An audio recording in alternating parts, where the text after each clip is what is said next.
Welcome to the 6th round of the Cyprus Women's Grand Prix. We have two leaders of the tournament, Anna Muzychuk with 4 points, trailed by Zhu Jiner with 3.5, and they play together today. It's going to be a very important game to decide the winner of the event. Joining us in this introduction is Sabrina de San Vicente. Sabrina. Hi, Mike. Thank you for joining us here. You are the fair play officer of the event. Tell us in a nutshell, what do you do to protect the environment and the safe fair play of the participants?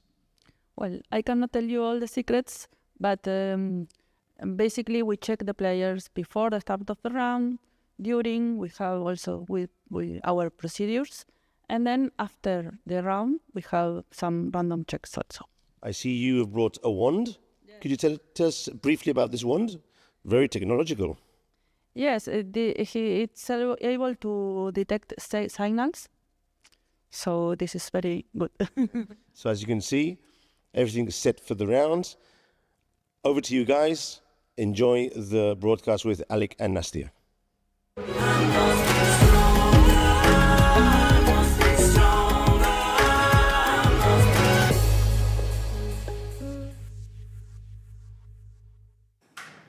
Hello everyone and welcome back to the 4th Women's Grand Prix tournament here in Nicosia, Cyprus.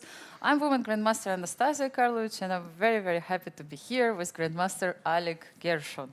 So after a free day, finally we are back to the studio and we are ready to follow the games of round 6.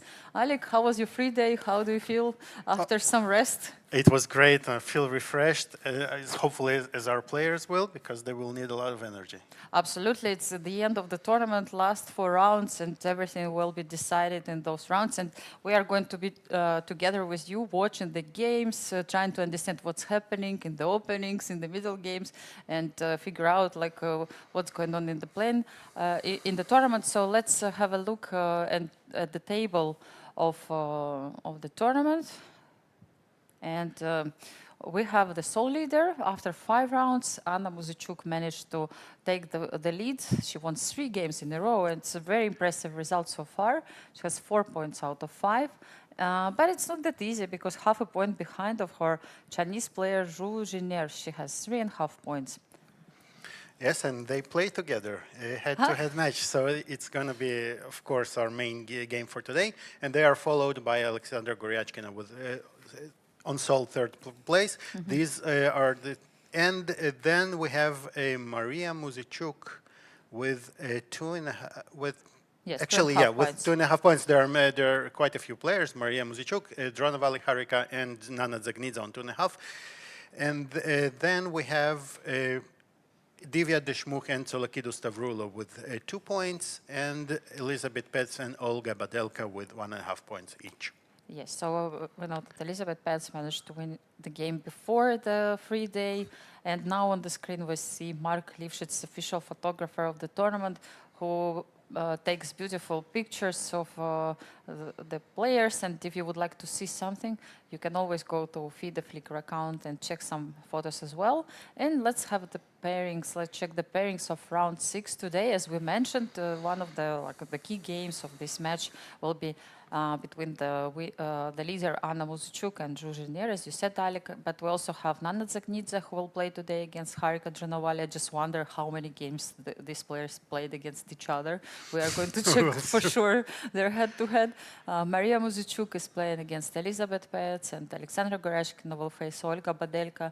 Divya, Deshmukh will play against Stavroula, Tsolakidou. Looking forward. Yeah, looking forward to this round. Of course, the main game of this round will be Anna Muzychuk against Zhu Jiner, the leader and the runner-up. But of course, the game that we see now on our screens between Aleksandra Goryachkina and Olga Badelka is also of big importance to this tournament and to the Grand Prix cycle overall, because Goryachkina is still leading, of course, the overall standing. But Zhu Jiner and Anna Muzychuk. So Anna played she didn't have a terrific tournament. Anna so far played only one tournament in this series. She didn't have the terrific result, but she had a decent result. I think she was tied for 4th and 5th place in Tbilisi, right? Exactly, yes. But of course, in order to try to get one of 2 spots which go to the candidates tournament, you definitely need to win this couple of Grand Prix tournaments. It's easy to say, really hard to do, but this is life. I mean, Aleksandra Goryachkina is leading now. Also, Bibisara Subaeva, she has finished already her participation. She's on the 2nd place, but she didn't play well in one event, but quite fine in the other events. Shared the 1st position in one of them. So you really need to win the tournament in order to have chances. And exactly, and Anna is still very much in the contention for the 1st place, of course, here, and she will have another tournament. I think she's playing Austria, the last leg, if I'm not mistaken. And now it's becoming, you know, we are the last 4 rounds of this tournament, so those point situations are becoming more and more critical for the players. What do you think? Absolutely, yes. And we know how important it is to play at the end of the tournament. Everything can be decided in your favor, or maybe the other way around, because like Anna is leading right now, but it's very important to keep her strengths and energy until the end. Yes, so you might be the leader of the 1st half. I've seen it a lot, and then just lose a couple of games, and it's not the question. It's just you are not fighting for the 1st place anymore. So I guess that many participants, most of them, they just tried to relax yesterday. They didn't go anywhere, but we will speak about it later. We'll show you the video about the rest day, and we will find out who decided to go and check something on Cyprus. But it's going to be later. What did you do? I had the same question. So, okay, what did I do? Actually, I rested most of the time. I went to the Nicosia Mall. Oh, that's yes, shopping therapy. It is shopping therapy. I didn't buy anything, but it was nice to get out. And then the weather, although the weather was not that great, but actually I quite enjoyed it yesterday. It was chilly, and so I was chilling. Did you meet there Nana Dzagnidze? Because she told me that this is what she has done yesterday. She went to the Nicosia shopping mall as well, and she told me that she found many interesting stuff. Well, that's the difference, I guess. Yes. So I didn't see her, but I wanted to ask you not what you did yesterday, but what you usually do during the tournaments in the free days. How do you prefer to spend your time? I mean, I prefer somehow to refresh, as you said, and actually change completely the focus and not spend so much time analyzing variations, but, you know, go for a walk, or if there is an excursion, I would prefer to go there. But I think the players have different approaches these days, and so many lines, so many variations. So I'm sure they took advantage of this free day and repeated some lines, maybe even not for the next round, but perhaps even for the further rounds. I spoke yesterday with Nana Dzagnidze. I met her in gym, and she told me that, oh, Nasa, how many lines, how many variations I have to check every day. It's just, it's getting so hard, you know, for players with all this theory and we know that how much players on this level need to memorize because like you can be simply caught in the opening and that's it. Yes, the game can be over. So it's very important to have a good memory. It's very important to have great preparation. And it seems like really they spend so much time. And I mean, I cannot imagine. I can't. But I mean, I've never spent so much time preparing on this level. But sometimes player can spend like 5-6 hours even. You know. Yeah. In total, The amount of data that you have to process and keep in the brain that becomes that it feels that it's just overwhelmingly large. Yes. And now we see Divya Deshmukh in our screens, one of the most promising players from the younger generation, and hopefully we'll have today some interesting guests in the tournament. So look, I think they're waiting right now. Yeah, the game is really about to begin soon. It's about to start. Yes. Harika Dronavalli is here. You know, it's always so interesting to see.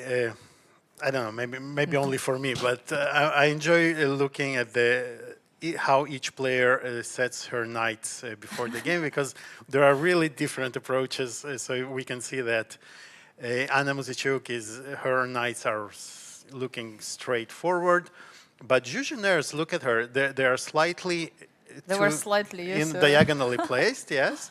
Here we have both knights staring at each other. And Divya just greeted her opponent, Tsolakidou, Stavroula from Greece. And perhaps we can see the... Yeah, and the FIDE president, the President FIDE Arkady Dvorkovich is already there, next to the table. Now we can see him properly, because I was not sure who was standing there. He is going to make a first move in their game. These days we have a presidential board meeting in Nicosia these days, so many officials are here, management board, and E4 is on the board. I wonder if Divya will keep this move for her game. We'll see it. So for the moment, she takes it back. This is usual practice. After the symbolic move is made, we put, no matter what, we put this pawn back and wait for the beginning of the round. What do you think? Will she keep the move? Maybe. We'll see. It's always an issue. Yes, I mean, so many different funny stories with these first symbolic moves. But I'm wondering why nobody plays A3 or A4. No, it was played. It was played, yes. Actually, during GCT tournament in Poland, if I'm not mistaken, Natalia Zhukova played the first move on the board of Magnus Carlsen, and she played A4. Okay. So we have, we have some stories like that. And the games begin today. Mariya is playing against Elisabeth. We see them on our screen. For Sicilian, yes, yeah, nice. We love Sicilian.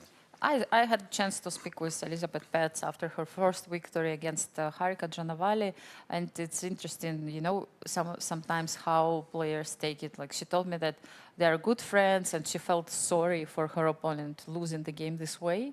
She thought that she mixed the moves in the opening and played d5 not in the right moment. But it's always interesting for me, like that.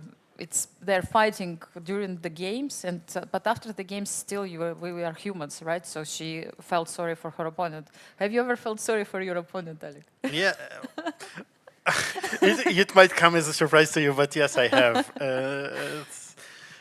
Actually, quite a few times. It's normal, I think. Yes.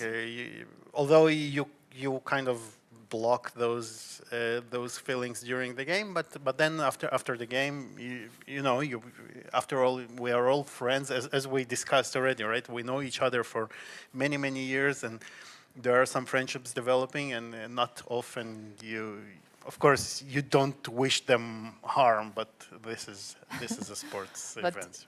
I just started to think who from the top players don't feel sorry. No matter what, they just want to win, and no regards, no problems at all, with that. Yes. Yeah, I think they put it aside on the board. They can be great friends off the board, but on the board, over the board, they are. Some players, they believe that it's better not to have friends in the chess world in order to avoid these kind of situations and psychological pressure you have when you play with someone with whom you are friendly. Not necessarily friends, but let's say have good feelings towards, then it's a little bit more difficult to fight and, to try to win. So some players, they even prefer, not to, keep the distance with their opponents. It's a different approach. I mean, not so easy, I think, because we're in the same world and we meet often and share some such an important hobby, let's say. And we are, a social animal. So basically, we do tend to get friendly with at least some people. Yeah. So if you win 20 games against Min Blitz today, you will feel sorry. Yes, at least I know. I don't think there is a good chance of that, anyway. So. I know, we should try, yes. In this game, on our screen, we can see some development. What about this move h3? Yeah, h3 is one of the recent fashions, I should say. I wouldn't say it's a very fashionable move, but it makes sense because one of the things that Black wants to do here is that if we play Bishop E3, it's met with the Knight G4, right? And what can be more natural than to play H3 on move 5, of course. We have seen H4, right? We have seen A3 and A6. Why not? H3, yes, why not play H3? It makes sense, and in some lines it might be useful. In some lines it's less useful.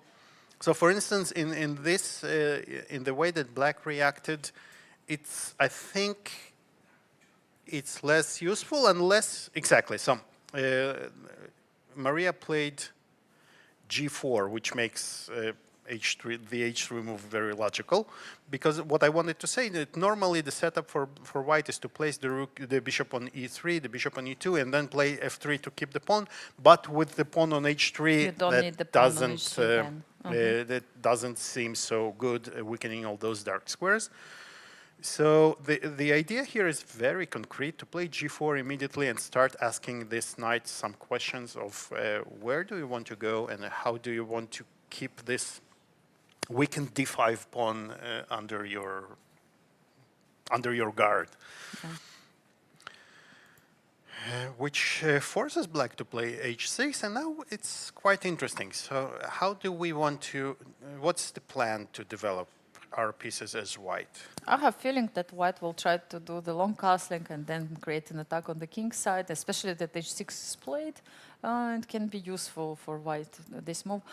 And Black probably will do the same on the queen side. They will try to, he will try to create an attack. And I mean, it can be double-edged, so sharp, and who knows what will happen later. We love it, right? Yes, we love it. We are happy about it. But by the way, these players, they met many, many times before. So let's have a look at the statistics and head-to-head score between them. I don't know, actually, who is leading. So we can see on the screen. Mariya is leading. Yes, by 2 victories +2 for Mariya. 7 draws, yes? Yes, and I'm sure dozens of games in Rapid and Blitz as well. Absolutely. And both players seem to know very well their plans, their game plan. The knight goes to D7, the very typical Najdorf maneuver to take the knight out. The knight doesn't usually go to C6, but rather to D7. And then oftentimes after B5, the knight will go to D6, to B6, sorry, and this way we keep control over D5 square. We try to, as much as we can, yeah. Yes, exactly.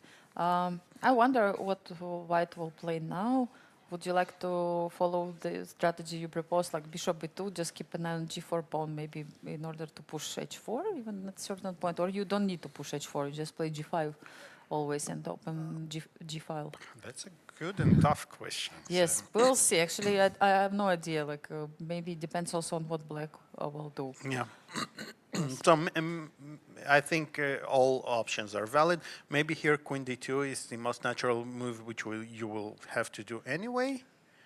But you're right. So we have an opportunity now that G4 is not attacked, right? Because the bishop is blocked. So we could argue that this move would perhaps be possible, but we are still not really threatening to play G5 because our rook will be hanging. Yeah, and I would like to wait until Black will castle short. Yes. Okay. Shall we perhaps no? I mean, at the moment, the players are thinking about their moves, and yeah, I mean, it's interesting. Let's think about what's happening in the tournament situation for Mariya. She made 5 draws. She's the only player, I think, that Yes. hasn't won and hasn't lost a game yet. Which is good and bad at the same time, right? I mean, it shows stability. She had definitely chances in the previous round, and today, of course, I'm sure that she will try to play for victory once again because she's playing against Elisabeth Paehtz. Of course, a very strong opponent, but when one of the players doesn't have a good tournament, like sharks. Yeah. Many sharks are around, you know, at this moment. Like everybody wants to take advantage of your bad shape, and perhaps Mariya will try, of course, to have at least a game and try to get her chances. Even though Elisabeth had some time to consolidate, this 3-day, I think, was very important for everyone, and of course she's not an exception. So maybe she'll be ready to resist now, and she feels more confident definitely after winning the game against Harika. Absolutely, and after the previous game, I heard, I watched the interview with her, and first of all, it was fantastic to watch because she was so open and then discussing her everything that is going with her, and she said that she's considering to retire from professional chess from classical chess after this tournament, and. Well, I encourage you to watch the interview. I think it was very candid and very, very, very interesting. And she also revealed that she had the flu in the beginning of the tournament, so that also affected her a lot, the energy levels and everything. So all in all, I think it's very, very good for her, and that she finally managed to stroke. But although it has to be said that it was kind of an accident on Harika's part to just blunder d5 with d5. But after that, everything can change, right? You win a game, and then all of a sudden you're a different player. You have more confidence in yourself. It's very important, yes, for any player to get this confidence. But I don't know if Elisabeth was really serious, because playing for the first board in German team, I don't see it like that. I don't think she's going to leave the national team. Okay, we'll see. We'll see. We definitely hope she will not. Yeah, she will not. She's such a great role model, and actually she became grandmaster not so long ago. So I think many women proved that they can still keep playing on the high level for a long time, like Pia Kramling, right? And Mariya Dzagnidze, who would come after a few years and just start beating everyone. And Susan Polgar. So yes, it's a question what is the best moment to retire and maybe change a little bit the focus and go for training. Start to become a coach or something like this. But it's unclear. Yes, we'll see. But actually, I've heard Elisabeth given lectures, and she's really, really good. I must admit that she also was a commentator in a few events. Maybe she would like to take this place and become a commentator. It's less also stressful, possible. Yes, it's also possible. No, she's really good. Her understanding of chess is absolutely great. She's been there for a long time. So Bishop G2 is on the board. Bishop G2 is one move. It's very similar to those Keres line in the Schwenningen variation. Not in either. When if for instance Black plays, it was very popular back in the 80s or 90s. If Black plays e4 immediately, then there is a line that White starts pushing g4 immediately, and then the bishop, it's very natural to take the bishop out to g2, and just play with this. It will be because it does a lot of important things. It gives us overprotection over the e4 square. It also takes control for the d5 square, because as we have established many times before in this tournament, that once one of the sides starts attacking on one of the sides here on the king side, the most natural way for the other side is to counter in the center. So of course, yes. So this bishop on g2. Bishop on g2 it makes us feel a little bit safer, right? And another thing, it defends the rook on h1. So when we decide it's time to start pushing, and for instance the h file opens, then the rook will be protected, which is also of some value. So this is a multi-purpose move, this bishop g2.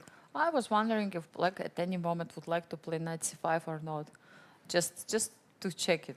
Yeah, knight c5. I think knight c5 is also a move that is made, and again, the bishop on g2 kind of anticipates it, right? So we don't have to waste time now if you play bishop knight g5. What about descending? I don't know if White should go into... Yeah, so if we take... yes, actually we immediately take, and after queen d8, bishop cannot take. Exactly, right? That's one of the problems, maybe one of the main problems here, because if the bishop takes, as you pointed out, yes, then bishop c5 will take. We played so king d8. And if the king goes, then we have a castle with a check. And maybe we are quite fast, yes? And also this d5 square is so important to know if you can take an advantage immediately and start doing something about it. But so you go to e8, yes? I'm not sure. Maybe it's not a good What move. about knight a4, attacking immediately c5 pawn and maybe yes. thinking about some Even moves like before castle, yes? Y- Because now you would even- have maybe this, yeah? Interesting, yes. But although even here, there is another issue that may come, right? Oh, and And bishops this bishop all of a suddenly- sudden, yes, if they come to those diagonals, Exactly, yes. So probably interesting, yes. not so good. And Elisabeth is thinking here. Right now. So I don't think knight c5 is an option. I just wanted to check the lines and just show that after that, I think white will be doing really great in this ending.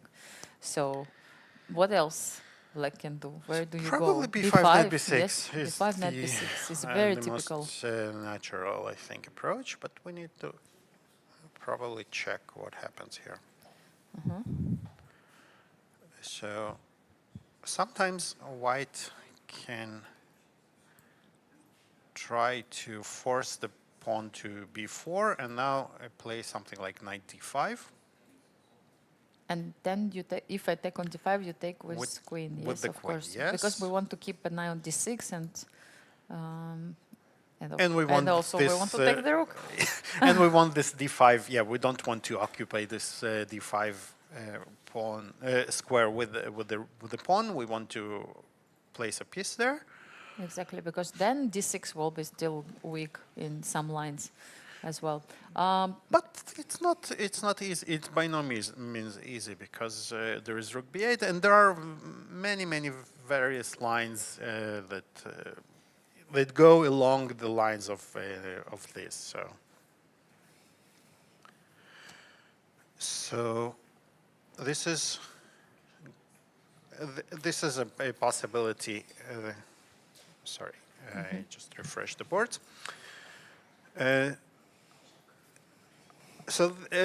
I think this is one of the events that one of the ways that we can proceed.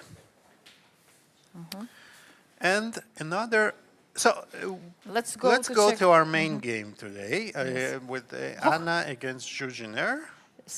And we have so so what many. happened, It yes. looks as if many moves have been played, but Yes, it's ending already. it's yes. already an endgame, but it's only 12 moves. Let's see. Yes. So it is a Sicilian.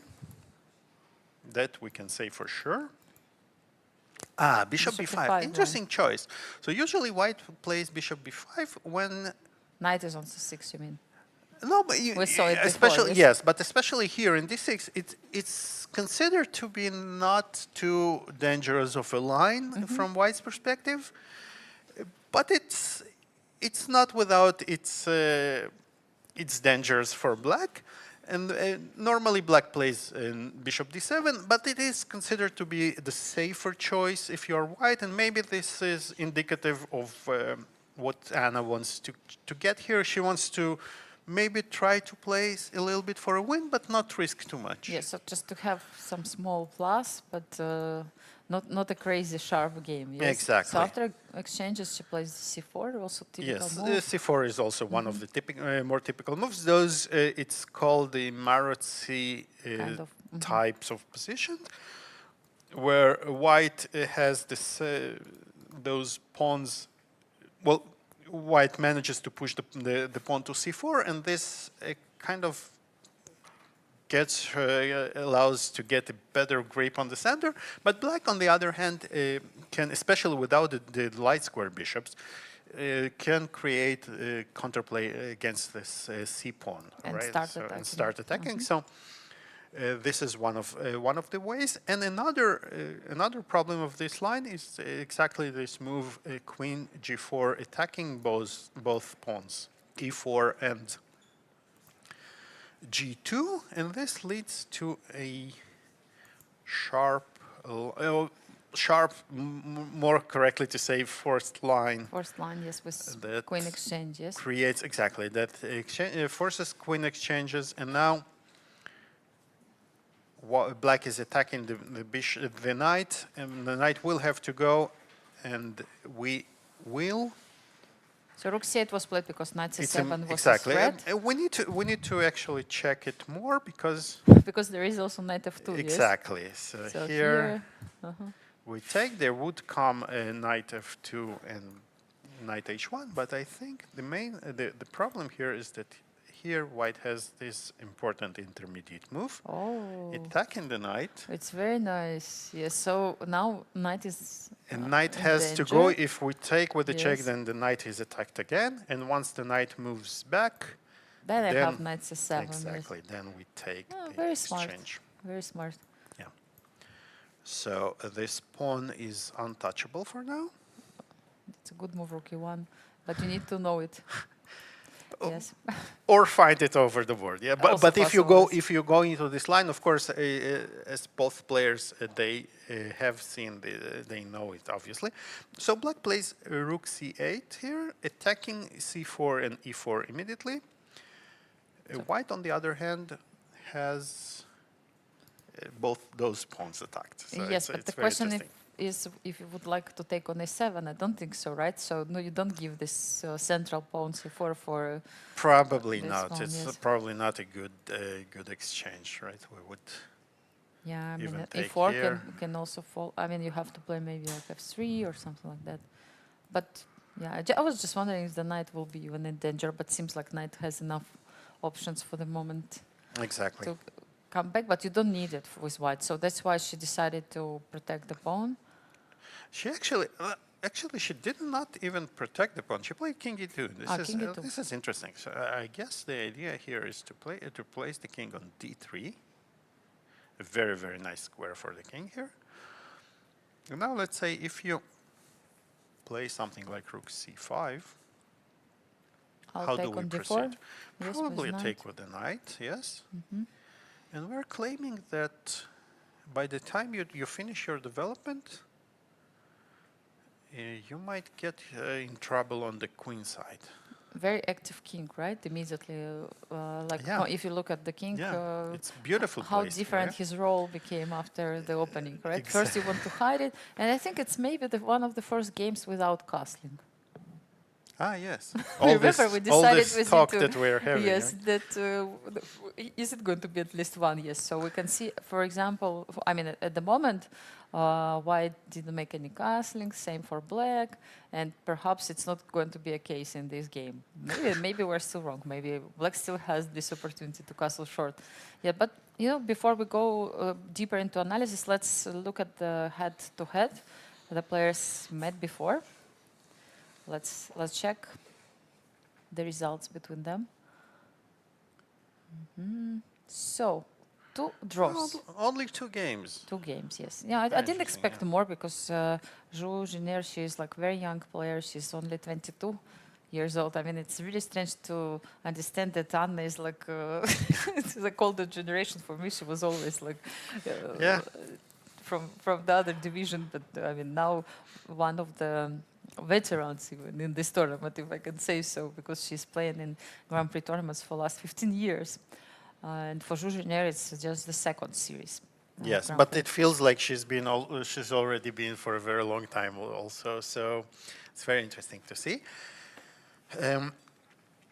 What happened? She So didn't take yes, on so black c4. I think the main reason is exactly what we discussed. We don't want to open the C file because it will be mainly used by white to create to ask questions on the queen side. So black decides to take the central pawn. Of course, white is allowed then to keep the c4 pawn. And white is still technically a pawn down, but of course this pawn cannot be, one of those two cannot be saved. So black decides to actually save this pawn because it's much easier to defend. Yes, because maybe white was threatening to take on a7, Yeah. come back to b5, and take the And second one.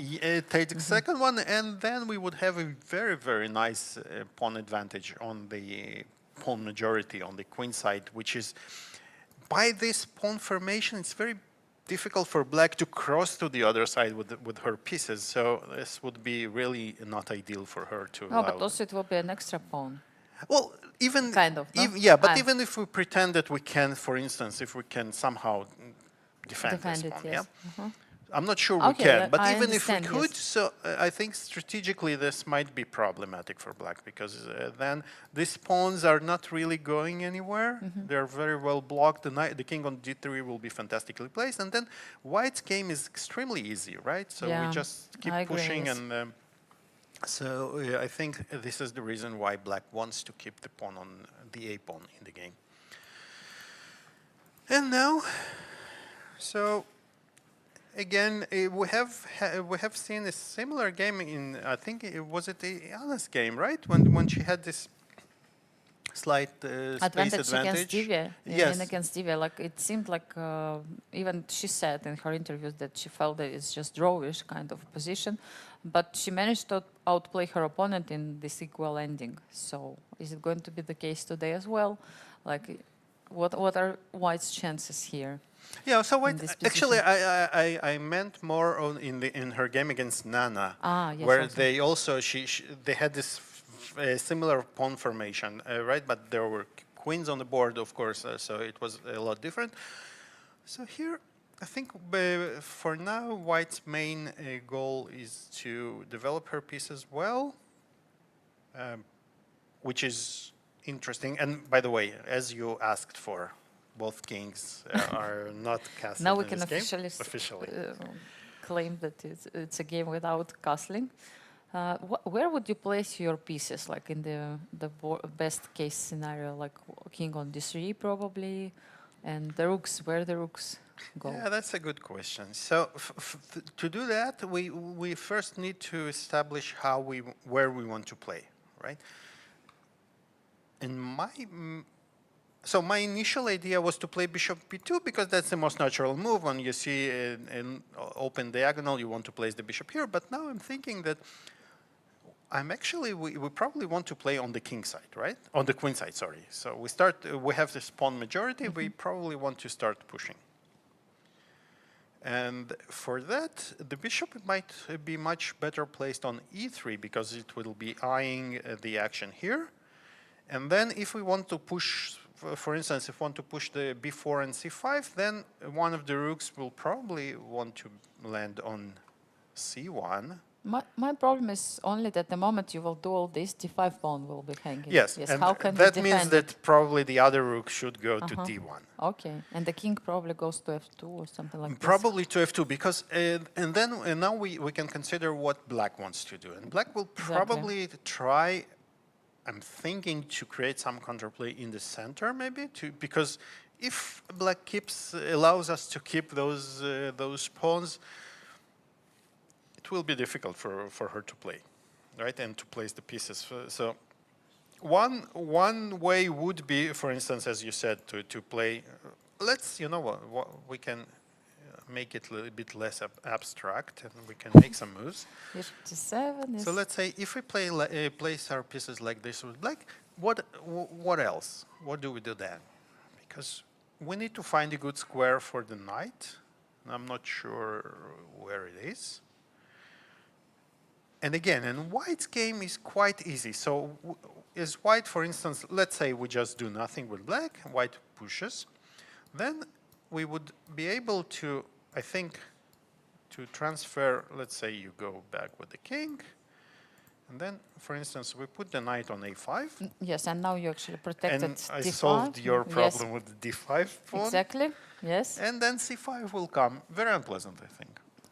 I agree with that. My question was also like if black wanted to immediately or a bit later to play move e5. Exactly. After she played king d7, maybe now I started to ask myself a question like if black, what are black's plans here in this position, and e5 maybe one of the options. I think right? you're exactly. Yeah, I agree Or with e6. you. Definitely, e5 or e6. It has to be played by black because, as we've seen, if you don't do anything, you will be suffocated. Yeah, right? yes, I agree with that. Like White has such a natural, so natural moves, and also like it's easy to play with White. This position, it seems like Black needs maybe to do something, and King d7 perhaps was the move to defend pawns in the center. Yes, but here black will have another issue to solve because those pawns can become vulnerable, but then our rooks will probably need to go to e1 and d1, right? Because Now we shift. We don't have so much game on the queen side anymore. Again, because this pawn was really giving us a lot of advantage there. So we might want to shift as white to place our rooks, against the king, and ask if it feels so great with our rooks there. I'm not sure so much, right? And now the king can go to f2, and we can start pushing. So there is a slight edge, nothing major, I think. So because black needs to make a few very exact moves to neutralize this white's advantage. More I look at this position, and after all the moves you showed, I mean, I understand that perhaps it can be a bit unpleasant for black to play it at a certain point. Like, again, perhaps it's a style of Anna. She got the position which she likes to play, and her opponent might need to get ready for quite long defense, I mean, in the fight where she needs to make exact moves. Absolutely, yes, so this is how it feels, but okay, we'll see how it will go. On the other hand, if you are black and if Zhu Jiner has studied these positions at home, and this is the importance of really knowing not just the moves, but the plans behind and the plans afterwards, then it might all go to nothing, because if black knows how to neutralize it, it might all really evaporate. Yes, exactly. So far, how is it going with time? Zhu Jiner spent very little time. Yes. She spent less than 10 minutes on her clock, which shows that shows perhaps she knows. she knows. Actually, also yesterday she played quite quickly, yes? I mean, not yesterday, Yeah. the day before yesterday everybody was not playing. Yes, was enjoying the free day. So let's jump to the next game. One last, because last while talking, so it's always like that, right? You are still thinking about the position. Exactly. Professional player. well, thank you, but not. But okay. So, once we said that this is what black wants, so I'm now thinking that maybe we have a more useful move to play as white. For instance, to play a4 right here. And why I'm saying that? So, I want to, let's say if black does play e5 and we take, then I think this square would be fantastic for the bishop. What do you think? Yes, and you putting a lot of pressure, even more pressure on the d6 square, and also e6. The bishop on e3 in this specific formation, it was blocking the e file, right? So without the bishop, this will be much more aggressive for black to handle. And a4, if we play, it serves both our plans of playing on the queen side if black doesn't play e6, and also playing in the center, as we said. So it might be also an interesting idea to play a4, or maybe even start with rook d1. Yeah. Because, again, we're trying to find a move here that is valuable for both lines. Exactly, yes, for any worse plan that plans, the black chooses. So good point. Like, and then you keep waiting for the moves of your opponent and adjust accordingly. Exactly. I mean, more I look at this position, like move e5 seems to be like weakening so much this d6 and this e pawn. Not sure. Yes, you can even do it. I mean, but we'll see. It seems like players know the position. I mean, especially Zhu Jiner, who didn't spend a lot of time. And time to jump somewhere else? Let's go. Let's go to Nana Dzagnidze against Harika. Dronavalli. Harika needs to recover from last game. Oh, yes. So, c4, e6, knight f3. Some again reversed, no? It's I don't know. It's a reversed king. It's hard something. to say. No. Okay, it's it's just a game, but there is. So after e4 and d4, there are so many forced lines, and after c4, at least you know for a few moves what are your next moves gonna be, and. But you're right. It is very similar to the king's the Queen's Nimzo-Indian lines by black, right? So where we play knight f6, e6, b6, bishop goes to b7, and then because here as white, we have the extra tempo, so we managed to play c4. And again, not very pretentious. We just Nana obviously wants to get a game with as little theory as possible, right? Yes. And let the better player win. Well, that's what they call, right? So Did she play against Elisabeth? Yes, this also reversed bank, or like how was it?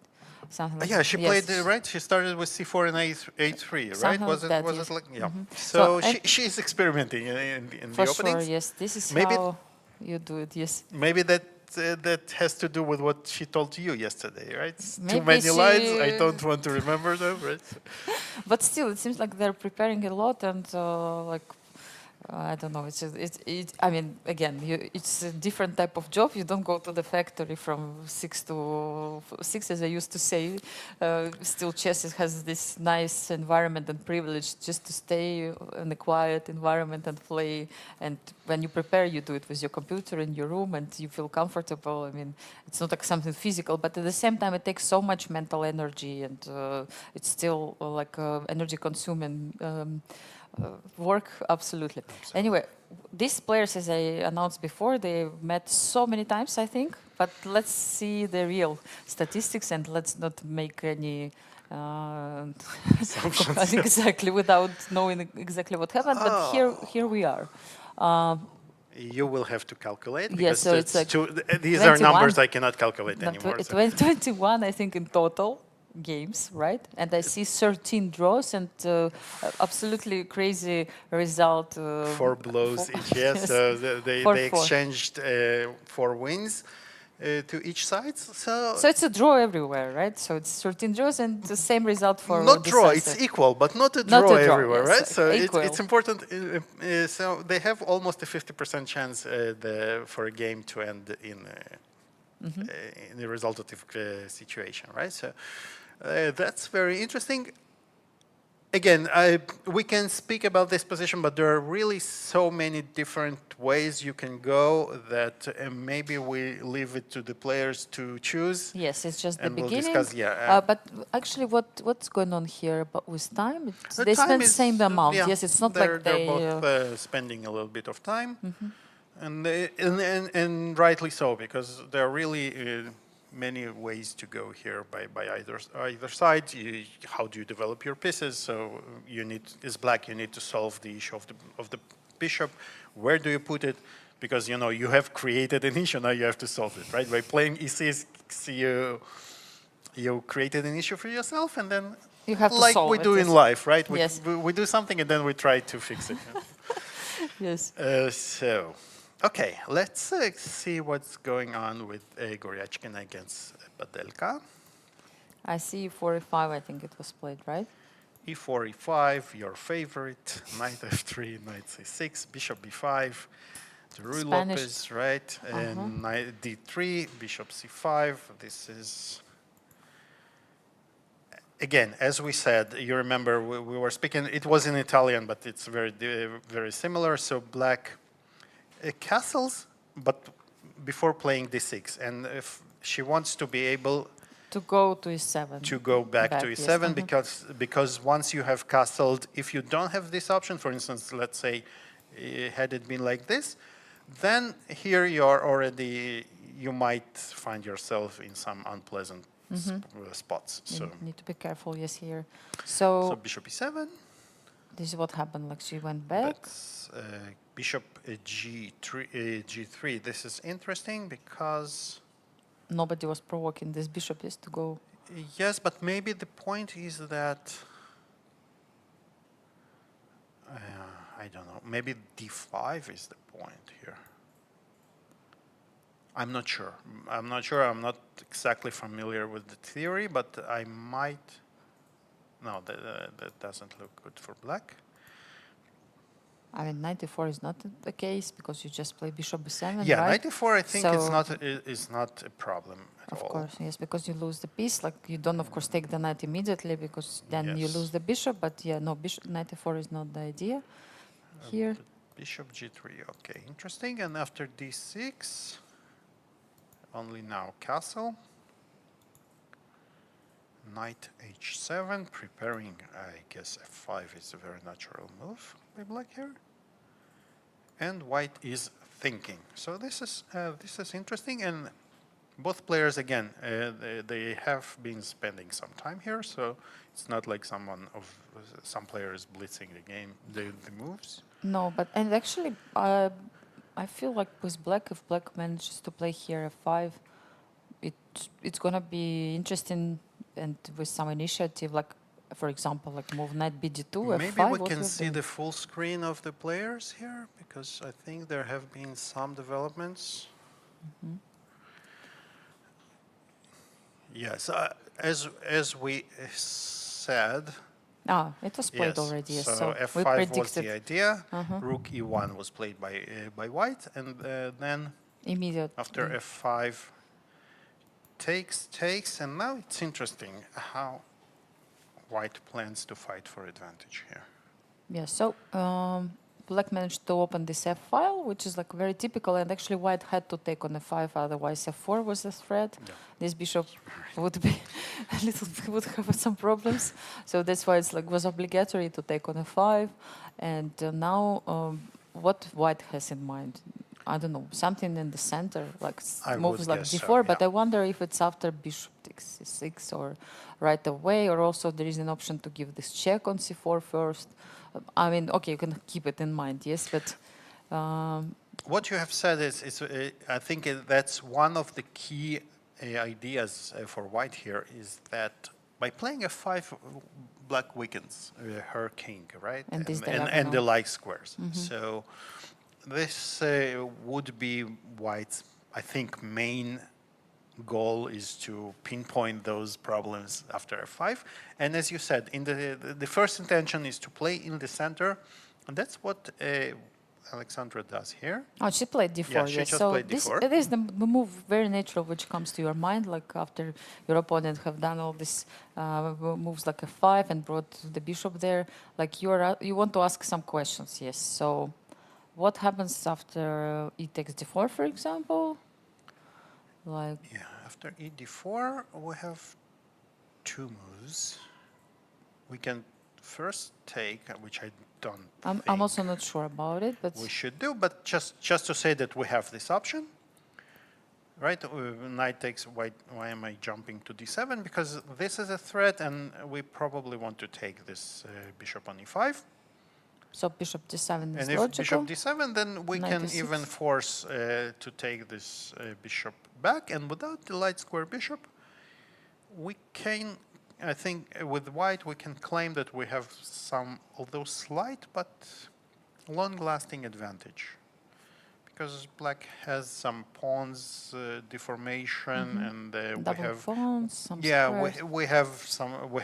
we are controlling the e file, and our game. And again, those weaknesses, the king is much more vulnerable, right? Yes, yes, that's a good point. Yes, so when we are trying to estimate the position, always we'll look at material situation, but then we check the safety of the kings, and f5 move a little bit provoked all these weaknesses, right? So the king is a little bit more vulnerable. Again, it's not easy to see what you can do with the king right now, but who knows? Maybe later in the future you can combine some threats and try to do something.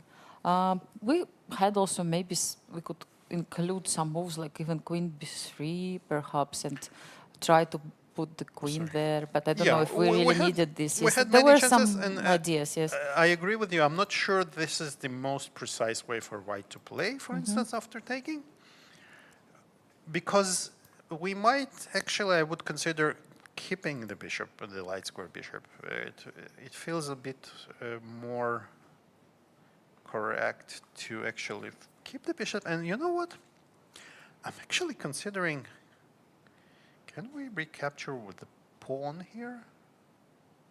Yeah, It's maybe very also possible. unnatural, maybe, but, It's also possible with the idea. If we manage to push d5, it will be very good. And also, like, we'll have c file in this case, yes. And again, the e6 square is very important. If we manage to push d5 and the knight goes to e6, see, the free day didn't do good for my for the computer.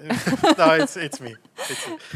Yes. So yes, some D5, It's knight somebody D4. between, mainly the problems, all the computer problems are located between the chair and the keyboard, right? So Yes, or I mean, when I try to fix it, I just push the button and then try to restart the computer. restart So this is always my work. only option, which I have. But sometimes it solves 90% of issues, right? Yeah, yeah. Let's see. So D4 is on the So board, D4 and is on the board, everything and is so maybe ED4. I'm not so sure Black wants to do that. Another way, another move that we should consider is E4. I think to attack this knight and ask questions also and here. keep keep some protection around our king, not opening the position too much. But you move your pawn very far, and I don't know if I have a chance to play like knight D2, attacking the pawn right away. Yeah, so we have knight D2, and we have even maybe D5 as D5. an Oh, option. Yeah? D5 sounds a Maybe little bit scary. It's suicidal, perhaps.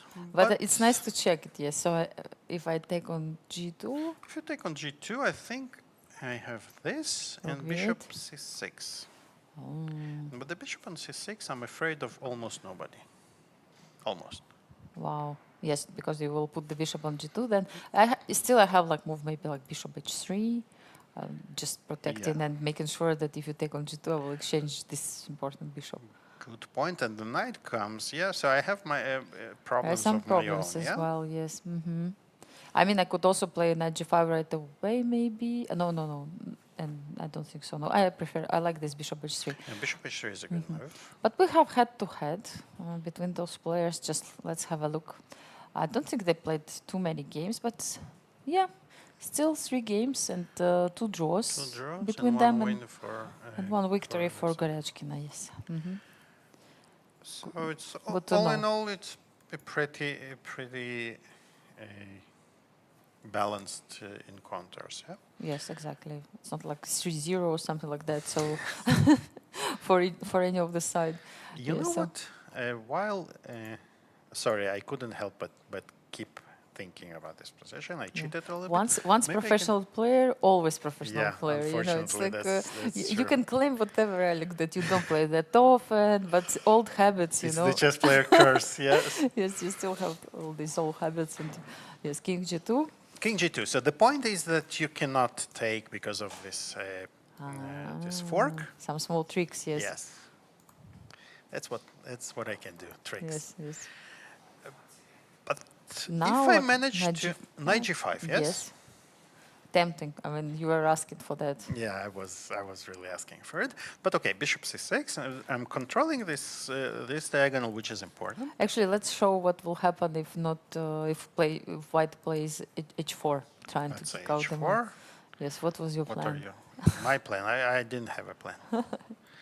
Yes, Knight I was F3, thinking yes. about it. Yes, knight F3. I don't know yet because king starts jumping around. Yes, so king Yeah, so because King if you cannot take with- take because of this. Yes. bishop C2. I was thinking very something about like bishop H3 even, you know, like some other crazy lines. Maybe. But okay, maybe you don't want I'm it. too no. pragmatic. Yes. This is more of a Morphy style. But of- actually, you can go to the same variation like king E2, bishop no, G4. but you know what you have here? You Yes, have what? a much better way. You have Really? bishop G4, I think. Yes, bishop G4 right away. Yes, my idea was king No, E2. you don't. You don't have a check here. Bishop is controlling I'm everything. controlling everything. Because if we had this check, it But I would be can play beautiful. queen E8, you know, some positional play, no? It would be a beautiful, beautiful Yes, yes, checkmate, yes. yeah? Queen E8 we also don't have. The same bishop. Yes. Oh my gosh, I cannot believe it. This bishop controls all the It's squares. the bishop and the pawn, you see? It's very important. Wow. We're very strong. Yes, so what we have bishop. So not bishop, G4. but okay, we're Yes. just... I'm still we're- trying to make it work, your variation, because I like it. I think yes. this was more than enough, right? Yes, bishop C2. So, but knight of3...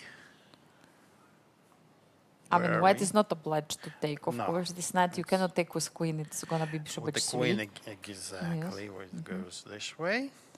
So,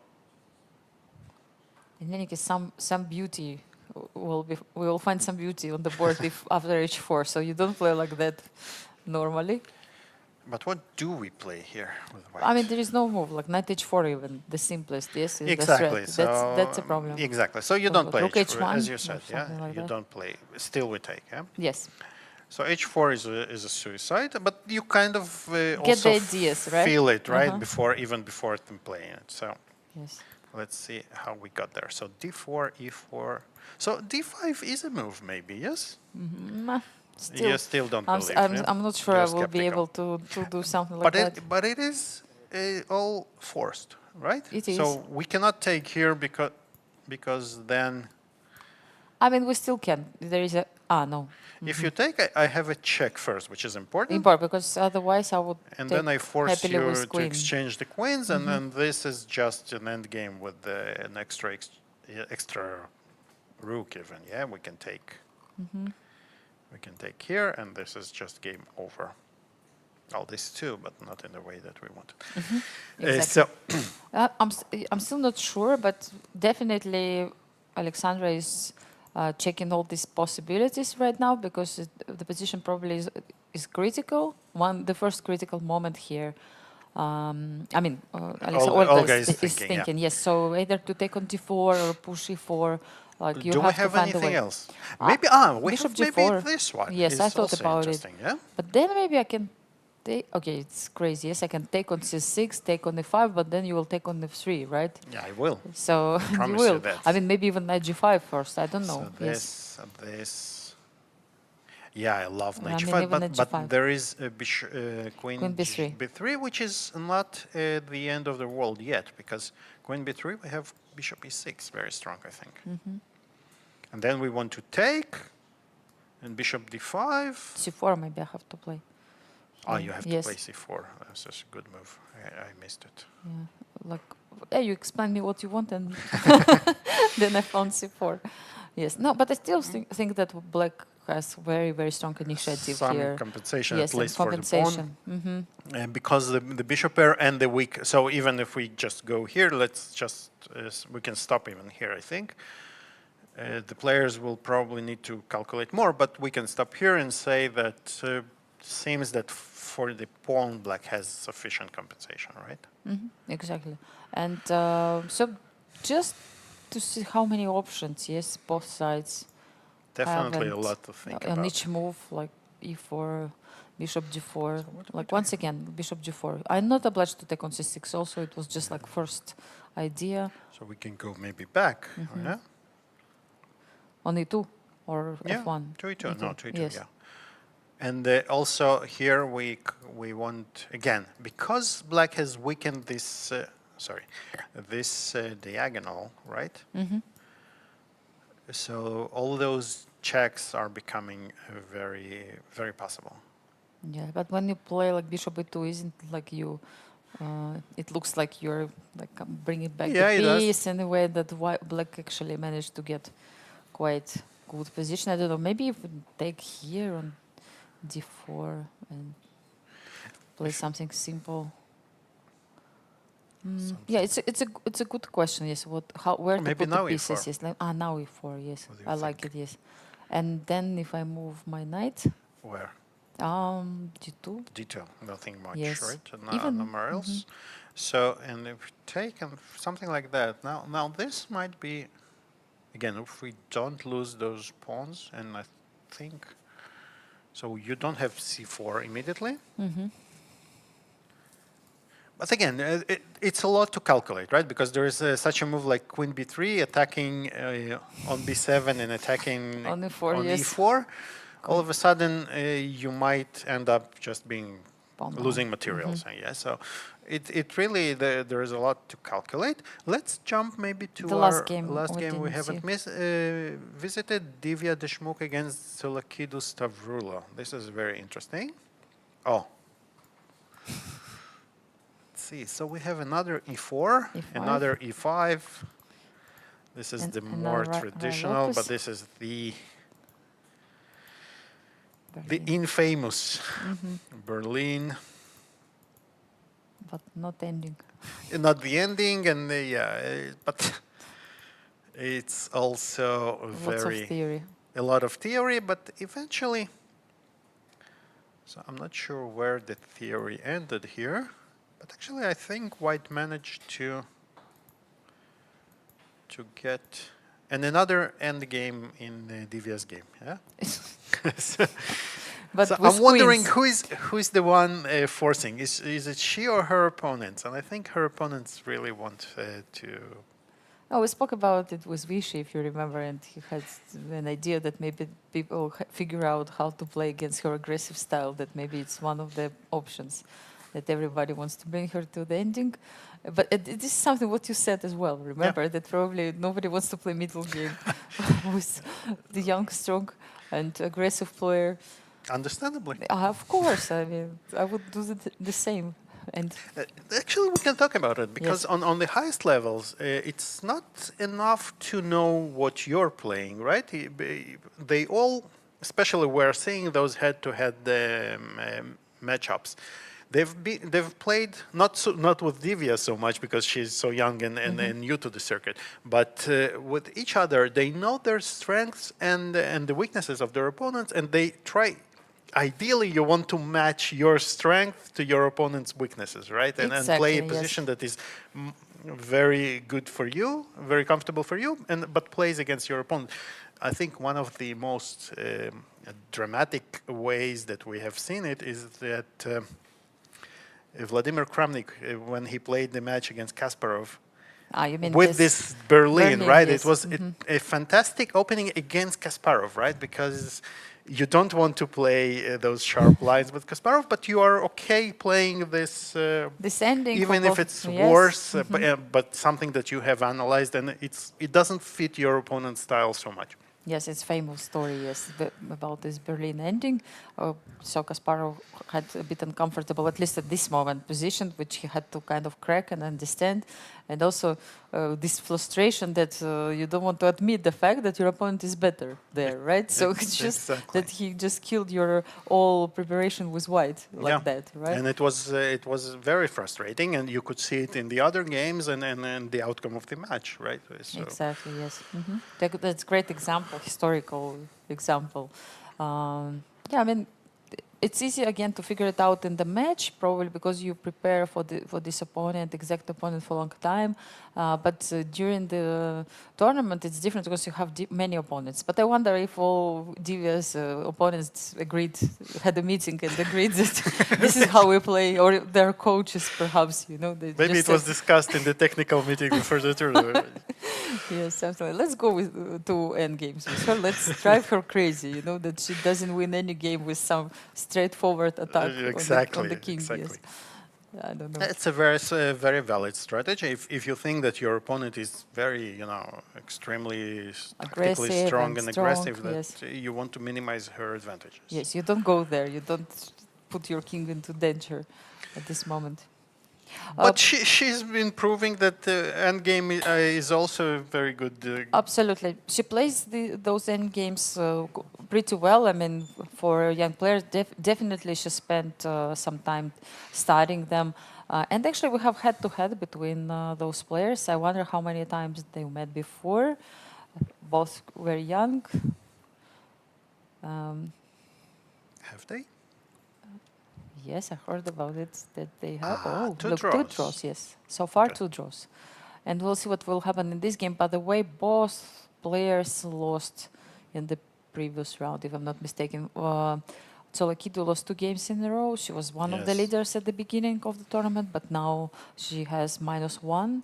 And same for Divya as well. So this round is kind of important from psychological point of view, that you would like to improve your situation, tournament situation. You would like to get at least 50%, get out from this unpleasant -1. But Absolutely. So let's see. But not get into an even more Yes, unpleasant I'm thinking -2, about yeah? it too. Yes. So what about if it doesn't go well?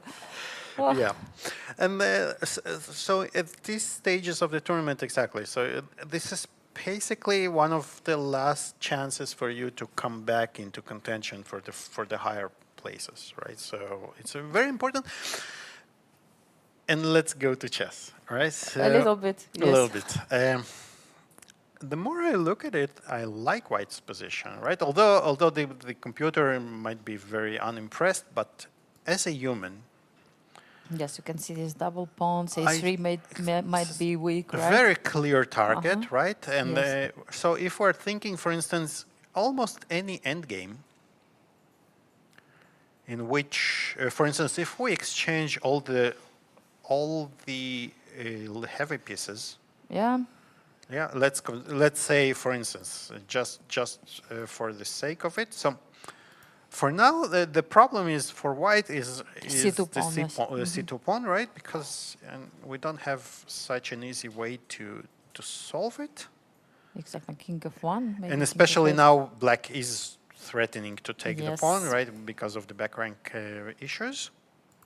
So we have to play something like that. But now I'm thinking. So, for instance, we managed to somehow. It's not so easy actually to solve. Yes, this Now I'm C2 pawn. The more I'm thinking. Yes, yeah. and the moment you push C pawn, bishop can Exactly. go So to B1 as let's well. talk about it a bit, Yes. right? So I wanted, for instance, To I'm exchange. claiming that if we exchange the queens, that I will be much better in the endgame because this pawn will just be up for grabs, right? But it's not so easy to do because now we don't have it because of the weakness of the C2 pawn, right? Yes, So- exactly. So, but if you once you played C3, you also weakened so much this diagonal Exactly. and I bishop still B1. don't. I still don't want to do that, Yes. right? Because this is another weakness. So yes, so at the moment it seems like it's a kind of balanced position, and the A3 is not so weak as we thought, and it will be only if we can attack it and make sure that it's weak. Well, maybe we can, Queen right? C1? So for instance, you have to protect this pawn. Let's say I don't like C6. It's probably not in the cards at all here. So probably black wants to keep her pawn somehow, I don't know, like Yes. that. But let's say we do play something like that. Now you threaten to take it. So what if I play Definitely. Queen D6? So you have to play Queen D6, but now I can, first of all, I can take over the E file. Yes. So maybe you want to play Queen E7. But you have a nasty threat. Yes, yeah? I'm always something, right? They're so tricky. Yes, so I'm protecting, but at the same time I want to take on H2. Yeah. Yes, so but okay, Queen E2, even I have to still spend time. But still, Queen E2, I have a Yes, move, Queen and E2, you will H6, I don't know, play some- G6 what? Or King F8, also not bad idea. anything. Yeah, okay, let's say you would. So, and now you do want to take, that's for sure. Sometimes I want this, but you have some Queen A6 as well. Let's say I played this for now. H3, Then I want maybe to bring my king to protect. protect this pawn and start exchanging. So my plan is, and tell me No, what you're you right. think That about the it. idea is like if you once you protect this pawn, then you will activate your pieces and you will start moving the pieces over the board. Maybe we can go to see Yeah. the board. But actually, the interesting thing is that Stavroula Tsolakidou decided yesterday to go for the excursion, and I know that Olga, Badelka, and Greek player, both of them decided to change the picture and have a proper rest after that. And I wonder, like, if it worked well for her or not. If she decided to, when she decided to go to this excursion, like, what would you do? I mean, they went to the very nice village in the mountains and spent definitely a good time. But at the same time, you kind of lose some energy, right? At Yeah, this but moment. it changes. Yeah, it changes a little bit your perspective. So there are two schools, right? So some that say you need to stay and relax, and some say you just have to switch the activity and recharge your batteries. Yes, and change the picture. So we will see what will happen. But now we have a great video to check, the video from the free day, and we can go together with players and some officials and see something interesting in Cyprus. So let's have a look at this video and find out more about the free day.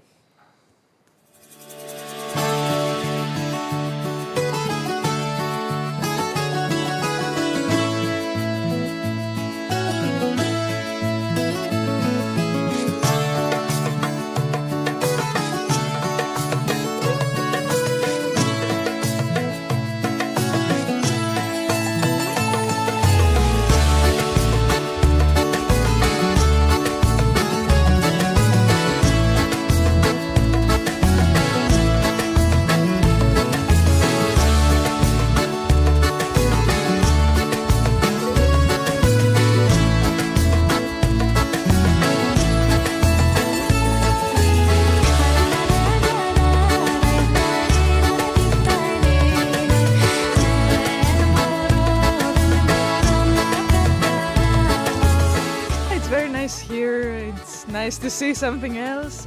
The streets and the houses are very picturesque, and I really like the traditional embroidery and the jewelry we saw. Yeah, I'm so happy that we're here. The beautiful landscapes, the town, like small town, but it's still amazing. Yeah, the people are, friendly and showing us some good products. They're heritage national, so yeah, it's really nice to be here.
In a land bathed in light, two unstoppable journeys set sail for greatness. The road wasn't easy, demanding sacrifice, grit and unwavering commitment. But with courage and dedication, we rose to the top, with victory standing tall as our guiding lighthouse, illuminating the path ahead. We are Freedom 24. Born in Cyprus, we conquered Europe.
welcome back everyone. We keep checking the round 6 today of the 4th Women's Grand Prix here in Nicosia in Cyprus. And we just went to the playing venue with Alik just to have a look and to find out what's going on. Everything is fine, under control. Players are really concentrated on their games, but also I saw some movement in the playing hall. They were checking also the games of the other participants. So it's the first time that I noticed it, because usually everybody just sits and checks only her board. Yes, so this time was a little bit different, as I could see. But let's start with our key game, key match of this round. Anna Muzychuk against Zhu Jiner. And Anna did play a4, as we predicted, yes? Told her to play, yes. So maybe it wasn't a good move, yes. But the idea was as we deducted, right? So we want to keep all our options. By the way, maybe also a4 move was to prevent b5. Was b5 a threat also? Sometimes d5 would be yes, you're absolutely right. A4 so would be it's also really a multi-purpose move, right? Because you're absolutely right. b5 is a threat. Yes, or at least an idea, right? Yes, could be an idea, yes. a4, but again... as we said, Black played e5 because she needs to fight for the space. And now I'm a little bit surprised that Anna went for bishop d2, but I think the main idea is that here bishop a3 is still met with d5. So we cannot really prevent Black from playing d5. So for instance, if we play something like rook d1, still d5, and then after capture, this is a very annoying threat, right? So. Oh, exactly, yes. You know, when we were checking before with you, we kept these pawns on e6 and d6, but yes, this d5 was actually quite an important resource, yes, in this position. Absolutely. So Black manages perhaps even to equalize like that, or at least get counter chances, like put the knight in the center of the board and create some threats. So then I understand the move bishop d2. Exactly, yes? to keep an eye on c3. Yes. And so after d5, take bishop c5. Black solved almost all her problems with development. The only tiny issue that is still left is this isolated pawn on e6, but it's only one weakness. Exactly, yes, and perhaps not enough to for White to hope for more in this position. And let's say Black's pieces also are quite active, right? This piece is 95 and bishop c5 in the center of the board. They feel comfortable, and you can see from the last move, like White needs to find a better square for this knight. But now it also resembles a lot her game against Divya. Knight goes right there. She went from e1, d3 to c5. Yes. And now she goes from d4 to c2. c2, e1, d3, and she wants to go to e5. The same idea, yes.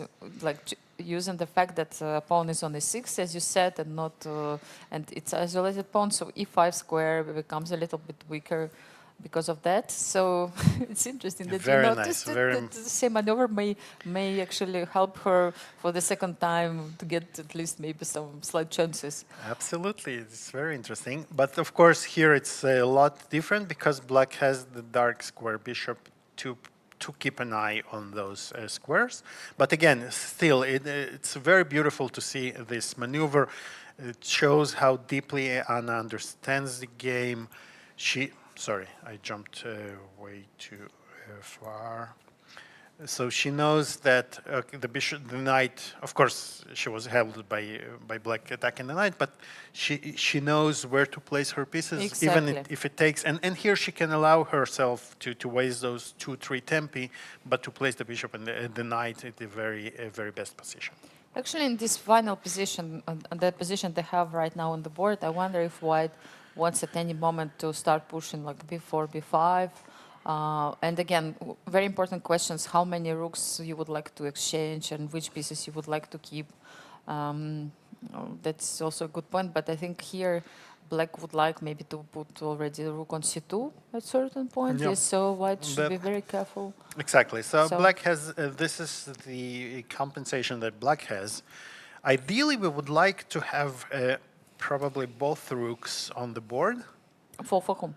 For white. For white, Sorry. yes. Yeah. Uh-huh. For white. So we would, but that would be the case if we manage to put a lot of pressure. Let's say. So let's say if we have unlimited time, right? Let's say black doesn't do anything, and we really have unlimited time, and we manage to do something like that. So this would be very, very desirable for us, because then we pin black a little bit. We want to keep those, both those rooks, because otherwise we cannot really put any pressure on the e-file. And then we would want to start putting some pressure, but this is really very unrealistic. Exactly, because you need to solve some other issues. Once you move your rook anywhere, like rook c2 is coming. Exactly. And also, like, if you ignore this situation, like black doesn't need even to take on c1, but play rook c2 right away, right? So without even exchanging the rooks. Absolutely. Or if black wants, he can exchange even on c1. There are so many problems with, yeah, because also these are quite weakened, right? So Yes. rook b6 is also a question of how well do you feel here? And this might actually drive white to be the one Yes. that forces those exchanges, right? I have feeling that this is what you have to do. Not sure that But you even can. here, as black may even consider to play something Wow. like that. Yeah, so at least now I'm happy that I have rook b1, so you don't have knight c3. But yeah, so it's not the move I really would like to play, but perhaps. But not sure if we can not play it, yeah? I also, yeah, even like before is not working, just to understand that the pin is not working after knight takes before. You cannot really play rook b1 hoping for more than just accepting the fact that you lost the pawn, because knight d5 goes back Exactly. and supports the rook. So yes, before is not possible. So then what? Maybe yeah, rook b1 is the only move here. I How- don't see anything better than that, Yes. unfortunately. So maybe hoping to play before at certain point. And Maybe then maybe you know, maybe we don't play rook c1. Maybe we take once, and maybe now play. But again, you know, without two rooks, or even, for instance, another point I wanted to make. So, for instance, if we exchange those pawns, those Those rooks, rooks, yes.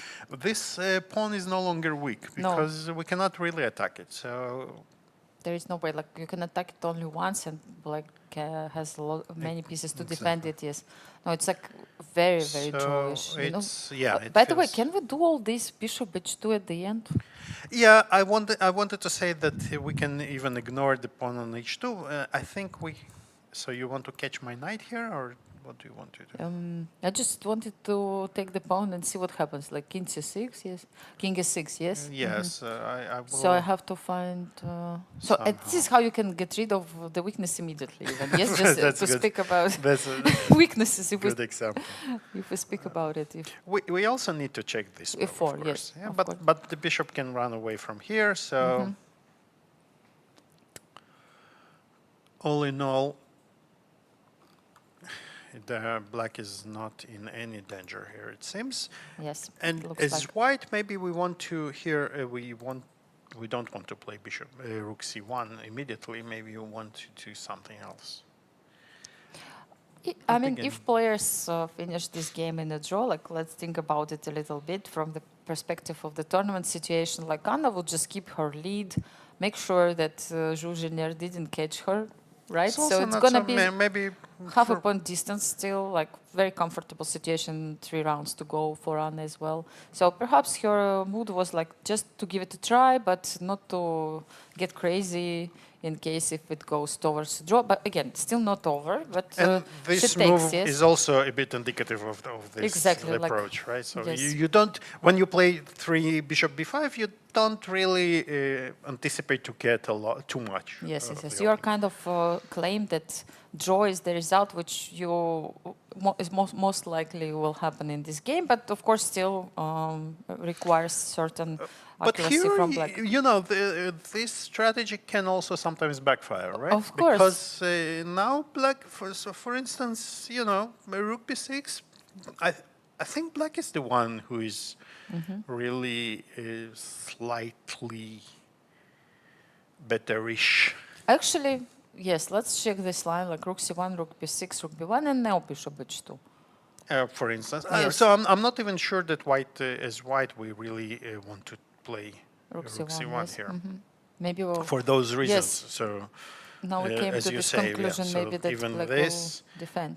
sorry, not her, rook b1, and now take, is Now take. absolutely right. Yes, of course you have this knight c5, but the difference is that it's protected. Both pawns are pawns are protected with the rook, yes, so... It's a Well, different maybe story. there is a5 here. I thought about it too. Where do you go? But then rook That b5, rook b5, and yes, it's very another safe. I was weakness. also checking it. Yeah. Maybe I'm losing my rook, you know. I was scared for a second, but I don't see how you even threaten the rook, Yeah, you even probably once. don't. Yes, so I guess we can do this. Yeah, so perhaps white has to just play rook b1 right away. White needs some precise move here, one or two. Because now the difference, if I play rook b1, bishop h2, immediately you have rook h1. A Rook resource. b1 immediately. Yes, rook b1, and if bishop h2, rook h1, at least something clear. Yeah. I guess I'll have enough counterplay. Yes, I'll take on h7, g7 will be hanging. But the problem is, what if we don't take? Yes, yes, of course, you are not obliged. So, for instance, this one. Or I'm rook not, c2. I'm not so sure. Or rook c2 also, but even this one. So the bishop is better than the knight here. Yeah.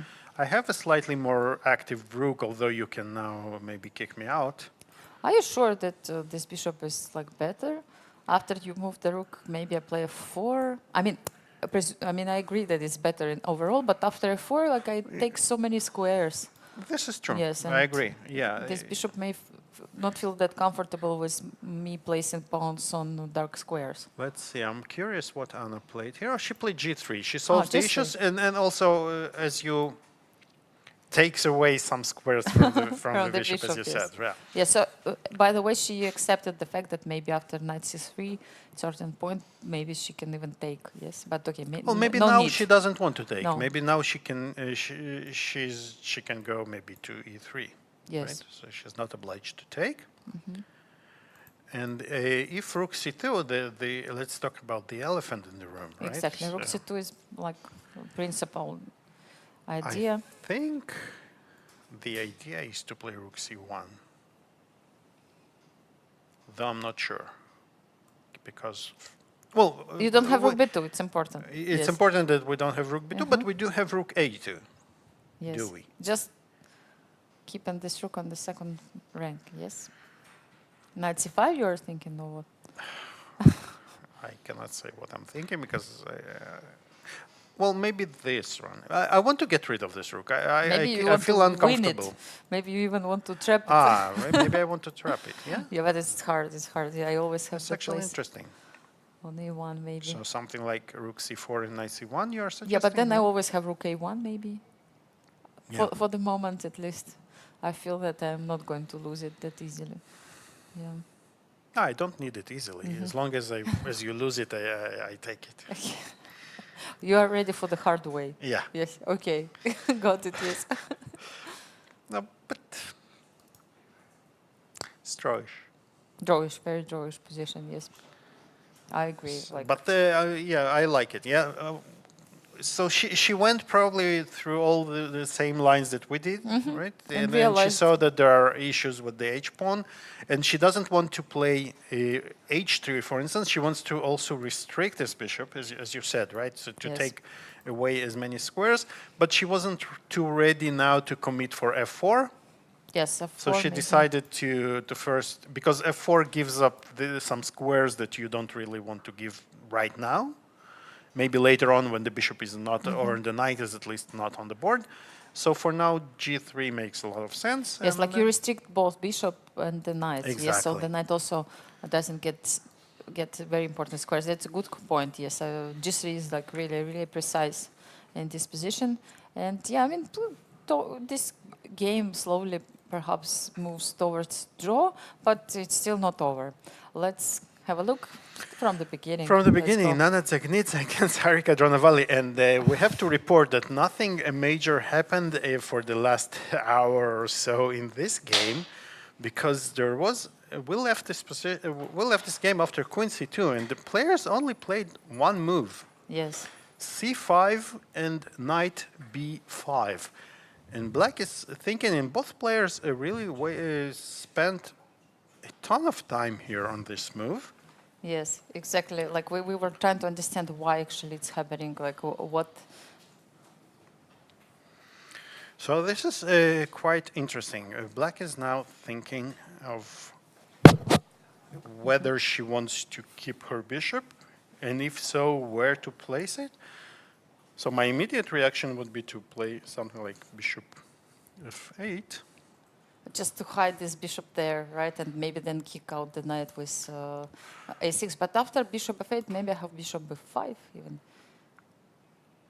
Bishop e5, yes. Something like this. Still threaten knight c7. I mean, not the end of the day. You still have knight a6.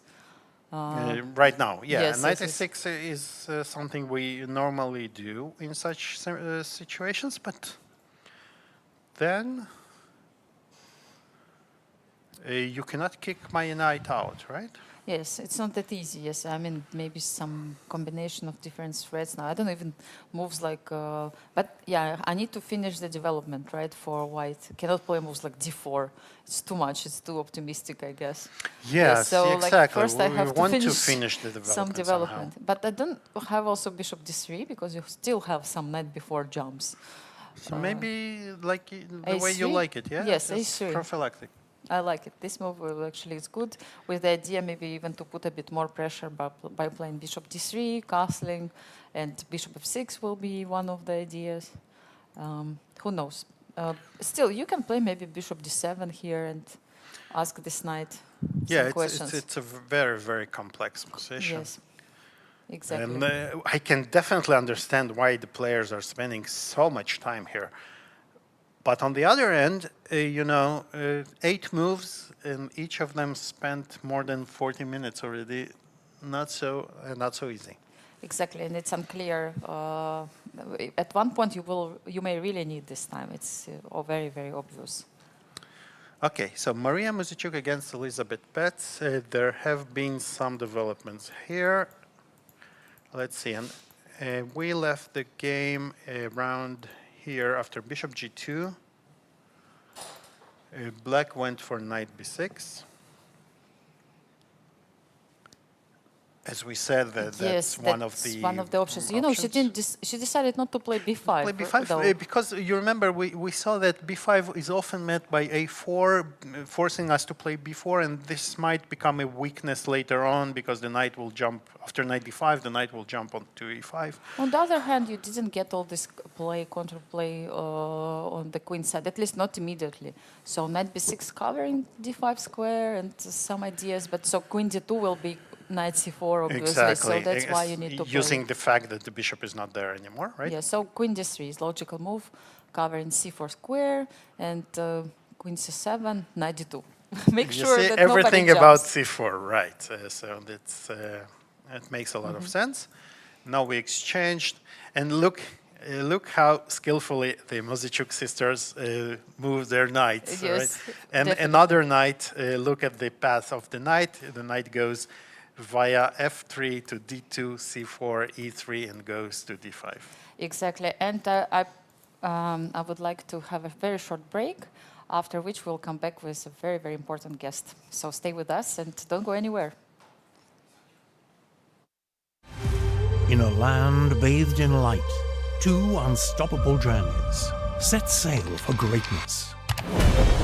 The road wasn't easy, demanding sacrifice, grit and unwavering commitment. But with courage and dedication, we rose to the top, with victory standing tall as our guiding lighthouse, illuminating the path ahead. We are Freedom 24. Born in Cyprus, we conquered Europe.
Welcome back, everybody. And we have a very special guest here with us, FIDE President Arkady Dvorkovich. Hi, Arkady. Hello, hello.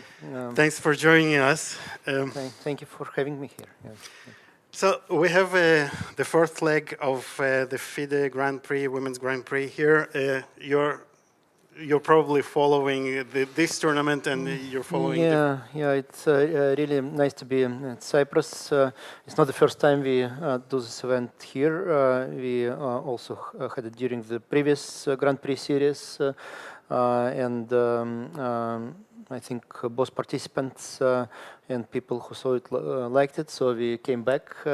Now as a part of 6 events as elements of Grand Prix instead of 4 last time, so it's expanded, it's bigger, so more players participate, prizes are higher, and I think it shows our focus on the development of women chess, and also our attention to the whole World Championship cycle for women players. This year we will also have, besides the Grand Prix series, we will have the Grand Swiss event in Uzbekistan and Samarkand, where prizes for women go up by 64%. Symbolic figure, nice one, so very important. And of course, the World Cup in Batumi before that in July in Georgia. And those 2 events will be the most important ones after the Grand Prix series. And besides those who will win those events, you'll also have the overall counting of points for all major events where women play, a kind of FIDE circuit for women, but consisting only of the official events. So yes, I do follow this. All my colleagues follow these events with great interest. And after already 3 stages in Kazakhstan, Georgia, and Monaco, now the 4th stage here. Very competitive, a lot of fight for the best places, and we are enjoying it. Yeah, definitely. As you said, it really shows that the focus is there, and we enjoy it, having more tournaments, more legs of this event. And there is also the FIDE Council going on through. Yes, we have decided that it's the best opportunity to meet here for all council members and management board members of FIDE. It's a regular meeting, but we meet in person only 1 or 2 times per year. So this is a very important event. Lots of routine questions, but also there are strategic subjects being discussed, including, of course, the structure of the World Championship cycles and other things. Last but not least, just a few minutes ago, we completed the presentation and discussion of the FIDE online chess museum, the official but virtual museum that will be kicked off already starting next week. Wow. So it's a great news for all chess lovers around the world. It's breaking news. Right. Wow, this is really exciting. And you know, here in the hotel, it's more likely to see a chess-related person than non-chess-related person. Yeah, there are today. many famous people from the chess world, including some famous chess players like world champion Vishay Anand and Zhu Jiner, the women world champion. So really great combination of people here. Absolutely, absolutely. Arkady, and we know that you're a big chess lover and you're following the games also up close. Would you like to take a look? No, at I'm not a some pro, games? but yes, I'm following the games and trying to analyze the games. Today I made the first move in one of the games, Divya Deshmukh against Stavroula Tsolakidou. It was E4, and I think it was Ruy Lopez, right? Yeah, it was Ruy Lopez, and was, Divya is. We keep talking about this. She's one of the sharpest talents in the world. Yeah, and looks like her position is slightly better because of the weak pawns, right? On the queen side, weak black pawns. There is some counterplay of black on the king side, but whether it's going to be enough or not clear. Not clear, yeah. And we were thinking that exactly as you said, these pawns are the long-term advantage for white. Exactly. Yeah, that's correct. Yeah, and whether white can restructure a bit the position to take this advantage. Exactly, and we couldn't find good ways to do that because of the weakness of the C2 pawns. So here we were looking more at the ideas like exchanging the queens and without the rooks, and without the rooks, it felt a little bit that more promising, right? White is in trouble on pinning here. But maybe white can also somehow shift the knight to D3. No, maybe like A4, C5, D3. That's actually a good idea. We haven't discussed it. Some perhaps it's too long, maybe, but this position where maybe it's okay to have long lines. Yeah. So this is a very. But again, you know, maybe we have some. But with rooks. With the rooks. Oh, you don't take. Okay, so this is a good idea. So to play this immediately, maybe that was the reason. Yes. And we are using the fact that you cannot take it, of course, because the rook is hanging. We'll show to our viewers. But the question if you can take... Maybe we can take with the bishop. Though, you can take with the bishop, yes. So first take here to not get pinned. And now take with the bishop. And knight c5. And knight c5, you definitely have compensation. But it's enough or not clear. Yeah, I don't know. No, not clear. So it wasn't easy, but Stavroula decided to go rook d8, and now after rook e2, h5. So now white does have the option to somehow, maybe as you suggested, maybe reroute to a4. And now it's, yeah. But still, what if here rook e8? If rook e8, then maybe we are in time. Yes. You're in time. Yeah. We are in time, or she's in time. She's in time, yes. Exactly. Yeah, possible, yeah. Since knight would be like a bigger piece than c5, and if needed on d3, just to take out the threat to the c2 pawn. Ah, then, also, yes. So, if needed, but maybe not needed. maybe not. So white does seem to So be yes, better. slight advantage. And Yes. you know, we discussed that in all the games so far, except for one, the opponents of Divya, they try to go into end games. They exchange the queens Yep. as soon as they can, because they probably don't want to test how in the middle game. They don't. But we will see. I think Stavroula is playing a very solid game in general. Not this particular game, but I mean in general through the whole series. She showed quite, I think, patient approach and got lots of good wins. She lost one game here, but overall she is doing quite well, I think. Yeah, and she was she was leading for Yeah, the first that's four right, rounds. yeah. So. Yeah. So what's the next one? Let's take the leaders. Yeah, leaders. clash, Leaders. Yeah, I saw this position. I think there's only one weakness for black on e6, but probably it's not enough for a real advantage. Yeah, that's what we felt as well, and especially that black has some especially counterplay. exactly. So I think it's pretty much equal, most likely. Yeah. It looks like it, and even we even thought that maybe it's even a little bit easier for black to play. Yeah, maybe. And, But objectively, it should be equal. But maybe a bit easier to play for black. Yeah, I get so we agree on that. And actually, I like Anna's move, Rook A1. We considered the straightforward Rook C1, but then after Rook A2, you have to solve some issues. Yeah. And Rook A1, yes, protects from this idea, and then King can King go. goes. Yeah, right. But what if? Knight C3 doesn't work. Yeah, that's what I'm trying to understand now. I don't know if it works or not.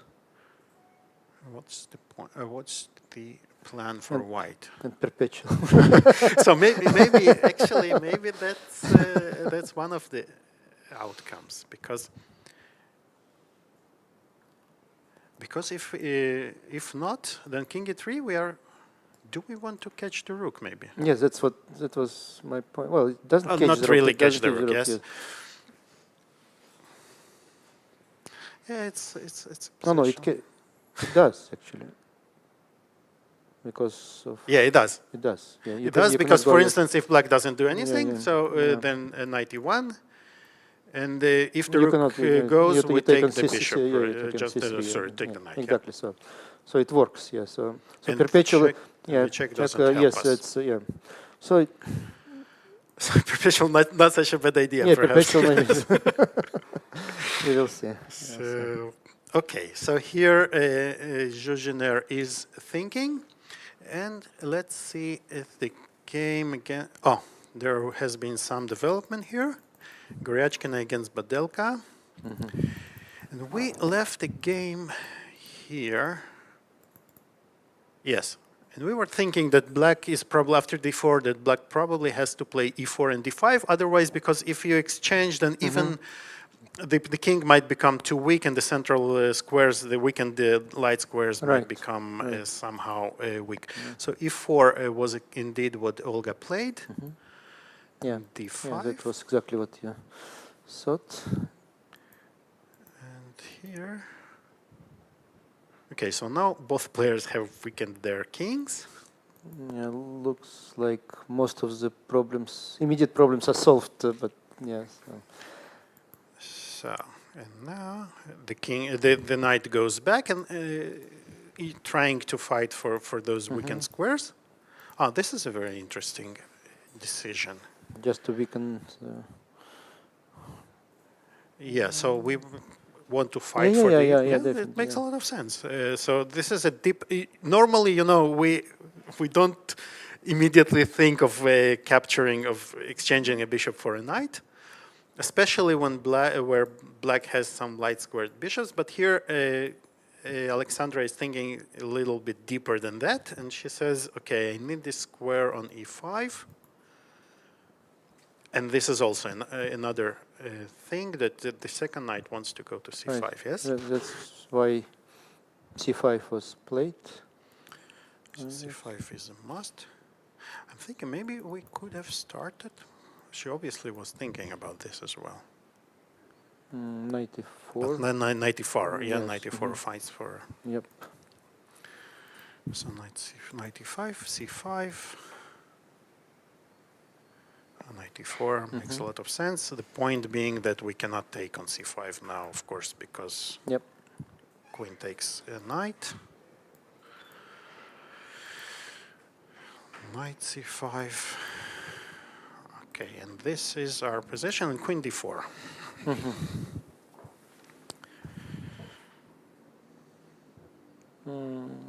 So what do you think?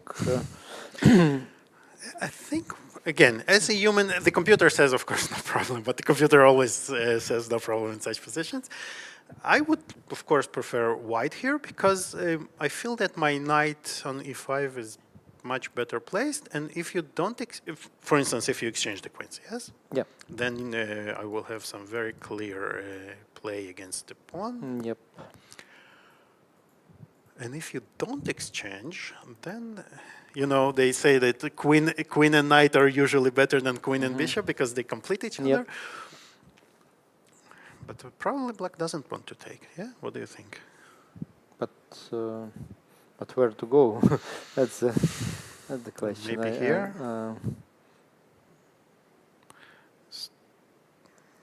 Try to create some counterplay, maybe place the bishop on e4, and so maybe something like that. And you, If I'm in time. and you're not afraid of c4? I'm afraid, but what to do? Let's see. Okay, c4, and so if I take, then you want to. You have a few options, yes? Yeah, let's say with the queen, yes. Take with the queen. King h7 probably. King h7 is. Since you can't go to h8 because of knight f7. Let's show that. So if king h7, then there's just winning. But if king h7 still. And then rook d1. d1. Yes. Yeah, you're putting some pressure here, yeah? But maybe I can still. There's nice check here, yeah. And if this, then I force you to take, maybe? Yes, by. Yeah, and then it looks more like a draw. It's much more like a draw. Yeah. And if anybody, then probably it's black who can try, but. Okay. Well, I'm not insisting on c4, of course. It was just to check. But it's but it's that's the most. That's the first thing I think we have to right. So maybe first rook d1 or first rook d1, or rook c1, whatever. Rook d1 probably is the more natural. Unless you can again force queen's exchange by queen b6. Queen b6. This is interesting. So maybe why did they then go to? Maybe queen d6 was a mistake. Yeah, maybe queen b6 is immediately. And that's exactly what is better. Yes. That's exactly what Olga did. It's She a much better move. She already did it. Okay. It's a much better move. Also attacking b2. And what do we do with white? King h1. Possible. Yes, and then there is a chance for the rook to go to. So on b2, it's not clear whether you can take it. It feels like the queen is a bit wrongly placed, right? The action is there, is on the king side. But maybe we don't have still enough. Okay. c4. I don't know. No, well. c4 or maybe. Yeah, c4 is a move. C4 is definitely a move. Well, interesting. Yeah, I don't know. it's but well, most again objectively probably equal, but a lot of play. Absolutely, Yeah, a lot of play. It feels like white is a bit pressing. Yes. Okay, Mariya Muzychuk against. Mariya is attacking. Is attacking. Yes. Yes. We have seen both the Muzychuk sisters are maneuvering their knights very well today. So the knight from here, look at this path the knight took. Knight b3 to c d2. Oh. Yeah, that's It's really.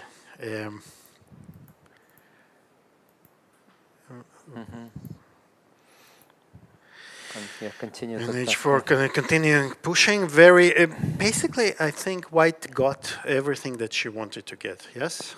So the question is when b5 will be made. Yeah? Yes. Maybe it will be too late. Too late. Yes.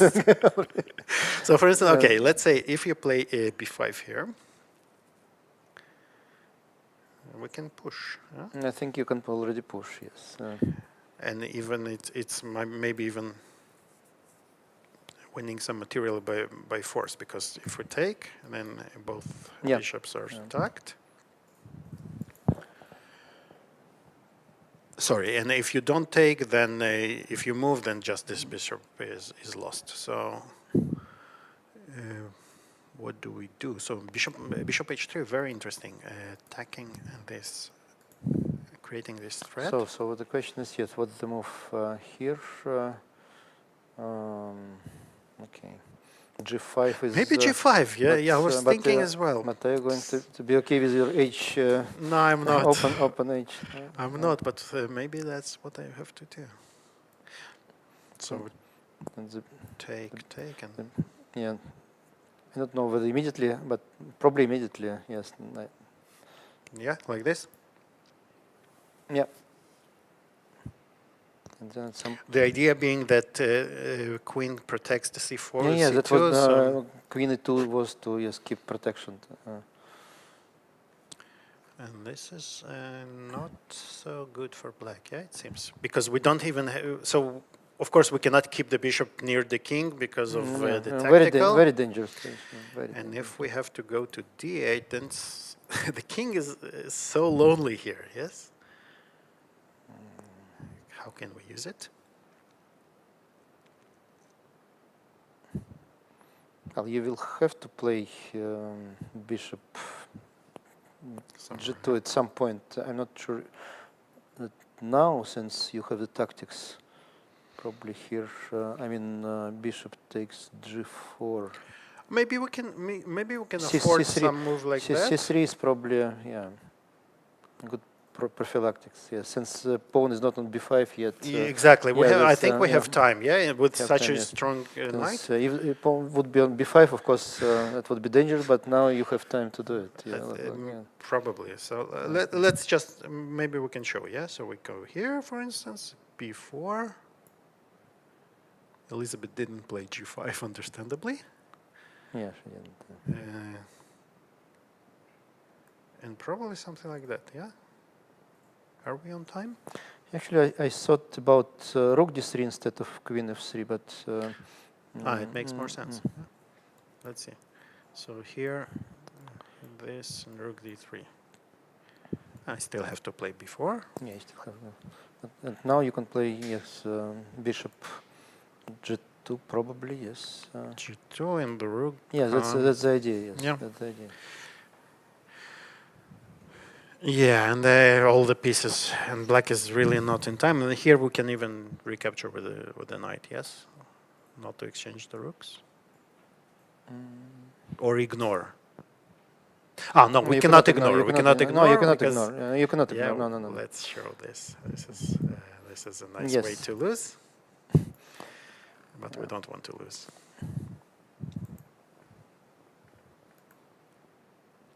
Yeah, you can take it. Yeah. But then you can come back with. But then first the bishop can come back, and then second we might run into some trouble. Yeah. So better to.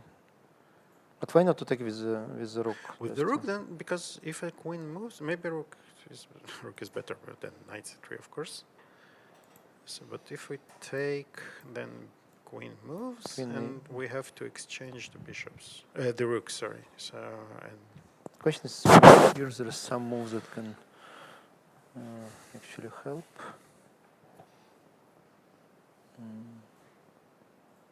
And now maybe Queen f3. I'll start going over here. Oh, or you are not in, It's tricky. not on, Yeah, not on I'm not time. sure. I'm not sure who is first here. No, probably not on time. No. Yeah, probably we can take. It's not so easy, huh? No, Or what do you want to do? I thought Knight Knight of f6. Ah, you. This is what you wanted to do. Ah. So, and if we take, then Queen of 6, mate in 1, and how do we defend? Huh? Yeah, that was my idea. Yes. Do I have to start checking? Yeah, maybe in time with checks. Knight d2. Oh, king King d2. d2. King d2. Sorry. Yeah. And I check from here. The problem is that Ah, I you have cannot this hide. bishop. Yeah, you cannot I have hide. bishop b5 here. Yeah? Oh, okay, it doesn't work. Yeah. And, Yes, you cannot hide. and anywhere. it's some No, you draw. cannot. You cannot hide. It's a draw. Okay, so this can still be a double-edged, yes, but. So what happened? But Elisabeth played bishop f8, so she's preventing this. Yeah, now, she's preventing this. Now yeah. she claims that on this move she will have bishop takes h3, and if we take the knight, then the bishop is not hanging, and we can go back. Yeah. Makes a lot of sense. And the bishop is ready to protect her. But we're still maybe able to go for this. Ah, but now knight h5, yes? Yeah. Knight d5. Knight d5. So and this is interesting actually. We're forced to take. And now the bishop all of a sudden comes to become very strong. But you can again play knight d5. We have so many knights here. Yes. Just probably winning the pawn. Yeah, but maybe we are ready to give this pawn. Are you sure? No, it's not my pawn. Okay, I can your give pawn. it. Yeah. So Okay. Yeah. Let's just conclude that Mariya has real attack, but there are some counter chances to prevent from immediate disaster. Yeah, prevent the black's absolutely. position from immediate disaster. But yeah. like in many Sicilians, yes. Okay, and our And last the game last for one, yes. today is not many moves have been played. No, still Opening, but the players really. So look at this. they So- take their time. Yes, they already half an hour left for both. But, yeah, and Nana wanted to take a game out of the known territory, and she definitely definitely succeeded. succeeded. Yeah, no castling until now. Yes, and on this move, both players spent about 1 hour, I think. So, Yep. and d4, wow. So it can become really, as you mentioned, no castling, and immediately black wants to open the Right, files, right, right. So in the center.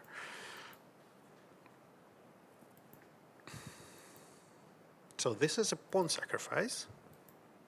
So Harika sacrificed the pawn. And in previous game, she also sacrificed a pawn with black, and it wasn't so successful for her. No, And it looks like where is the compensation? Yeah, it looks The like. I mean, of course, the king is open, but how to approach? Yeah, Right, with since with such, all the yeah. pieces on the last rank. Yeah, you need to put your knight on f8 also to be consistent. like Yes, like this. No, it's a joke, of course, but yeah. Well, maybe there is some way to start attacking, but yes, exactly. Bishop e2 prevents any jumps like g4. Doesn't prevent, but at least makes the attack more difficult. Still possible to do it. Or just solidly knight c6 with the idea of knight d4 somewhere at some point. since the d pawn for white is behind, and Yes. can be Yes. the pressure can be made on this d pawn if you control d4 square. Absolutely. But again, I'm not sure this is enough for this is enough of a compensation, right? Because still we are a pawn down. Yeah. Probably that's what black needs to do somehow, yeah. But I don't even see how we place our pieces so well. Oh, so maybe a6. A6, yeah? yes, A6 is the yeah. idea. And if we go here, then this is very Yeah. And then you strong. somehow develop your move your. So for instance, yeah, let's say, this is a good illustration, right? If we go suddenly here, then You have an issue with your no, queen already. You need to find a good spot for that's so easy, yeah. for your most For important instance, piece. This is just losing, I think, yeah. Yeah, looks very dangerous already. That's it. Let's check it. Game over. So there are dangers. Yeah, there is compensation here, since on the one hand white is developed, but there is this weakness on d2 and this empty d4 square that can be used for counterplay. That's why we gave the pawn, right? Yeah, to free exactly. the square. Yeah. Exactly. So it's interesting, especially given the fact that both players have only half an hour left for An hour left. Who will 28 moves. Not Wow. clear who will take advantage of that. Yeah, and we shouldn't really rely on the bar, right? That says that No. white has Of course, an white advantage. technically white has advantage, but not so easy to play this position. Yeah. Especially if Harika knows what she's doing. I think she should know. Yes. So it's very interesting. And if we castle long, Interesting. Still, probably a6 should be played, A6, and then knight c6. then we don't want to place the knight on a3 because it's misplaced there. But now, so it's actually maybe quite. With Quite the idea unclear, of yes. yes, bishop f5. After knight goes to d4, bishop f5 becomes a threat. Yeah. Okay, good. I think we covered all the games. Of course, it's far from the finish. In most of the games, maybe one will finish pretty soon, but others will continue Yes. for a long time, and we will be following that. Otherwise, coming back to our main job here, the council meeting. I mean, for us, and me and my colleagues, we welcomed the intention of many countries to host important FIDE events. So this year we will have India, Austria, Georgia, England, Uzbekistan, Qatar, India again. So many countries are hosting important FIDE competitions, and many also youth, kids, veterans events in all parts of the world.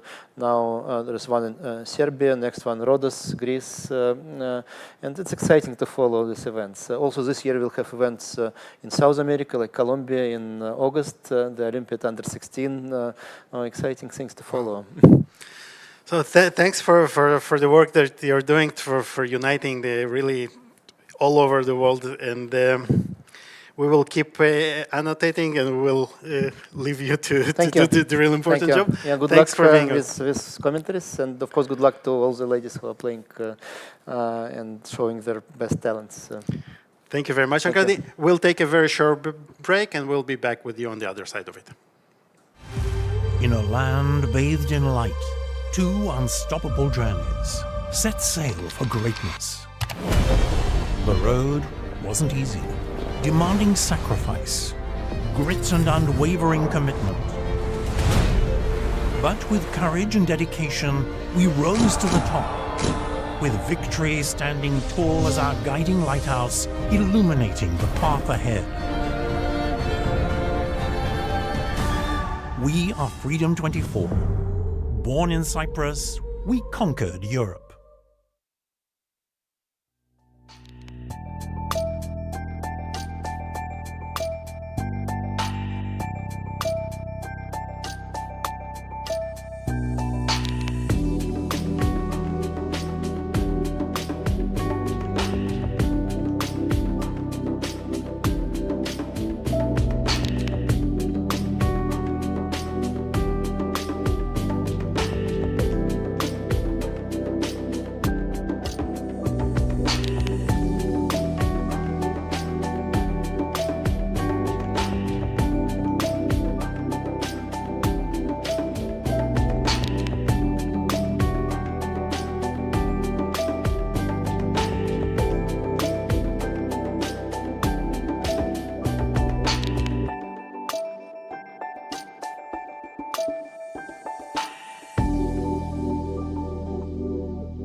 welcome back, everyone. We keep watching the round 6 of the Women's Grand Prix tournament in Nicosia.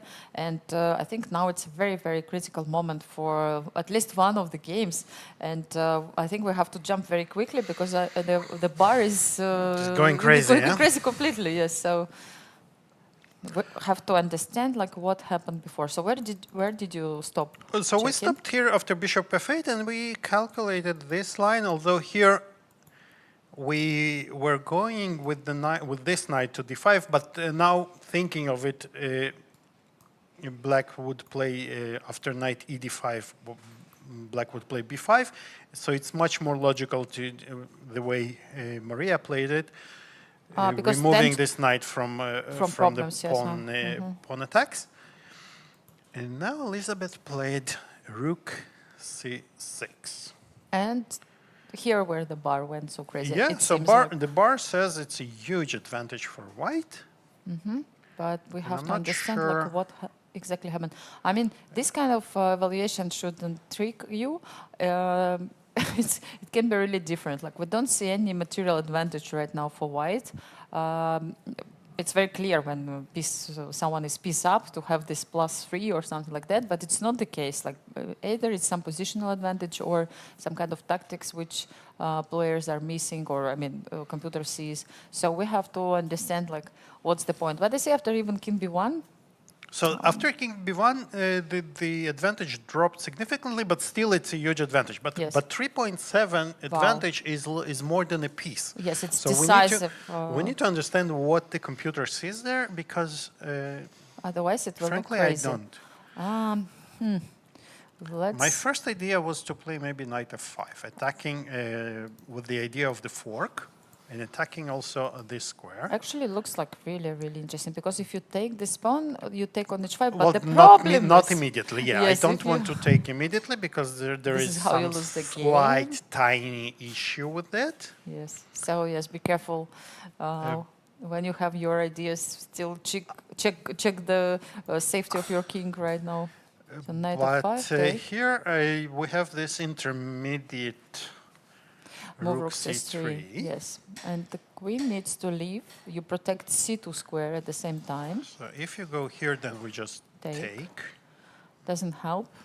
Maybe it's little bit. still a good way to a good thing to do. But let's check something straightforward. So if black goes here, we on take. h5. Right? I don't know anything like rook c3. I mean, So black but has rook no c3. You threats. know what I was planning to do? I have feelings that I know. Yes. So and if king g8, basically So the only if king move. h8 no? the only move, I wanted to take, completely ignoring the fact that you Bishop g7. bishop g7. I keep ignoring you. Wow. So the point being that if you go here, this mate, Yes. And if you take on f6, and if there you is take another on one. there's another mate. Yes. So Yes. here there's check and mate. I think you can ignore me, yes, like that. You know? Just keep winning. Yeah, but I really like this move, and it look. I mean, still we have to check maybe some ideas with rook c2 check there. Oh yeah, like, we yes, just have for to fun. because It's maybe the only option for black, like So here in this here- position. Yes, somewhere here. Wait, how did this queen doesn't work? h7. I check. It's check. Let's check again. Oh my gosh. That's why she played king b1 maybe. That's why she played queen king b1. But But still, let's still try okay, to find. interesting. You know what? I think you don't even need but to do all I can. this. But you know what? Maybe I can allow this. Oh no! So just kind of again ignoring. Ignoring, everything, yeah. yes. So the problem, the idea is that this is checkmate, but you have rook c7 here. Rook c7. That looks logical. And no queen h7. And no queen h7 and no pieces, which is a problem. Can be a little bit of a problem. But But it's actually it's only one rook. It's nothing. Come on, what's a rook? I have a feeling you don't even need all this. Like if you come Yeah, back you a don't little need bit it. earlier, You're absolutely I right. have a feeling that So here maybe you can just just could take the rook even, yeah? Yes, you could take the rook and keep all the threats and This simply is, say like make a move here in this excellent. position. I don't know. Maybe it's still possible to make a move, play rook f8 or something like that. But I mean, it looks just so scary. Yeah, basically you're absolutely right. So we don't have, we kind of try to make up for missing this check. But even this is probably completely Even winning. queen g6, yes, like asking question, what you Here can we do. check. And g takes it. And Queen g c7. takes. Queen though. c7, the only move, and then Rook rook g6. comes. Yeah. Rook g1. Yes, even better, of course. He's over there. And yeah, rook Rook g7. g7. Has to go here. I don't know, you can So- take the queen even. Yes, no? I can take the queen, but I But yes, you probably want don't to- want to because I want to play it like Give this. a checkmate. Nice. And like this. Okay, this is beautiful. I like it. Like you propose the pawn, Yeah. inviting this king to go all the way to f8, but don't put the rook, you know, like you did before.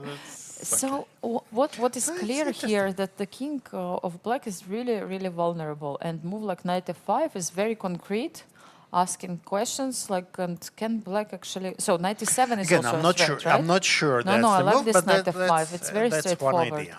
Very straightforward. I mean, you also have an option to play knight g4, perhaps. Okay, but knight f5 is like you also want to play knight e7, right? And just win the material in the worst case scenario. But you know, Anastasiya, so I have a confession. Yeah. If I didn't know that the bar says there is such a huge advantage, I might not have even been looking for it because I would just normally play king b1 because that's the normal move, and I would go on, right? But knowing that there is something concrete, only then, and we're not even sure that knight f5 is the Yeah, move, not right? yet. We don't know. Oh, yes, don't have the evaluation. But on the other hand, it's very logical, right? I mean, we're attacking on the king's side, and what is actually the way to keep our attack going?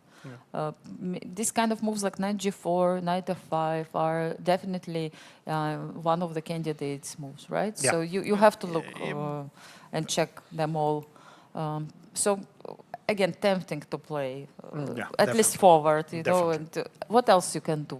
I mean, what other moves? Like Mariya played, yeah, king b1. Or king b1. Yes, first you defend your king, like make sure that your king is safe. On the other hand, we know very well that when we have these kind of positions with opposite castling, opposite sides castling, you need to create attack as soon as possible, and then every tempo can be decisive, right? So these concrete lines, sacrifices are like very common in these positions, and you have to find a way always to open the files, open the diagonals for your pieces in order to give a checkmate to the king. So knight f5 is like would be like topical, you know, like something what you read in the books when you try to create an attack on the king's side. But perhaps Mariya also found quite pleasant way, maybe not even to risk anything and just continue her attack.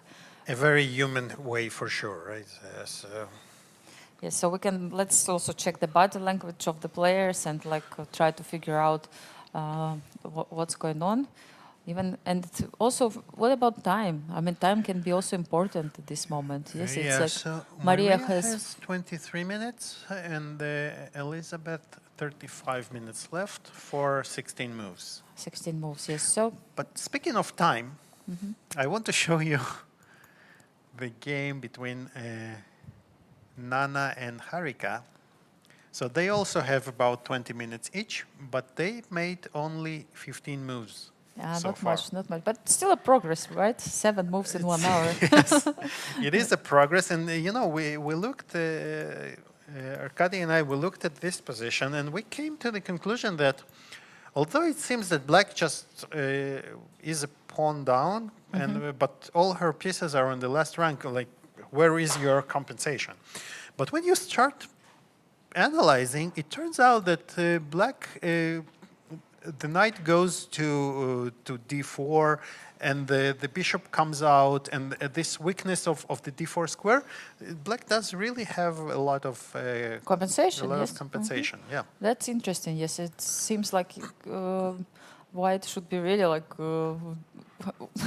really better. But yes, Yeah. I understand what you But mean. It's like it's not so easy. So, for instance, we try to make some simple moves, and then all of a sudden, so after this and a6, for instance, if you have to go here, then Yeah, you're all of a sudden you're facing some issues.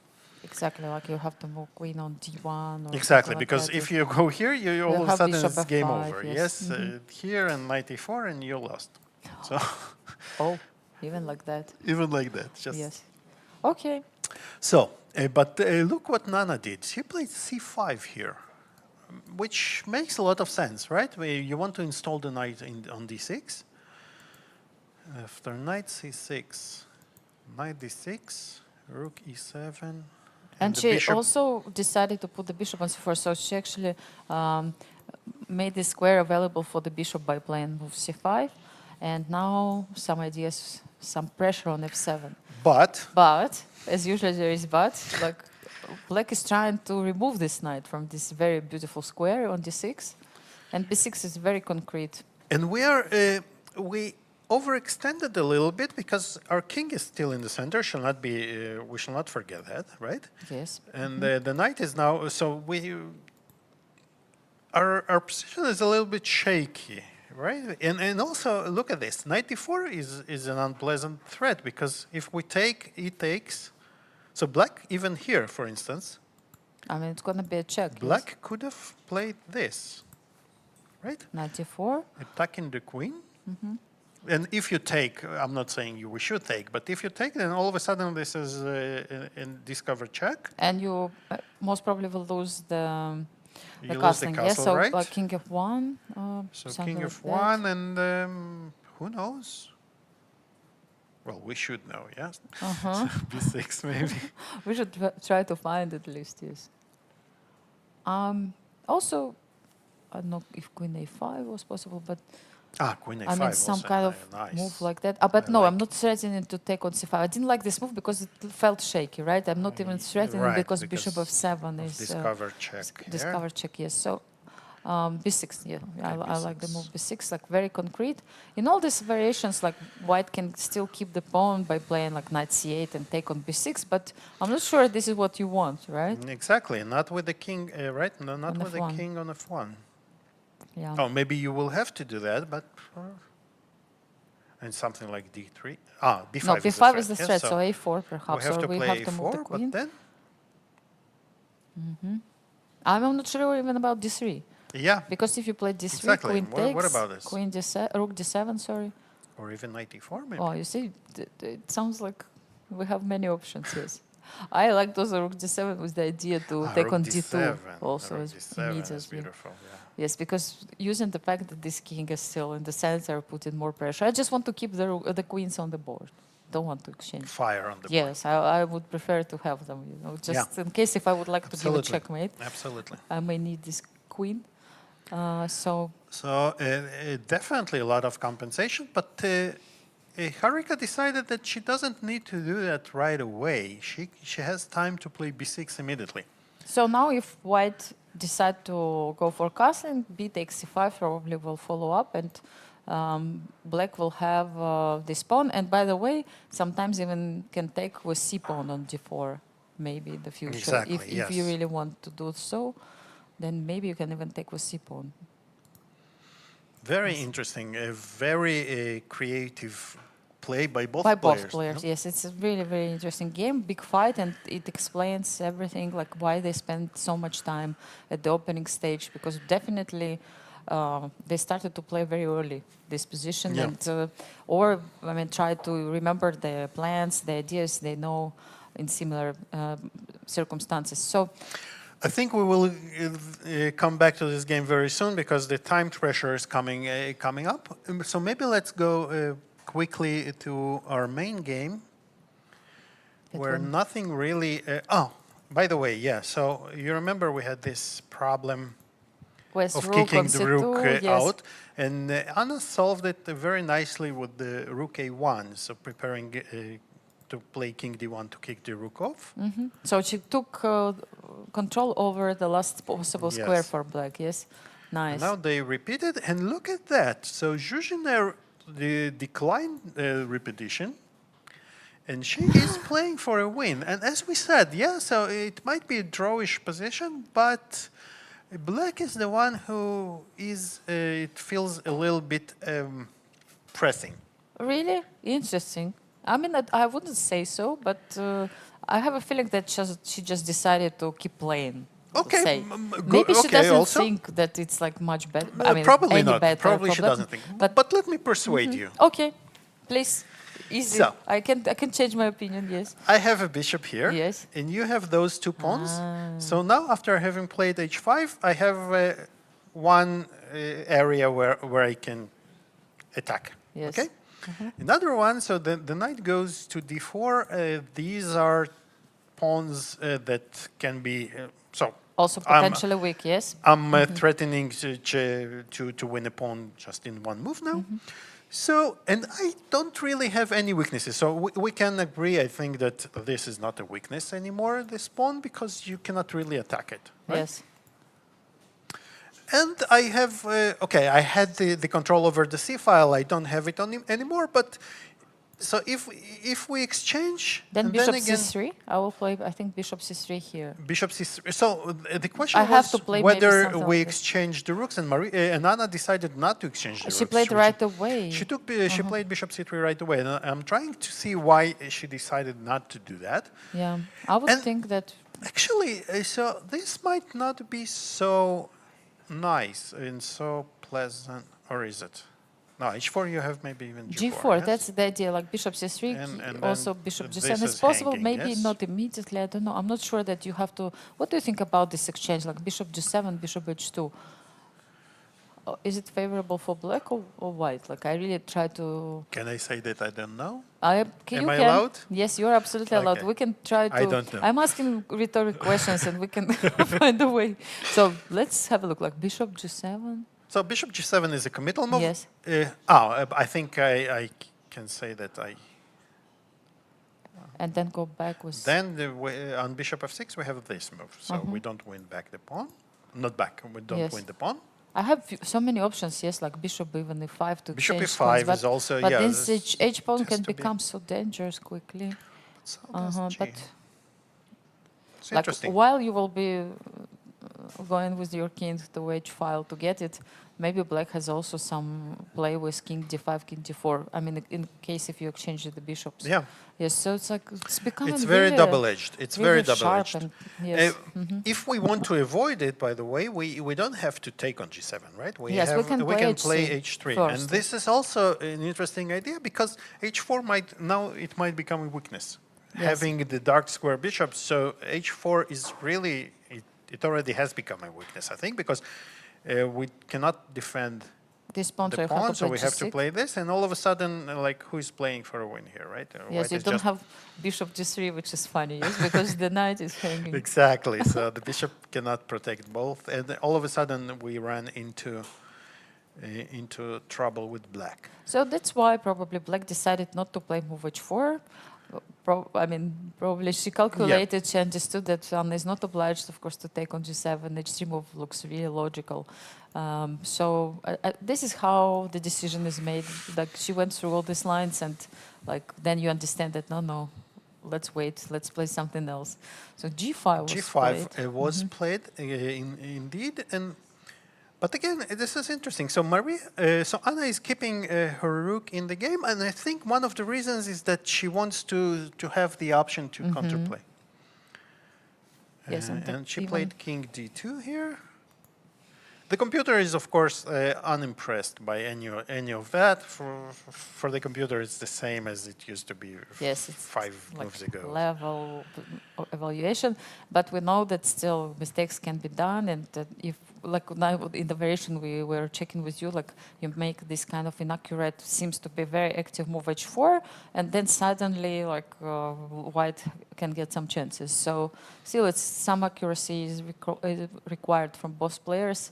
You can Exactly. misplay any You position. can misplay, you can overpush, right? Overpush, then- yes, exactly. And again, yes, it can be psychological. If she refused to repeat, perhaps she feels like she, in a way, a bit obliged to play for victory. You know, sometimes this is what you feel like that you need to have a reason. So it's, I mean, is it so simple? Like you tell to yourself, position is actually very level, but I would like to keep it playing. Yeah, I think that's the This is right how way. they That's do, the right yes? approach to do that, because if you overthink stuff and overpush yourself, then you're bound to make some errors, right? So it's maybe it's just also some players, they have this approach, never agree on a draw even with repetition. I mean, I'm not talking about offer. Just simply play any position until the end, no matter what. Yeah, Yes, and like it's that not a takes bad away this whole issue of whether I want or not. You just, you know, if you're not worse, if you then don't make your position worse, it's gonna be fine. Actually, I had funny story. Like I played in German Bundesliga and team competition where you, of course, it's better for you to fight until a certain point at least to understand what is the situation in the match, right? And this is how my opponent once tricked me. She started to repeat position in a move like 10, right? And I'm like, what to do now? So like having this kind of idea, and actually this was like how to say normal for our team to keep playing always, you know, to not to make quick draws in order to keep balance and see how is it going. But what happened is like I got worse position simply by avoiding the repetition. Yeah, that's the problem. And then I was fighting for 6 hours to make a draw. So at the end I succeeded. I made the draw. Everybody was very happy with my play, but I could just make it very early in the game. I mean, 5 hours earlier. The team won that match. Let's say so they were very happy with this draw, while I could do it like long time before. So it's always like very tricky, and I mean you never know. So it's important point what you said, Alik. It's important not to make your position worse after avoiding the repetition. Yeah. If you make it worse, like then then you are better off to take the repetition. Yeah. Exactly. But there are situations in the tournament. I'm not sure this is one of them that you must play for a win. I think neither of the players is in this situation. I think they will be both content with the draw. But if you can win, of course, it's always a plus, right? So and obviously Zhu Jiner is trying her chances, and it's very admirable. Yes, exactly. Like. It's interesting. Like okay, Rook C8, and she's not risking much. Although you see that now the evaluation bar is favoring white a little bit. So I'm trying to understand her idea. Like she doesn't want to play Rook H8. This is the only thing I understand. Because first I thought about it with the idea play to push H4, but Bishop on C3 looks at this direction and doesn't allow it. So what else then? So we have Bishop F6 now. What does Black want? Keeping pressure, but as looking at White, if we have to play, we have two very interesting ideas. So first of all, we want to kind of understand if it's a good idea to if we want to exchange those, because normally it's considered to be that if you have pawns on both sides of the board, then it's good for the side with the bishop. Yes, right? exactly. Because it can play on both sides from one spot, and the knight is it takes much longer for the knight, especially if the position is not closed. Yeah, I mean this bishop looks quite powerful. And I think here it might work unless there is something very concrete. No, I don't think so. Like, so for example, like even exchange, so if we exchange, for instance, we maybe knight e3 was the idea, knight f1. I want to. That's exactly what I want to do, but I want to fixate your pawns first. And another idea that I want to claim is that this one pawn holds 2 pawns of white, and I have almost an extra pawn. Yeah, but now I can play king d2, and you don't move your knight. I don't move my knight, but maybe I don't want to move my knight. Or I don't need to yet. Yes.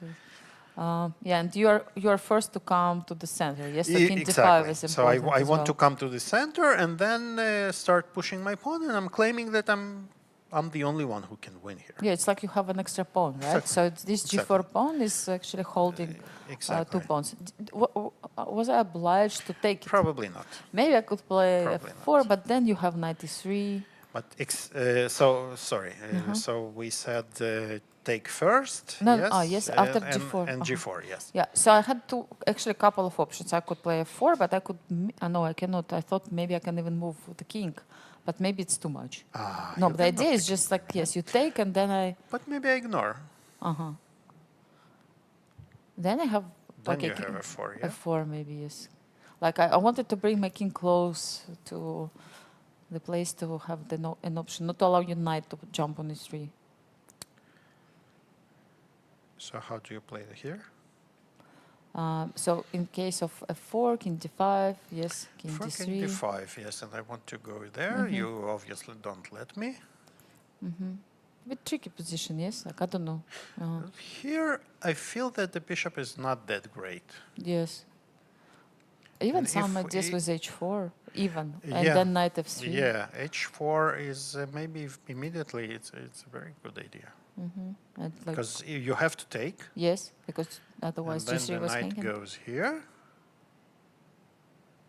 And we even have time immediately, even then, even after king e3, because you don't have this, I can take, right? Yes, take and then And take this on is h3. game No, over. this is winning for black. Interesting, yes, so... So g4 is a threat. So for this reason, maybe knight e5 doesn't work. Maybe it's not so good, yes. Maybe you would like to keep both knight and bishop still on the board. So my second question would be, what happens if we play bishop f6 here? Bishop f6, threatening the pawn, like making it, asking concrete questions. Very concrete. Yes, like so. Almost. I have two options again. I can play rook g8 or g4. Don't know which one is the best. But You can even maybe take.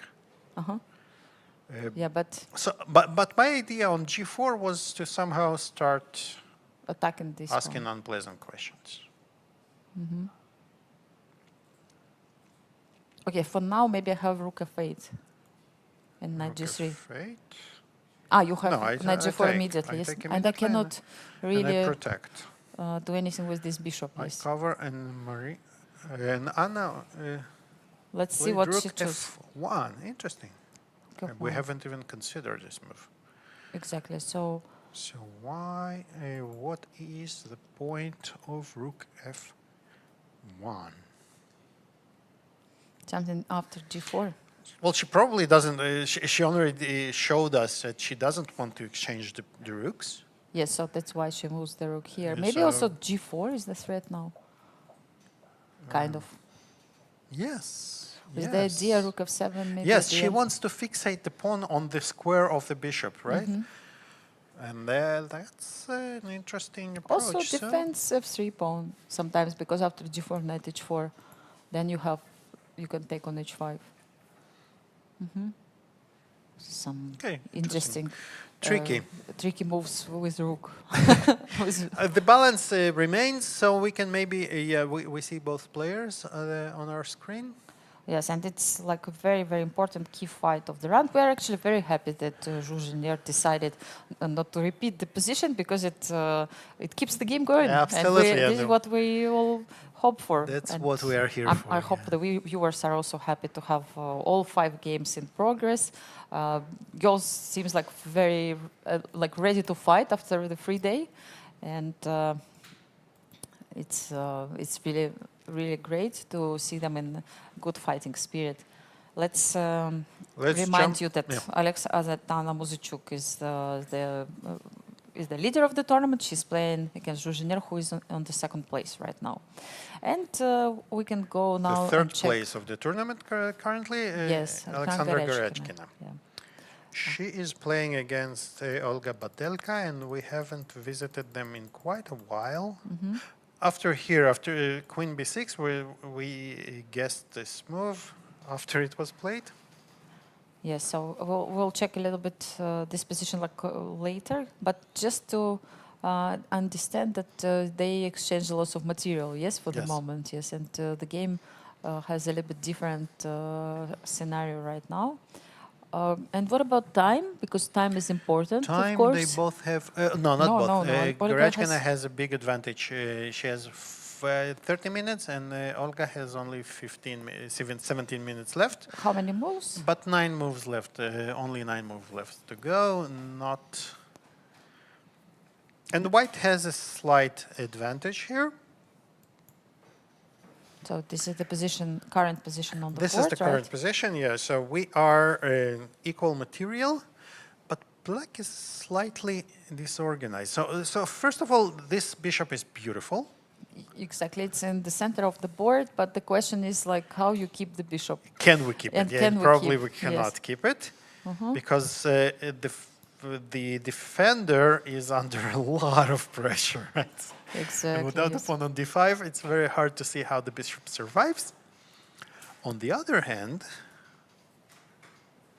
so why not play rook g4 here? I see that Olga played rook f5 for some reason, and she obviously has good reasons why she played that and not... Rook g4 because like you wanted to kind of keep an eye on the bishop and attack h4. I right? wanted to attack h4 so and I what wanted if to keep the bishop CD5? protected, yeah. cd5, I was think going it's- to... If you Can I take it, rook d4. Ah, okay, This so was my this is plan. the explanation. Thank you. Yes, I want to And pin that's your game bishop. over. Thank you, and see you tomorrow. Exactly, Yes, feels like exactly. that. Yeah, at least it's hard to imagine anything here. Yeah, I I can save the bishop, but I cannot save the game. Yeah. Yes, it's like this pawn is really dangerous. Okay, so this is a But very you don't need. I mean, maybe you are not obliged to take on g4. I mean, on to take h4. h4, maybe. So maybe there is something else. But then, okay, but then we just Then you lose just the pawn. lose the yeah. pawn, yes. So rook f5 just keeps the pawn defended. So cd5, you will take with the bishop. Do I have a choice? It looks something strange, yes, with all the whole Very, construction. yeah, very yes. uncoordinated. Yes, so something is that's my problem. That it feels that we are somehow not So well yes, placed. like you yeah? just you can kind of start maybe chasing these pawns and How bishop. can we defend? I mean, you have c6. You can remove the bishop. Ah, no, sorry, the pawn is hanging, right? Or I mean, don't play rook a7. You lose the bishop like that. and Exactly. We can So c6.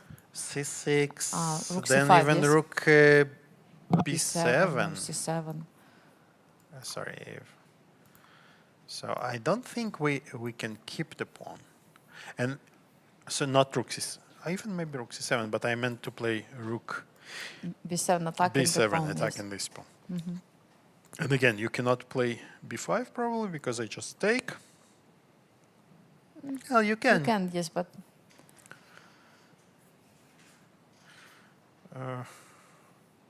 How we take with the pawn? yes, or maybe even with the rook. Are you sure this ending is like? No, I'm not sure. No, okay, you will have an extra pawn. I yes, think at we the end. established it. I'm not sure of Yes, anything. nobody's sure. Yes, so take before. Before honestly. I'm okay. I Yes. think before this Yes, is a everybody draw. is fine. But I have issues if you don't play before. So if at least you can start bringing the king. Yeah. So this is what could have happened, perhaps in case if.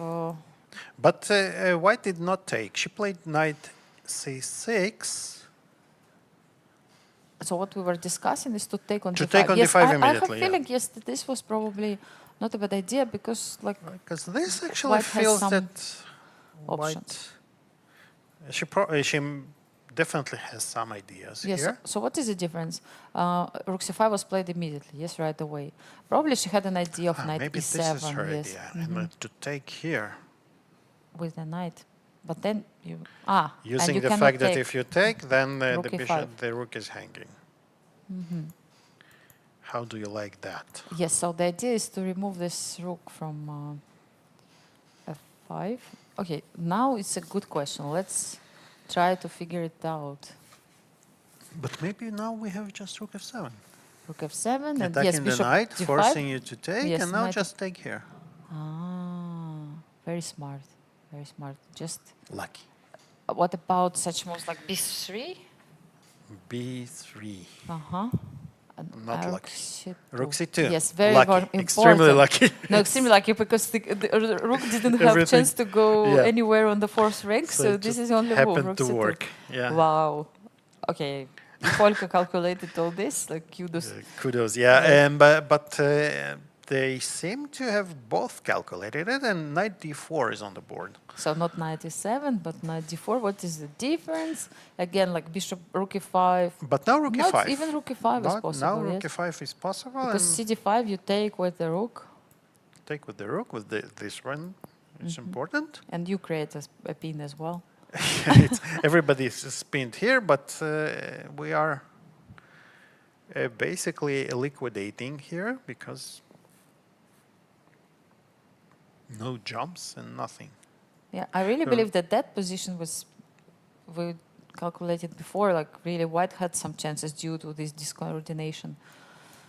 But here somehow, yes, everything is exchanged and Looks it like looks safer for Olga, definitely. Yeah. this is very drawish. Very drawish. If this goes this way. So Olga is thinking here on her move, and she moved rook f6. Maybe also not a bad move. Also, maybe enough.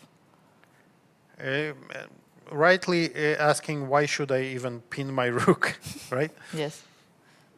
Exactly. Like because if cd5, you just take with the c5, bishop. then bishop d5. But again, you have to be But sure. now there is another. So maybe there's a slight concession.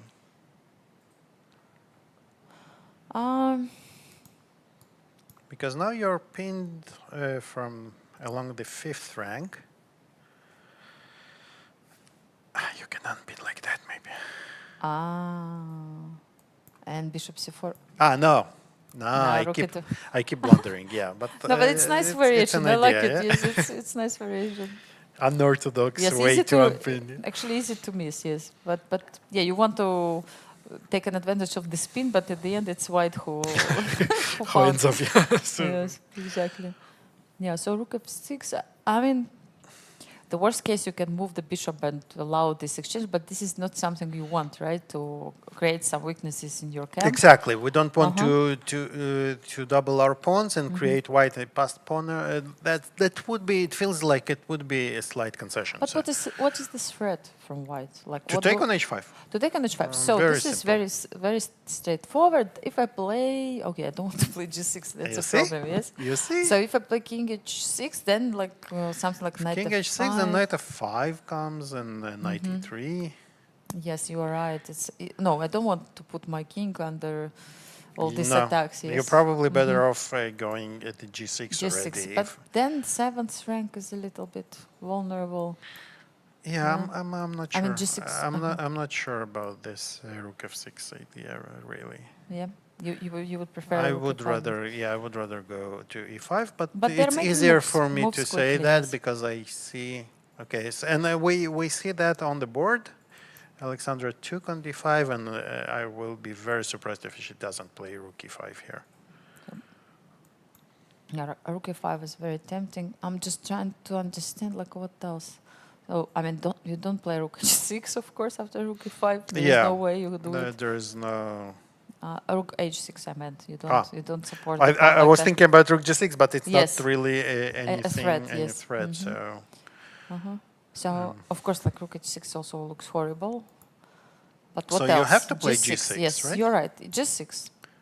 Maybe it's not that bad. she didn't. Oh, she played actually b4 is another. I wanted to suggest b4 here, especially after So you have to go back. But let's see. The game is progressing a lot. So before rook c4 has been played. You know what? We have.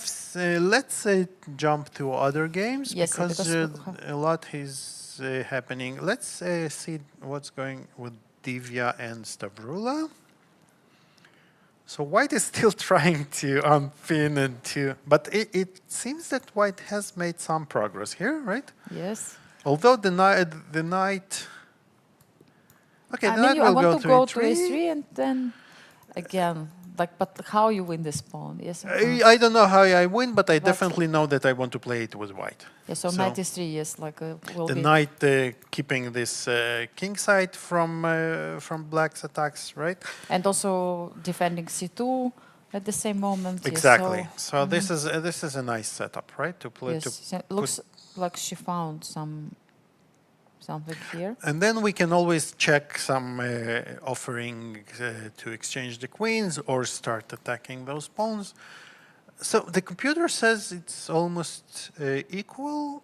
or equal, but maybe I would, holds it somehow, but from the human perspective, it's not that easy, right? So what I kind of see that, yes. Yeah, even of course, if you exchange queens, it's going to be very, very difficult because you'll bring the king on c3, and then even after a5, you will play b4. yeah, for right? instance, yeah, so you're talking about something like that. Yes, just I was trying to calculate. Well, not immediately, Yes. but let's Yes. pretend that we Defend protected it. this pawn, right? But I see something else, d4. Huh? Yeah, but there would be d4, which, along with this bishop, prevents us from progressing. Yeah, I mean, so maybe let's say computer sees that black holds it somehow with all these moves, but it's not that it's black who needs to find all this, right? Exactly. And because white is- has the luxury of doing it at Yes. any spot, at any moment, yes. moment in the time. And let's say ask questions like, do you know how to defend all this, or yeah, so Definitely not something I would love to Time? play. Oh, Because but f5 is actually maybe that's the way to do that. again, that if you not Taking play knight the d3. very important square on e3 under control. Here I would consider this move with the white. What If it you works. play? Ah, it doesn't Four. work. Yes, F4. you There's play a 4 four. because the bishop is protected, of course, so forget about it. For me, it's interesting that f4 with some ideas of bishop before and f3 sometimes. Maybe like to make this whole construction a little bit vulnerable, so- but maybe not. I mean, okay, you don't want to This allow is- also knight on e3, but just some like f4, bishop before, provoking even this f3. And here you don't exchange, you probably go here, right? Okay, maybe we can leave this game and Yes, jump to. let's jump. We had Our players are playing faster, and we need to much also faster. to play Yeah, faster. we need yes. to play faster. Okay, let's take a look. Wow, so much. No, not so much changed. So Mariya is. No, queens left the board. That's important moment. So remember, we left the So, position after here. c3. Yes. And B5. b5 very natural. So She Mariya just just takes, and this explains why she moved her king to b1. This is to avoid the pin. And actually, bishop cannot take on h6. Knight e7 will follow up, so black cannot actually take the Exactly. So, fork will appear on so the we board. So have an extra pawn, but we are sacrificing another one. I think white could have taken here, but then black wants to create some counterplay. maybe on the b file. Right? We don't have queen before. This is not a checkmate, right? It should be Not it yet. should be checked, but not here. Okay, so before knight g4, What a knight g4. she opens the third rank for the rook. And look at this. This is beautiful. So rook was going here to participate in the attack on the king side, but all of a sudden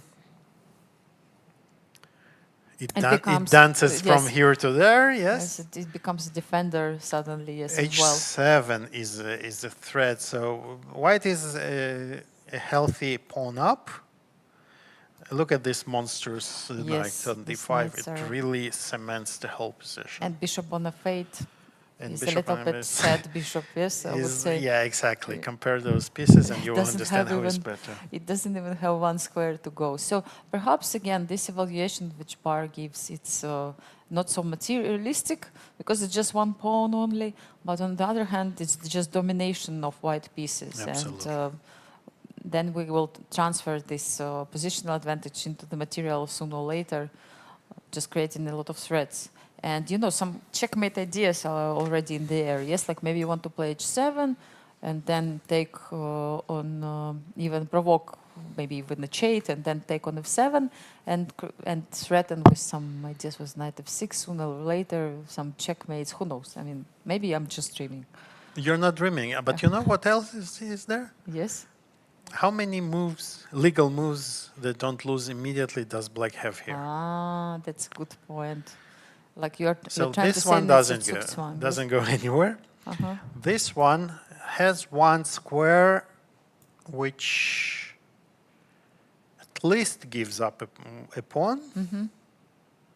Second pawn. You can actually just take it. You can and, just take and it, probably. be happy. Yeah. Yes. So yes, not so, So well this with is knight. not So a probably move. the rook. And where? Yeah. So there are question. two moves with the c4. rook and another move. So not so many, okay? Yes. And Elisabeth played Rook c4. rook c4, and now after knight b6, Oh. she is faced with the fork, but she has a worse position, right? So she, Did she see it? I mean, maybe but she probably, missed it. Yes.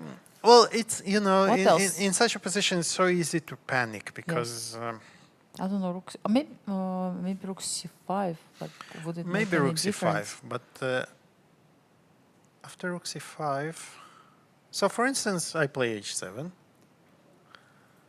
You have to take, because if you don't take, I just take Yes. anyway. So you take, I take.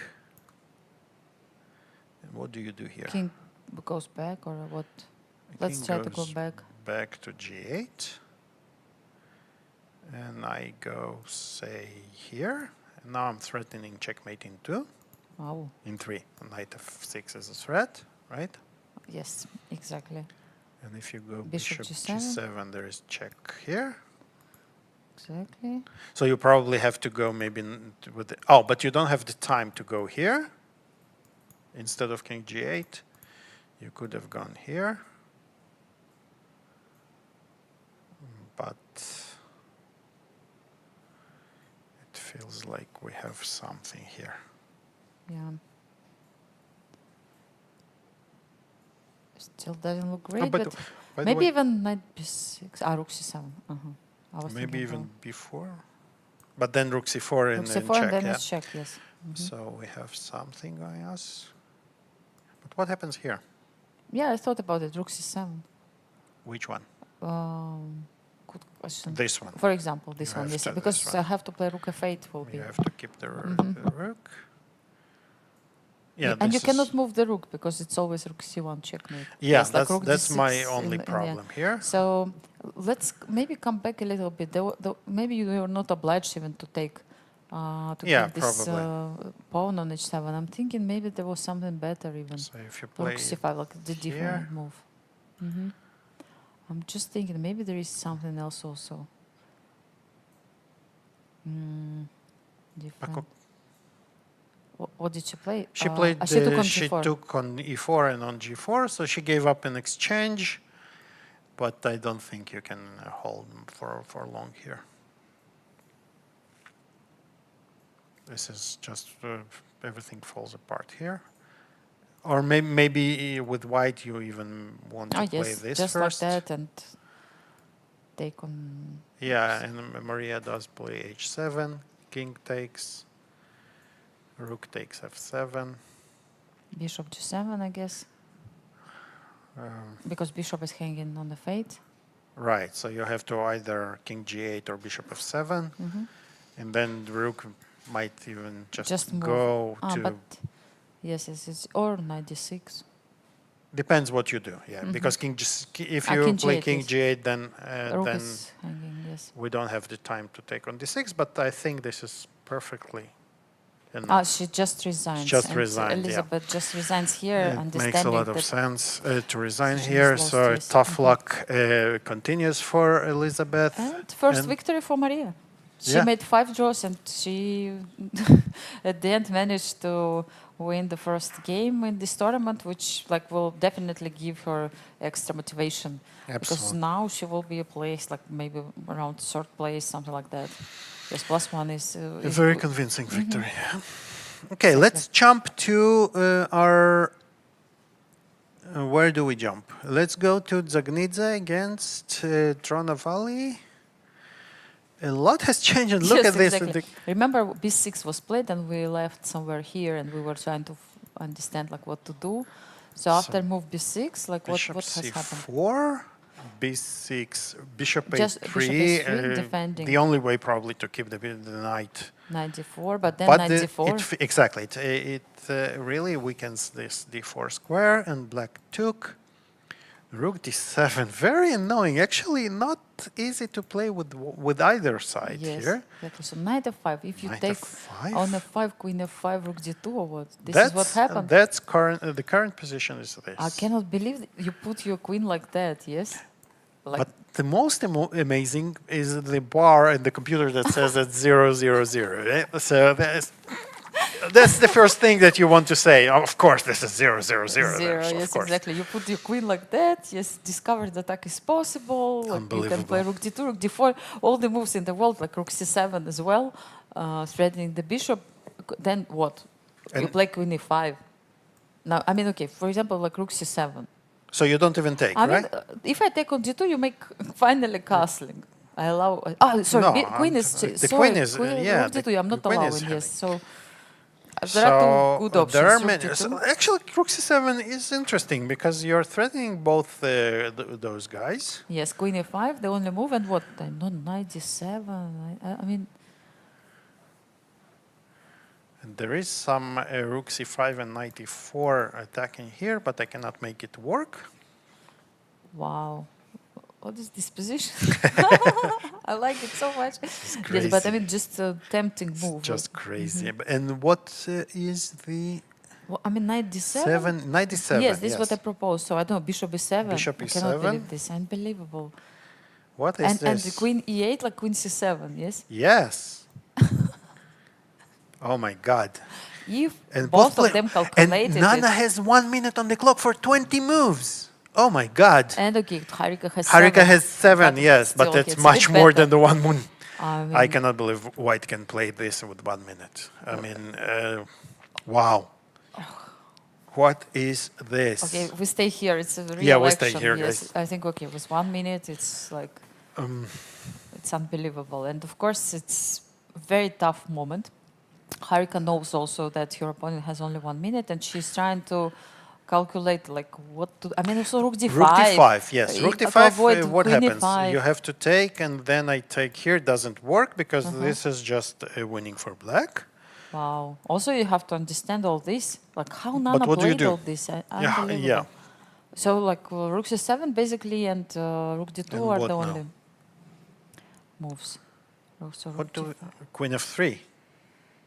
Trying to really hanging by a thread. I here, think she yes? found this move. Yes, and it's on the board. She Rook played d5 on d5 board. and queen f3. We just touched this Wow. line, and yeah, she understood that it's basically the only move. Everything is hanging. What can you do? But now, if queen f3, then e4, and then the queen is in time to protect the bishop. Why? Oh my God! So, what a game! This kind of dance of the queen, yes, around her. Unbelievable. So No, we're laughing because it's just unbelievable how e4 calm played. Nana is, you know. To Nana is thinking. Of course, she has a lot of but time. knight She has g4 1.5 after minutes. queen is 3, knight g4. Yeah, but it's not the end. It's just the beginning. Queen takes e4. And keeping Rook e5, keeping I the don't- pin. No, but rook e5. Rook e5, that's Yes. the end. Sorry. I think Okay, I it's- got carried away. Yes. Too excited about everything. Yes, so maybe you cannot take, but if you cannot Okay, take, knight what else? g4, then what do we do? Is it what happened in the game? I mean, after. Queen e3 is on the board. Harika is thinking. By Yeah. the way, after move e4. The queen computer is- still. I don't believe that's 0-0 here. Yeah. It cannot be like that.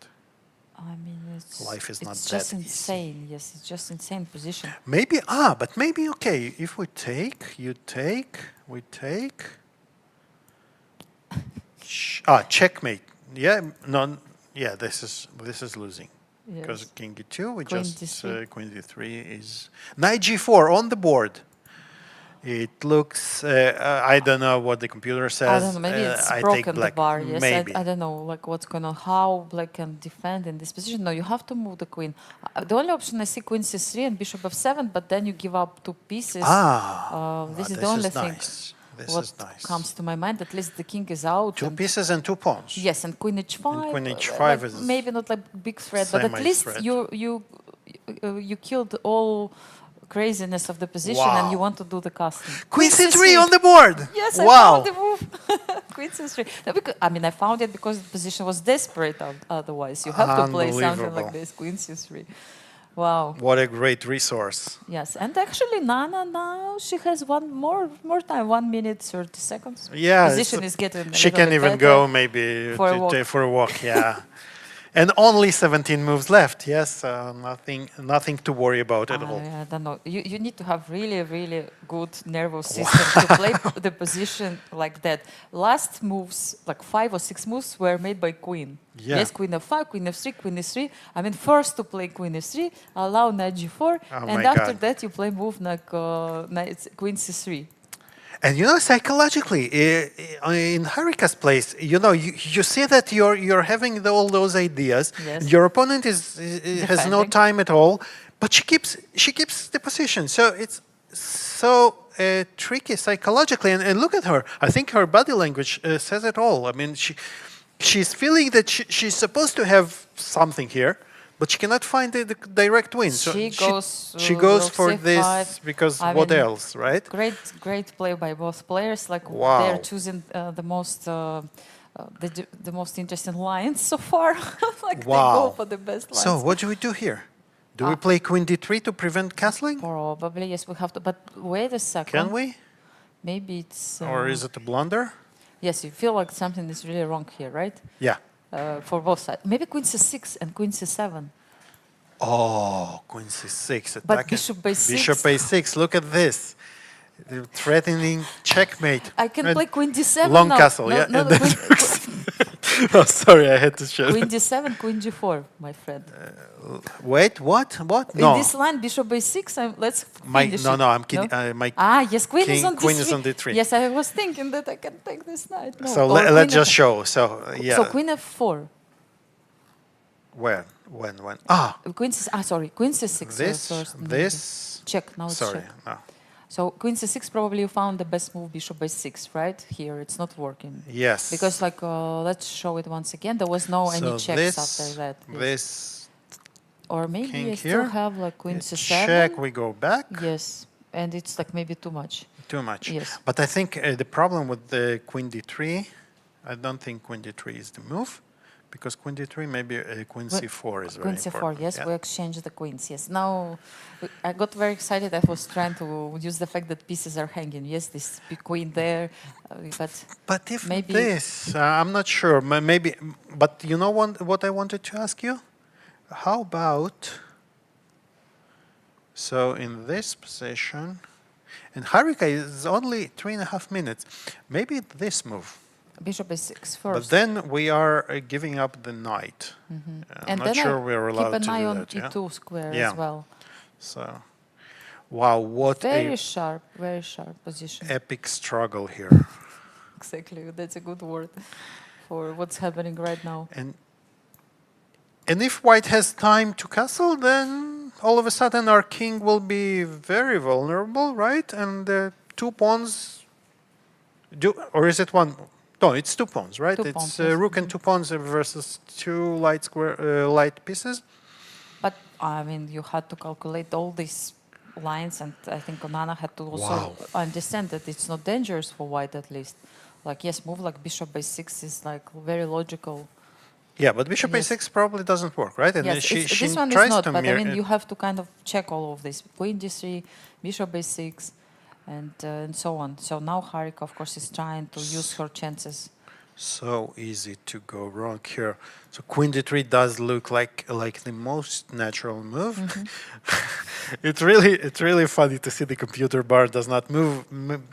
It almost feels like, and look, Harika caught. It's actually she has less time than Nana now. Really? Yes, Nana you're has right. 2.5 Less than minutes, 2 and minutes. Harika only 2 minutes. And look at her; she is visibly very, very nervous.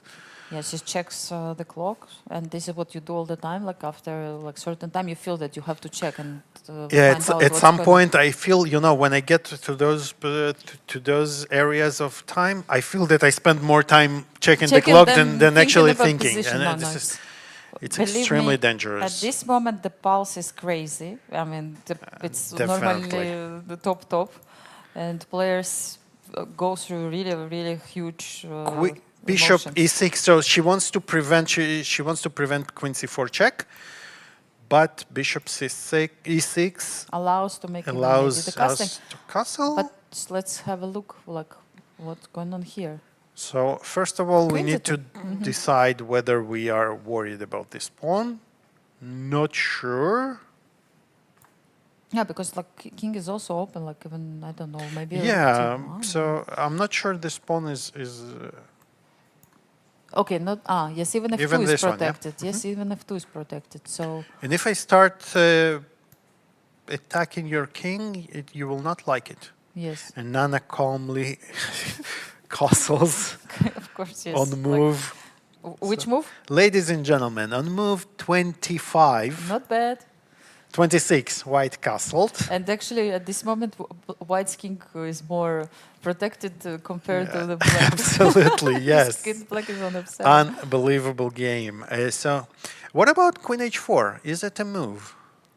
Queen But c7 then at there's least. queen c7 yes. check, and then we can do whatever we want, Even right? if sometimes It's maybe protected, and we can f3, yeah. not. No, maybe. Like I'm not 100% sure, but normally with rooks you would like to open a couple of. Wow, what Files. came, and both players are under.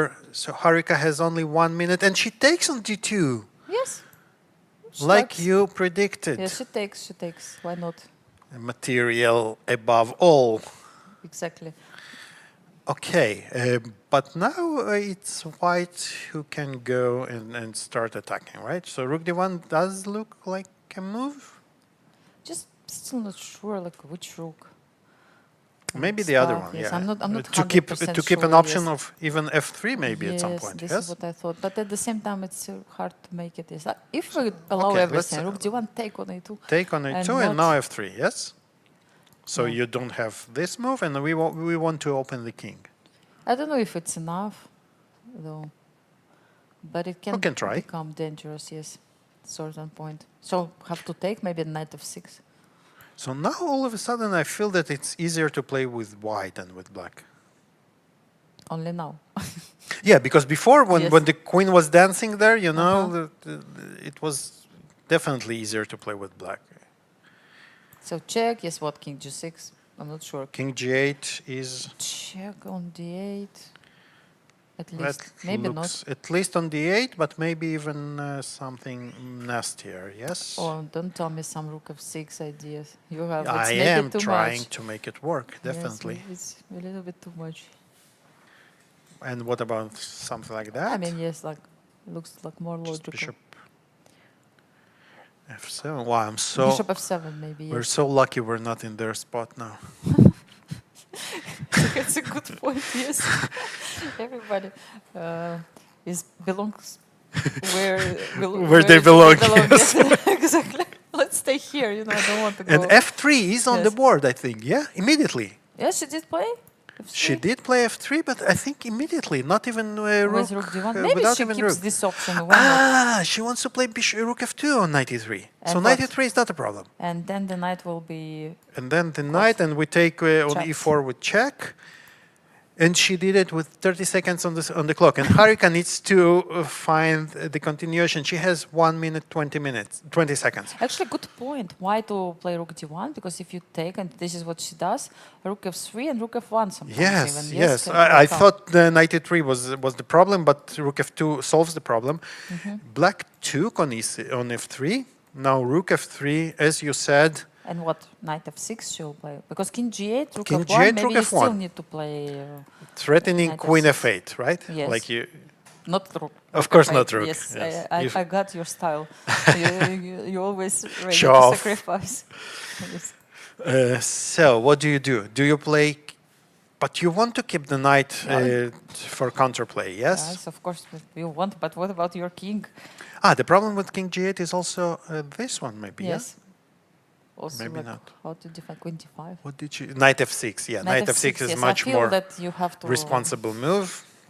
If do the something pieces like are that. yours, you play Yeah. knight f6. But you know what happened? Like rook d1, like this is good question. Like did white need really to include this rook d1? Yes or no? Probably not. Probably not, Probably not. especially So given that we are. You like the fact that she kept the pawn and still Definitely. created an attack here. So, Wow.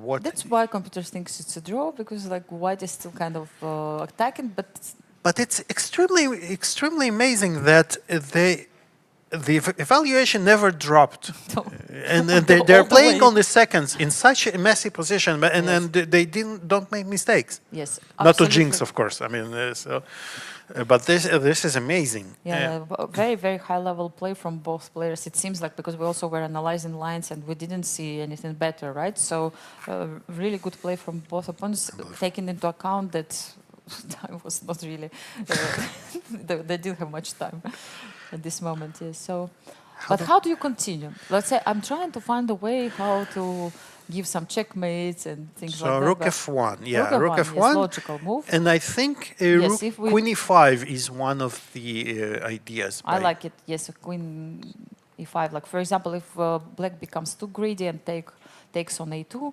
queen e5. And all of a sudden you're in trouble. Yes, Exactly. you might be in trouble. I'm Rook not f6. sure. Why? Maybe you can just take. Maybe just a draw. Can it be? Yes, like let's check. Maybe that's the 0-0 the computer is giving us. Yes. Yeah. Yeah, because where you go, if you go to e8, it was yes. I see this perpetual check. Yes, and otherwise, if you go to e8, I don't think you want to do it. I When don't. it's fate and I you definitely take the don't. rook. Yes. Yes, and white wins the rook here. Wow. So Is it queen possible? A1, Queen d5. No, queen d5. okay. Harika does not want to check if she's mated or not. This A, one. a very pragmatic way. And Nana goes to queen f2. You know, I was thinking maybe here. Rook d8. She would probably love to play it, but there is the pawn hanging. So, queen d5, queen f2. Of course, white wants to keep, especially given that we are short on time, white wants to keep all the rooks, all the Pressure. queens, the pressure, yes, with the queens on the board. Not definitely Alekhin's gun, but even better, yes, to have queen on f2 than on f1. Yes, but I like how white decided to put all the pieces on f file. And how black is going to protect King this? g8, I love G8, this move, yes. King g8, High keeping class move. yes, very, yes. yeah, very classy move. Removing the king from all kinds of issues. And look at this, Nana, king h1 immediately to prevent even any hints of exchanging queens. And of course, it has to be said, the knight cannot jump because of checkmate on f8. So Tricky Nana. She I just- expect some move like h6 maybe by Harika at some point. Yes, maybe immediately. She I is would- checking I her. would be Oh, she surprised. played a5. a5 also makes a lot of sense to unpin the rook, to untie the rook from defending it, and also preventing white pawns from pushing on the king's on the Can I queen's ask you side. something? Maybe white had an option instead of king g1 to play like queen g3 right away. Just let's say to put pressure immediately. With good. the idea rook takes f6. This is a great question. Because like but I'm not sure that king on h1 is so protected, because in some situations also there will be some back rank issues, yeah. back issues. So I'm not like 100%. Yes. What and, about this one? I Because thought now you are not. So can I go back like queen f4? That's not back. It's I mean, forward. exactly, because the queen f2 was not possible, but I mean, back to f file. Exactly, yes, it's forward, but yes, so what, h6 you will play or what? Check maybe. Check or now king h1? I mean, I didn't lose the tempo. I mean, you are so calm, yes, you don't care about Yeah, I don't have time pressure, and I have the Mm-hmm. benefit of. But look at this. She did play your idea. The good news is that Yes. she played your idea. The bad news is that black is no better. Yes. So, No, it but was that's before exactly, even. but exactly what you are saying. And look at it. She is doing exactly what you prescribed. Yes, women 94. Was Knight correct? e4, queen f4. Yes, queen f4. No, you need to create some threats, and okay, with not so much time, it's important to keep pressure, to put pressure on your opponent in order to make it difficult for her to defend. I mean, they're still playing with 1 minute and seconds, you know. So Yeah, it's not it's that really easy. on increment, and both kings are very vulnerable here. Yes. So what you want to play? H6? H6 probably is a move, but Harika did not play it, right? What did she play? Or did she not play it at all? Yeah, No, and back to f6. So this was my point. Can you actually make a draw? A queen g3, queen f4? I actually wanted to ask you, but just you started to find all these great moves, and like I had no choice. And, but to fight, yes. Yes, but to fight, yes. Otherwise, this was my intention. Queen g3, queen f4. Maybe. Or Harika will just wants to repeat a couple of times and then maybe. Because look, I mean, we have this kind of position where the two pieces are normally better than rook and pawn. Right. Right. This like even if we think about the material, it should be better. She played rook e3, I think, if I see it correctly. Alik, in your world, how much is the rook? No, I'm the old-fashioned five pawns. What do you mean old-fashioned? I thought actually it's new-fashioned. 5? Yes. That's what they taught me. 5, 3, 3, and. We were from the same school. Yeah. I heard 4.5. Yes? No. Yes. Is it old new-fashioned or what? I don't know. I learned that it was 5. Yes. Yeah. No. For some reason in my school, chess school, we were taught like 4.5. Only later I learned. Maybe that's why my play was never so so good, you know, because like when you live in the world with 4.5. Then 4.5 with one pawn will be 5.5, so it will be less than 2 pieces. But I think it's closer to 4.5, maybe 4.8, and the bishop. I heard lately. I heard that the bishop is 3.25 and the knight is 3. Yes, all this nonsense. So yes, let's not make the matters even more difficult. Let's keep watching. I find it hard enough to play even with 5, 3, 3. But look at this. She didn't repeat, right? She didn't play queen g3. She didn't play queen g3. She played rook e3 and claiming to improve. But now it's exactly what you said there. So the two, if Black managed, since Black managed to take care of her king, now White might find herself in really some in the defense, right? Very possible, yes. Maybe here she feels. She understands it differently. Like maybe she feels it's enough counterplay always. This was an issue. How do you play here? I mean, sorry, that's the queen d2 is not possible because you can take it. Yes. But the problem is in general, like what I would probably trying to say, that if Black also exchanges queens, it's gonna be better for I'm Black, not sure. No? I'm not sure because in the end games with with pawns on both sides, it can be very tricky for the side with the pieces because the rook is much faster moving. I know what you mean. If I make a pass pawn on the and that's side, exactly. Look at this, and this is exactly what Nana is trying to do. Yes. So probably this is her intention. She would like to exchange queens. Yes, and look, Harika takes. Harika does take. Interesting. So two schools are clashing here. Yeah. Exactly. Yes. Like. But maybe Harika will want to play a4 now. But again, you see, it's a lot of pressure because you keep playing in time trouble, and normally, again, you like to exchange pieces. when like this very old saying, the more you exchange, the less you blunder, right? Exactly, so. Yes, so that's a point. But now they converted the game into this end game, and it seems like we a4, have to play a4 now, yes? I think Black is not so much in trouble now that... If we play a4, we're not risking. Possible, and a4 is on a2. Yeah. So if you take on a4, rook a4... Then we take, and we will take this pawn. This pawn, rook a5. No, you have rook a5. Probably the only move to keep the pawn. Till we take you take it, no? Yes, exactly. Bravo. I'd missed it. Yes. And now, the question is... And what about this position? And then they play this position. I think they will play it for a long time because Black will want to do is to attack with both pieces and try to create some. But if I put this pawn on g3, g3 probably draws. Yeah. Good luck attacking. But it's gonna be misery for White. Yeah, to defend this position, yes, exactly. It's gonna be a lot of misery for White. Is it? Yes, it's on the board. Rook a4. Yes, and played. I think we have to keep. We want to exchange the rooks as White, exactly, because if Black manages to keep even the rooks, it will be even more troublesome, because also another rule that we have in this position. So you want to keep the rooks, the pieces that complement each other, right? So rook complements the knight and the bishop very well.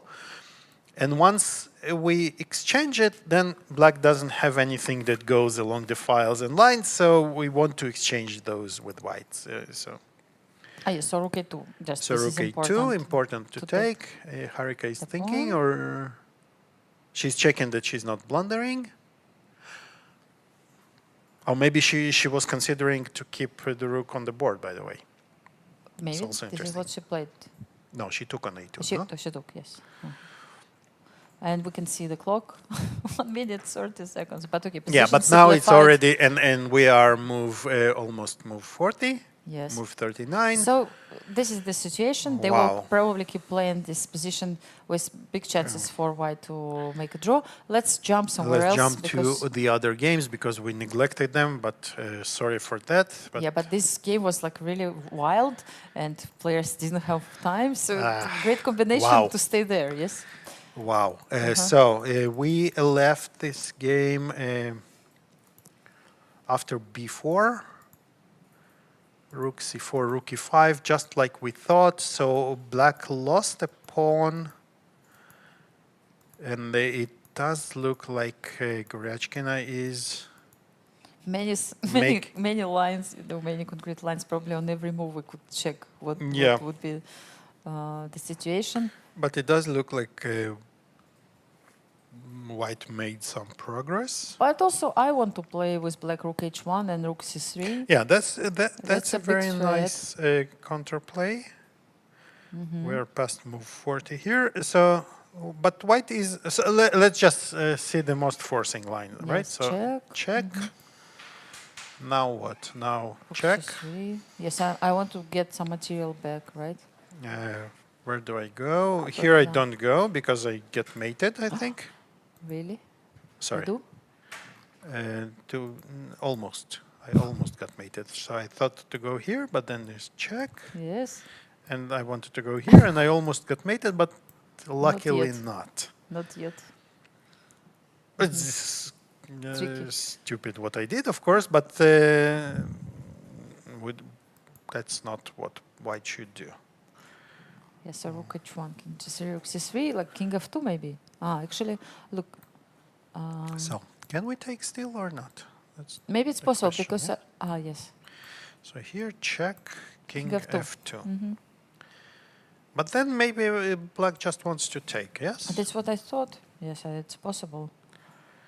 You just take and I don't know, claiming next move that rook b3. we have enough counterplay. Okay, this is tricky. Let's But go. maybe rook h6 here. Let's continue a little bit. Oh, you Something want to like continue here? yes, something like rook h6 or rook g7. I mean, with the idea to take this pawn with check. How do you? Is it?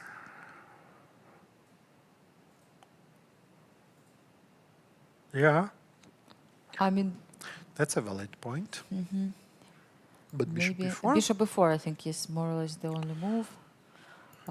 Some rook e2 Rook e2. How do we defend?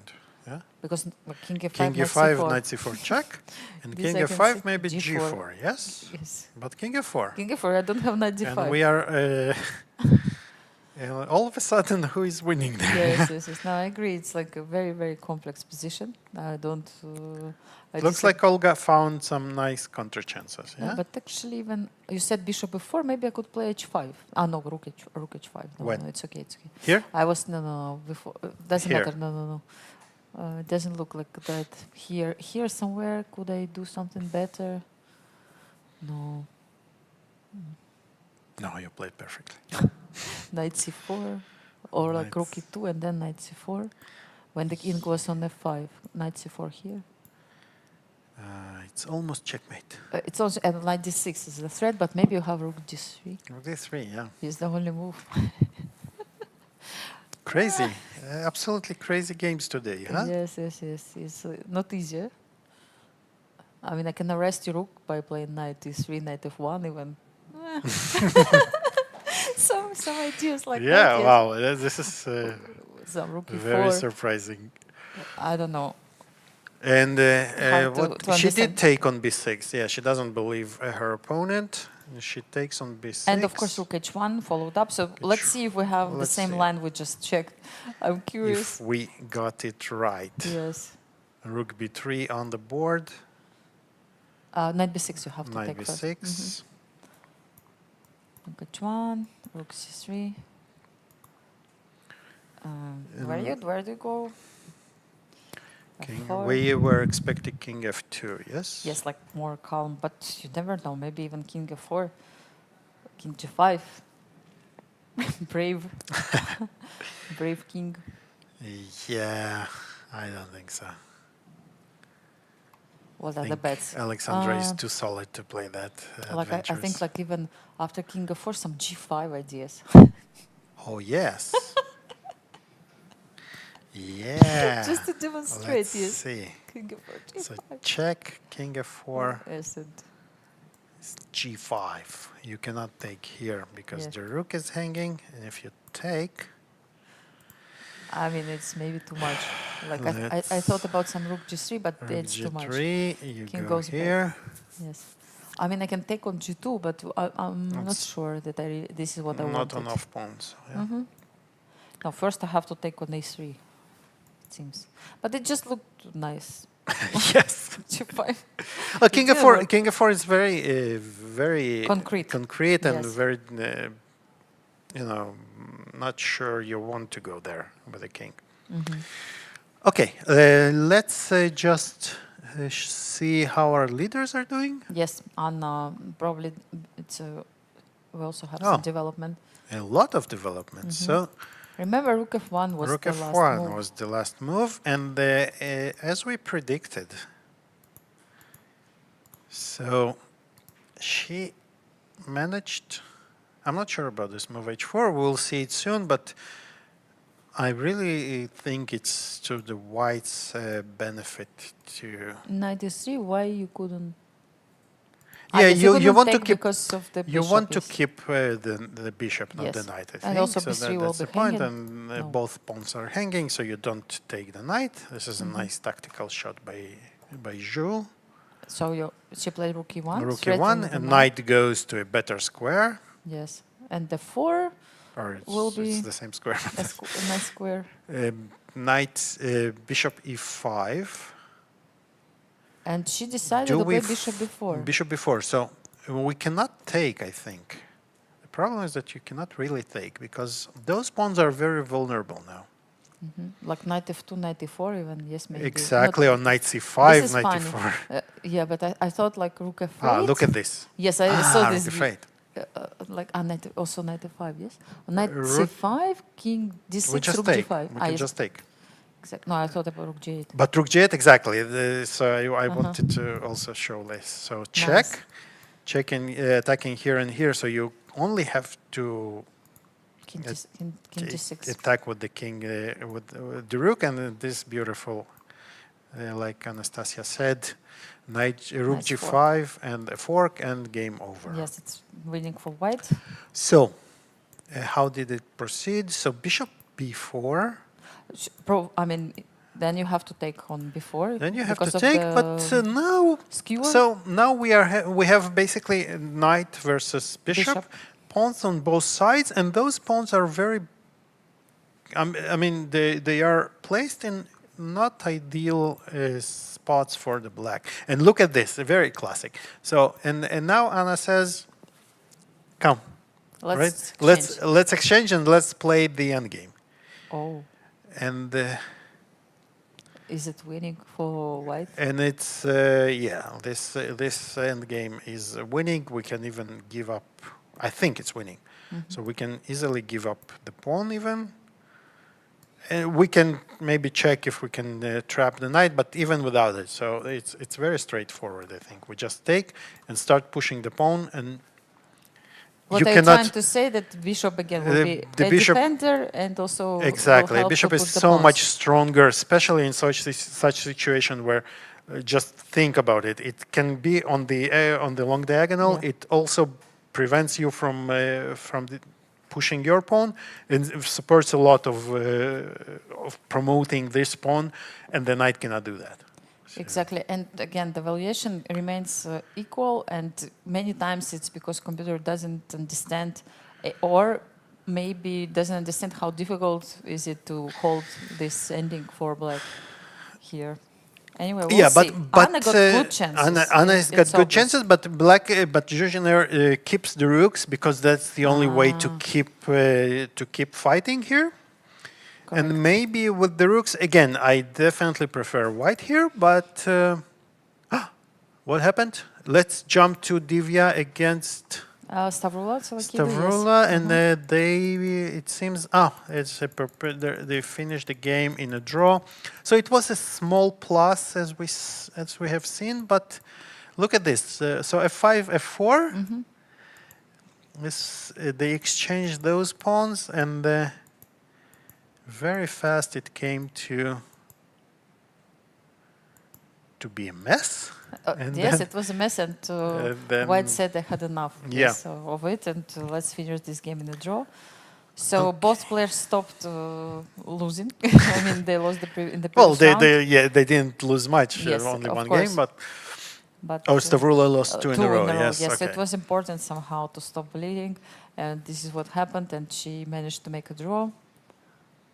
Okay, so we covered basically all the games after the time control.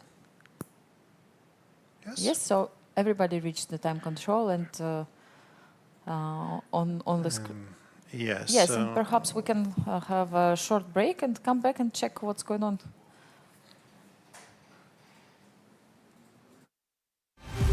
In a land bathed in light, two unstoppable Dranis set sail for greatness. The road wasn't easy, demanding sacrifice, grit and unwavering commitment. But with courage and dedication, we rose to the top, with victory standing tall as our guiding lighthouse, illuminating the path ahead. We are Freedom 24. Born in Cyprus, we conquered Europe.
And welcome back for those who were watching us all this time, and hello for those who just joined the broadcast. We are watching the end of this exciting round 6, and we have already 2 games finished.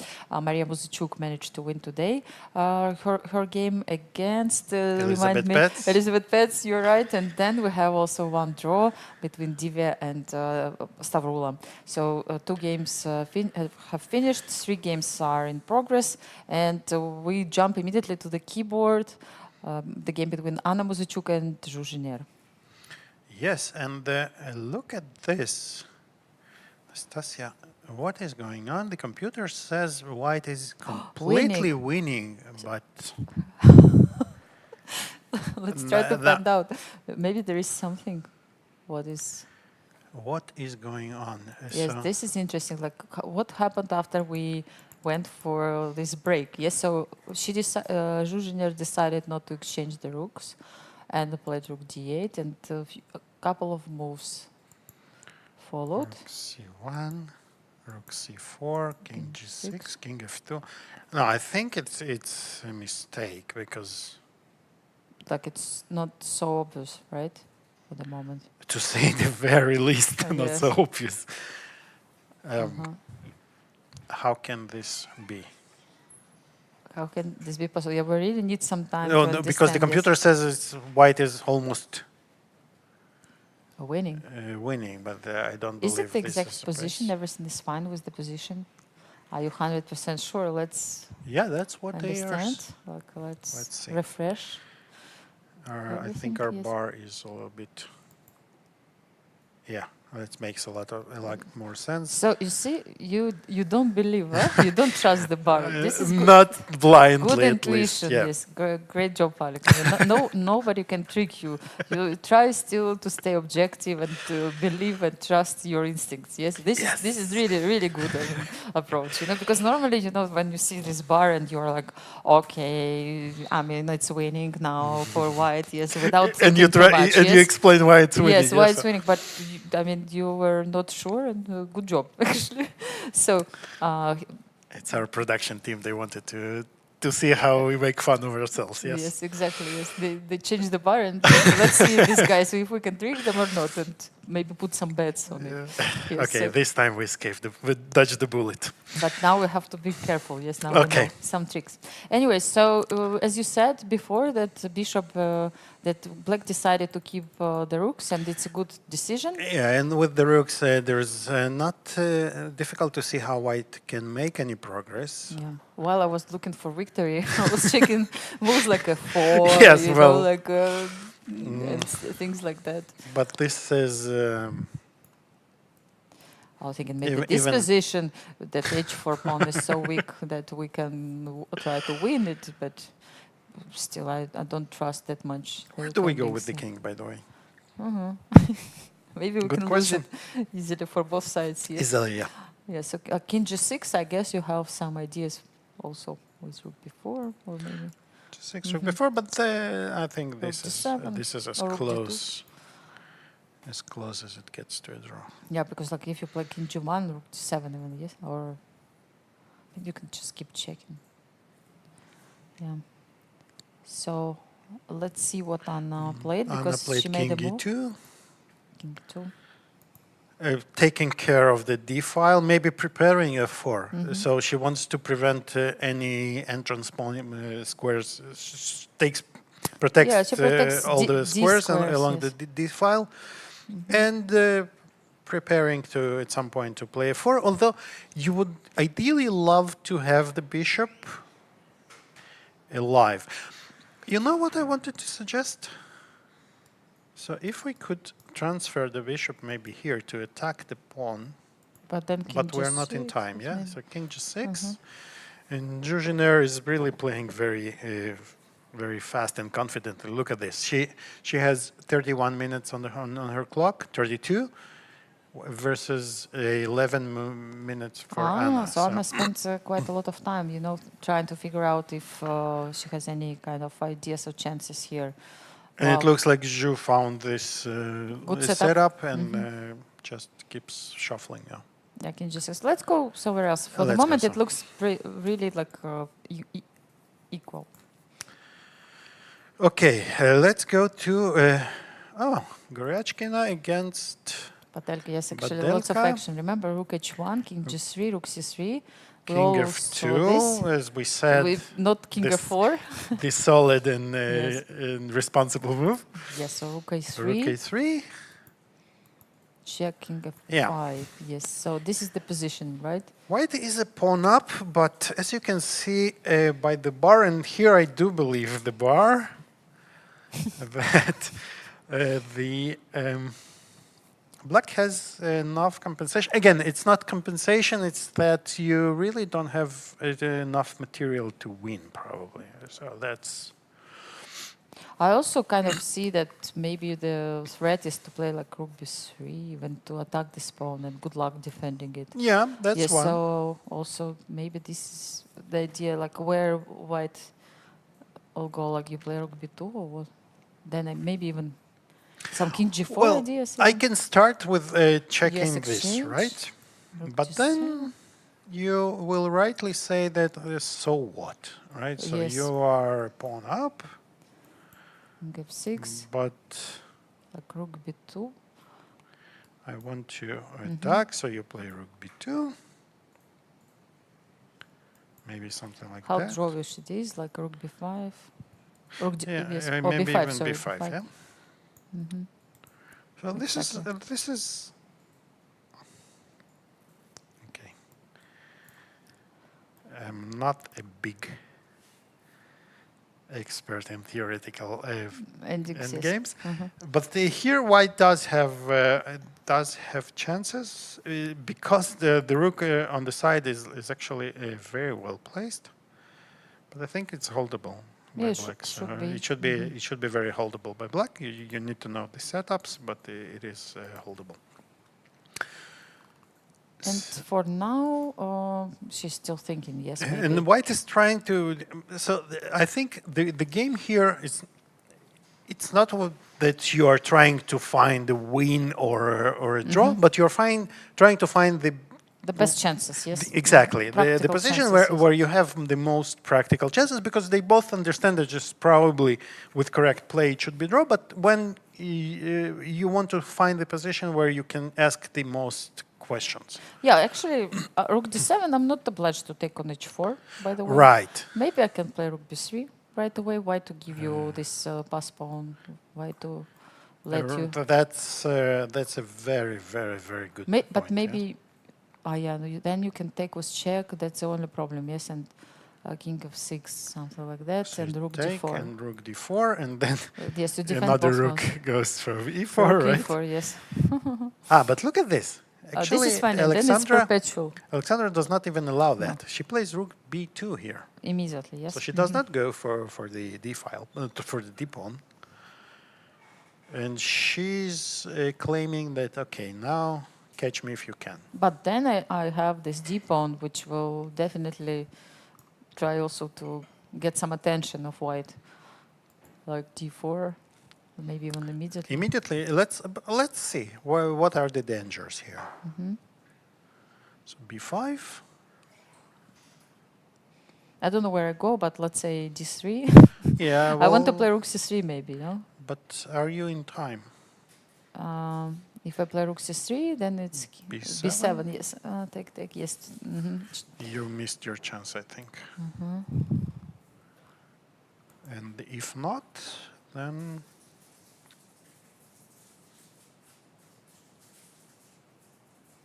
Once again, I can transfer it to d2 and rook b3. yeah, but I will not take on You'll d2. not take.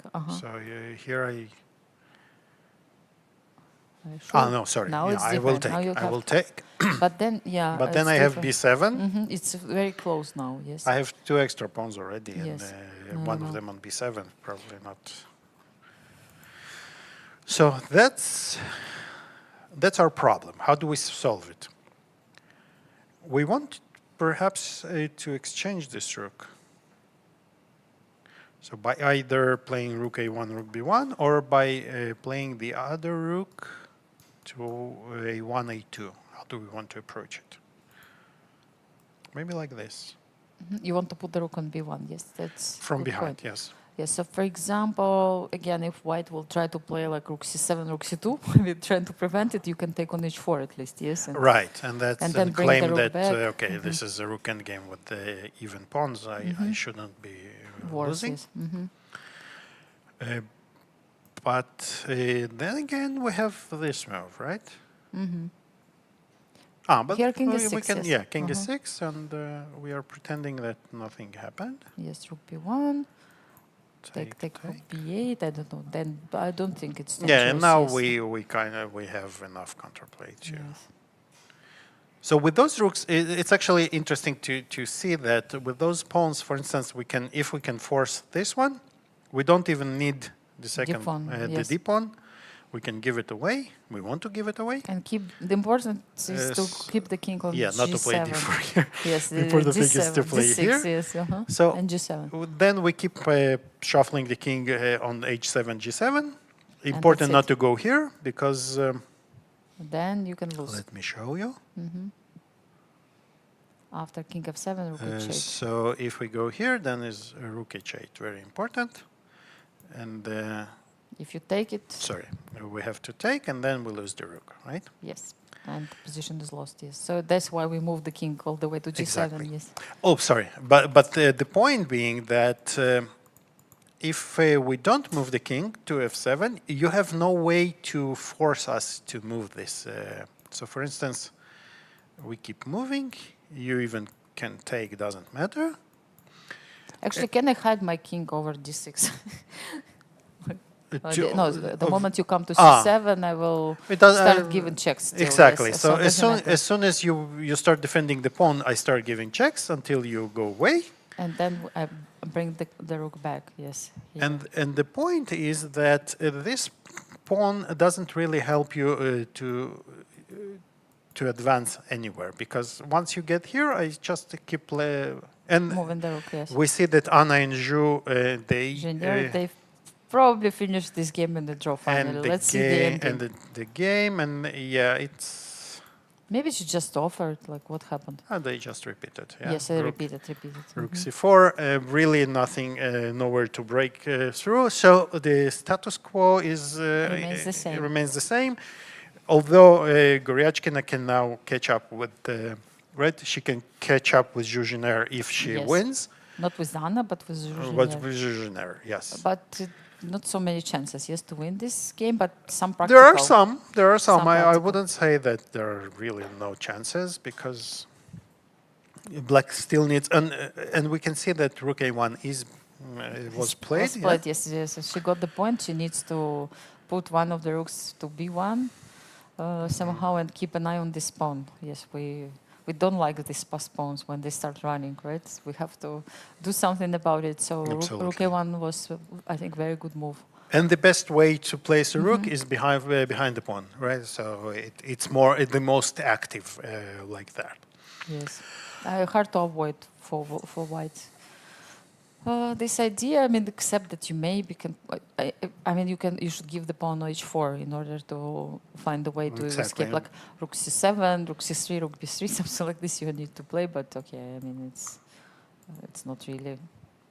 And the computer really actually gives her all zeros because we're approaching a theoretically drawn position. But again, but she will be playing. No, Aleksandra will be definitely playing. She will be playing, and she will be playing maybe more even than Harika. Let's go. Yes, let's go to see, Harika. So how Harika is doing, and exactly as we predicted.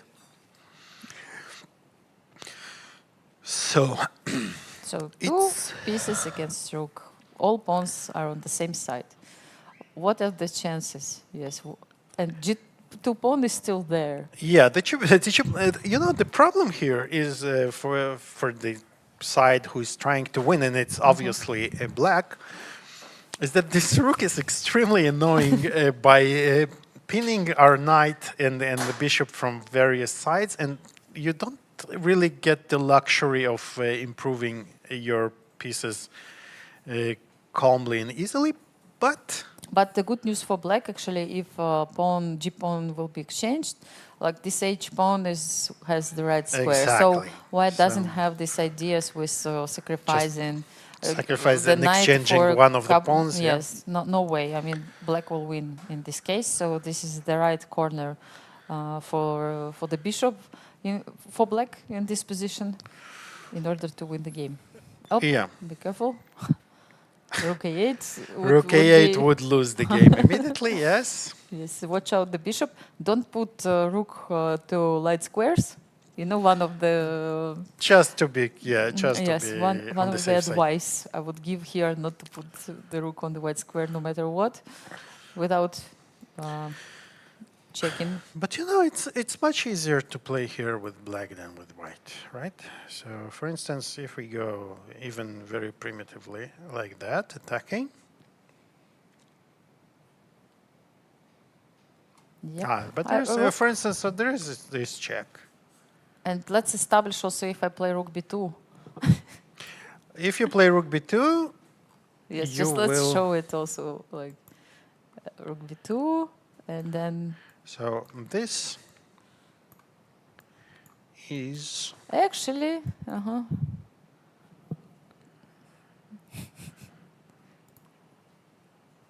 actually maybe because the pawns are here, because the pawns are here. not on h7. But let's Yes, I remember this kind of position. I play king h1, king g1. yeah. And The I'm we waiting, we cannot really break through yes. here. That's the problem. Yeah. That's the problem. Yes, at the moment Because you play the moment g3, you play g3, we just take and it's a draw. And if you try to, trick me king f3, I will play king h1, right? King Exactly. g1. so if, for instance, here you No, go it's here, important. Or if I- hide. No, No, this this loses. this But loses. This loses to g3. Yes, but yes, and if I play king g1, h3, Does yes, it king lose? g3, no, king g1, or h3, yes. Also this, yes. I will have the same idea, yes, also. Or yeah, or even I'm not sure, yes, like but you said, prob- this probably and this is then also, then h3. Yes. King g3. And king g3 is stalemate. If not, then you don't win. Yeah, And you so- cannot, and you can basically do nothing because this is a stalemate. H3, and if you take, it's It's just a a draw, and if if you just- play it's a- g3, it's a stalemate. It's a stalemate, yes. So, very possible that this position is Russia. Just remember, it's one of the typical positions, even in the Fischer's book.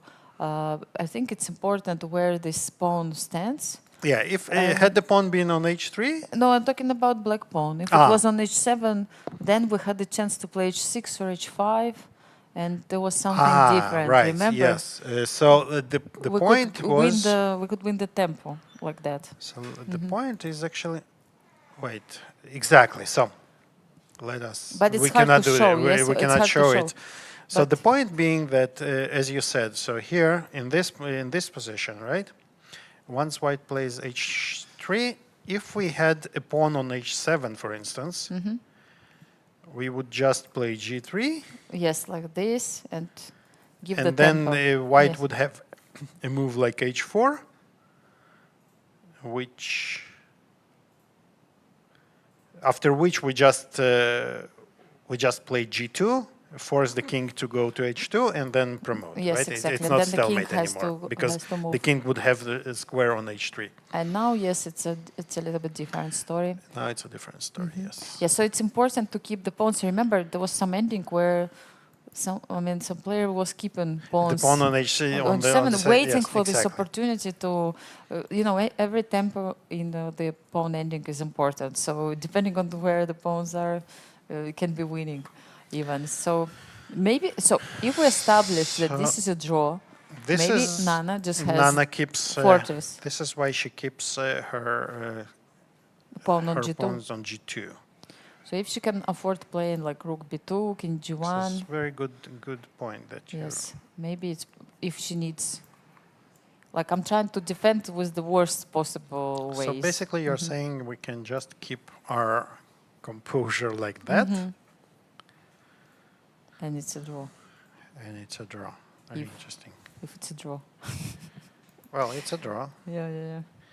And another way, if we don't want to do that, we can maybe defend more actively. Yes, so By king start g4, for checking. example. And we go back. Ah. Good point. And then you need to So go back attacking with your them king. both, Yes. and then you have to go, and we go back. Yes, right? so I think this is what happened, yes, in the game. Or not yet.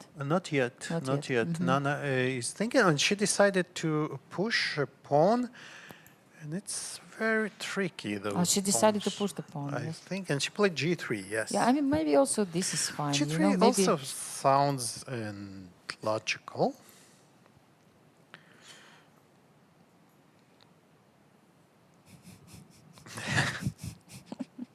Tricky. It's all tricky because do you have some ideas to give up this knight for 2 pawns? And this one, it should be drawish. Yes, It should be two draw- pawns yeah, it with should be bishop drawish. against rook should be drawish. Yes, no, it's important kind of understand like which endings which can be can transfer the game are drawish and which are not. it depends a little bit on when it will happen and how we are placed. But even let's just consider, and this is what you have to do when you are playing those. You have to imagine all kinds of, as you said, all kinds of those positions. So, for instance, let's imagine that black. Just bear with us, okay? We want to get to. How do we do that? Yeah, I don't know. Maybe here it's already king h3 and then knight g5, but knight g4. But then again, No, but I just you want to start get. attacking, Yeah, I just yes. want to get to this position where we, let's say, we gave up knight The for. knight. It was a very strange way to get that. yes, But even here, for instance, so you start pushing, right? Even if I play something like really badly. yes. this, Some rook g2 ideas. even yeah. if I allow you everything, Yes. okay? So how do you proceed here? You don't really have a lot of options. So once you play h2, I sacrifice the rook. And Maybe once here you play g2? this, I just put king my h2. king on Okay, h2. that's important because if you played something else, like I had already. And I probably am out of any risk. So Nana plays king g1. Maybe it's not even possible to It's very hard go- to break through, yeah? To break through. Maybe she just stays like that. She and stays like that, and she will go and... like once you but play wait. king e5. She What? blundered! Really? What? Bishop e8!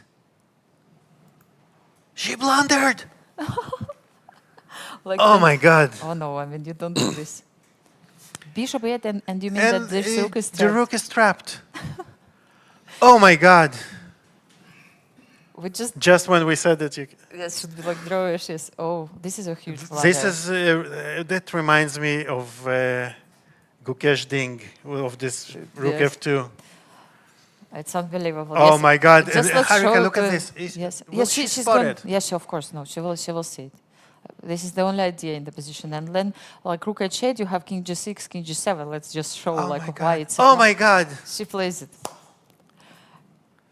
And I mean, Wow. after such a great defense, Nana is Oh, losing like unbelievable. that. No, this is very, very tough luck. Oh, I mean, This is heartbreaking. Really. yes, yes, Oh yes. my No, god. Nana will realize now. And After having defended this this crazy position with seconds on the clock, so just let's show. Yes, so it's yes, it's king. it's nothing It's even just to show. over, It's just yes. there. King goes in 2 moves and catches. Yeah, I don't know what she was thinking. Maybe like h4 or something. would- No, Nothing. she wasn't thinking of anything. I Yes, mean, she you didn't just even forget imagine. about this this idea in general, and it can happen to you. I Yes.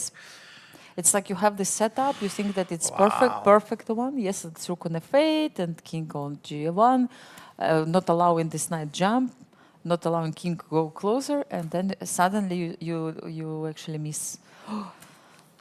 Wow.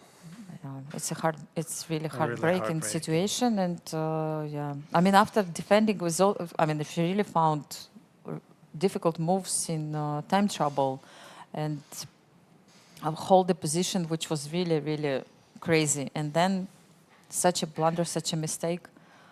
Oh, it's really tough.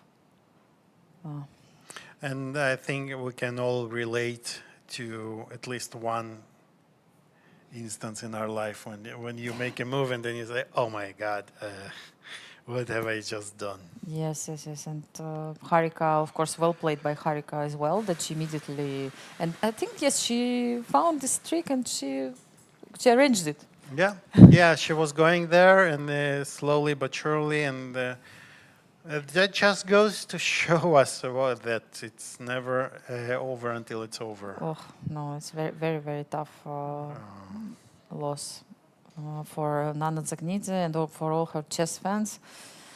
Like Vichy, the previous round, when he told you, let's move to the other game, it's too painful to watch, right? Exactly, It was yes. also Harika's But it game, was but from the actually- other side Yes, of it. so it's like you have bad luck in one game and suddenly it's something completely different in the next one. Wow, unbelievable development. Like, I mean, we didn't expect it at all. Yes, all, here yeah. you believed the evaluation right away. Here yes. here I believed because it dropped so suddenly and it was easy to spot also. Yes. Mhm. And kudos to Harika who found this non-trivial idea. Yeah, right? so Because actually not every day you catch the rook in almost the middle of the board. Exactly, and the funny thing is, like, this bishop c6 move, it looked like you are just, waiting, getting time, or something like that. It could look like that. So, but in fact, she trapped. Unbelievable. And at the same time, look, bishop c6 with the idea to play knight e4 sometimes, It not was, immediately. yeah, it yes? was like That my well intention is disguised. to play knight e5 actually, or king e5, and I take control over e8 square, and then I want to jump with the knight. So either to g4 or e4. So to prevent it, Nana played king g1 to prevent all the checks, yes, but forgot about her rook. Unbelievable. Yes, forgot, yeah. As we said, we don't blunder, we forget. Yes. Wow, tough luck for Nana, and I'm amazed at her composure. I mean, you cannot, you can tell that she's deep in thought, but She didn't move for like 5 minutes already. but I know many players, including myself, that you could tell by their faces by this point that No, she's just trying to cope with the shock, which we it just is, yeah.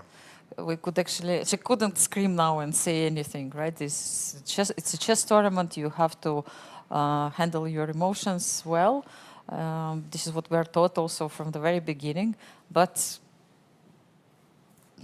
And you know, and here, so I can maybe tell the reactions in such a situation. Yeah. okay, of course. The first thing is like sweating, right? You get Like the news shock. like, oh my Yes. God, this is the shock. And then you start, okay, wait a second, maybe I can Still escape or somehow, and you yes. start, Check the looking lines.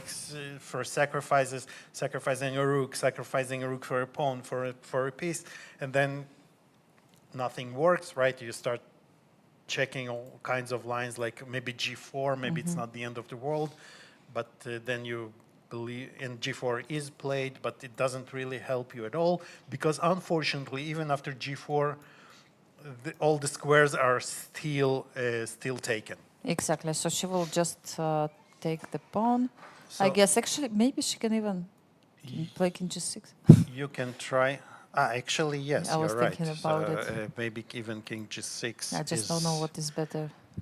And if you take, then king goes here. But actually, maybe this is It has some chances. no, but No. not even not here, because if you take here and you start running, you're just not in time. Yes. Yeah, so even Wow, king g6 is also lost. Tough luck for Nana, but Harika will take her time, of course, to think. I think. And we can jump to another game just to see, because we have 2 games still. Let's jump to On the way. Alexandra against Olga. And as we predicted, rook b1 is on the board. Rook b1 is on the board, And and she played the way. Look, this is what happened. Yes, second rook is on the 3rd rank, and black didn't take on h4, but preferred to play rook b1. exactly. This To is a very good move. Yes. Very classy. But here, maybe white can try. So maybe Rook this b3? is the idea. This Rook is the b3 idea. to take, and start pushing. And the point being that, for instance, so this is trouble for black, probably, yes? Or maybe not. Maybe not. What if I stay? The point is not to take, right? Yeah. No, I'm not So taking. here we just, let's say, we say like this. And here, if we take, then we Lose. lose. Let's show how. It's quite easy. And then this king is h6. king h6. But, by the way, but if we don't play g5, so for instance, if we, it's still lost there. Yeah, it would It's still lose still even not if so the pawn great, was on yes. d7 because we just run and win. All right. So this is, but the point, the trick is not to take on b6. Just stay. Yes, Just and stay, yes. And if maybe we can force you somehow. Can I move now my rook to Maybe defense? you can check. Yes.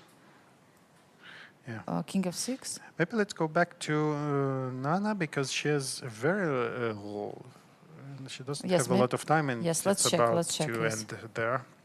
Yes, it's about to end. So, So Harika did took. take. She just took. Very non-nonsense approach. Yes. Yes, I mean, if you can take it all, why Just not? So King G2, G2, King G6. G6. Yes, good point. King Let's see the G3. end. And we just, even this, I think, is good. So I think the idea of Nana is to Exchange. to exchange the pawns, right? But But knight she's f6. right, she's not in time. So even this blunder, it was only by tempo that Yes. black went. So By one tempo, yes. But it was enough, and Harika calculated all this. Nana has 2 minutes on her clock, and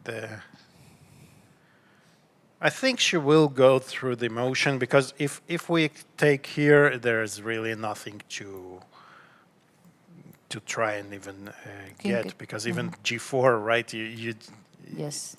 G4 is you do important nothing. move, yes. you don't even Yes, have to do that, yes, but yes, it's yeah. Nice. And what else do you do?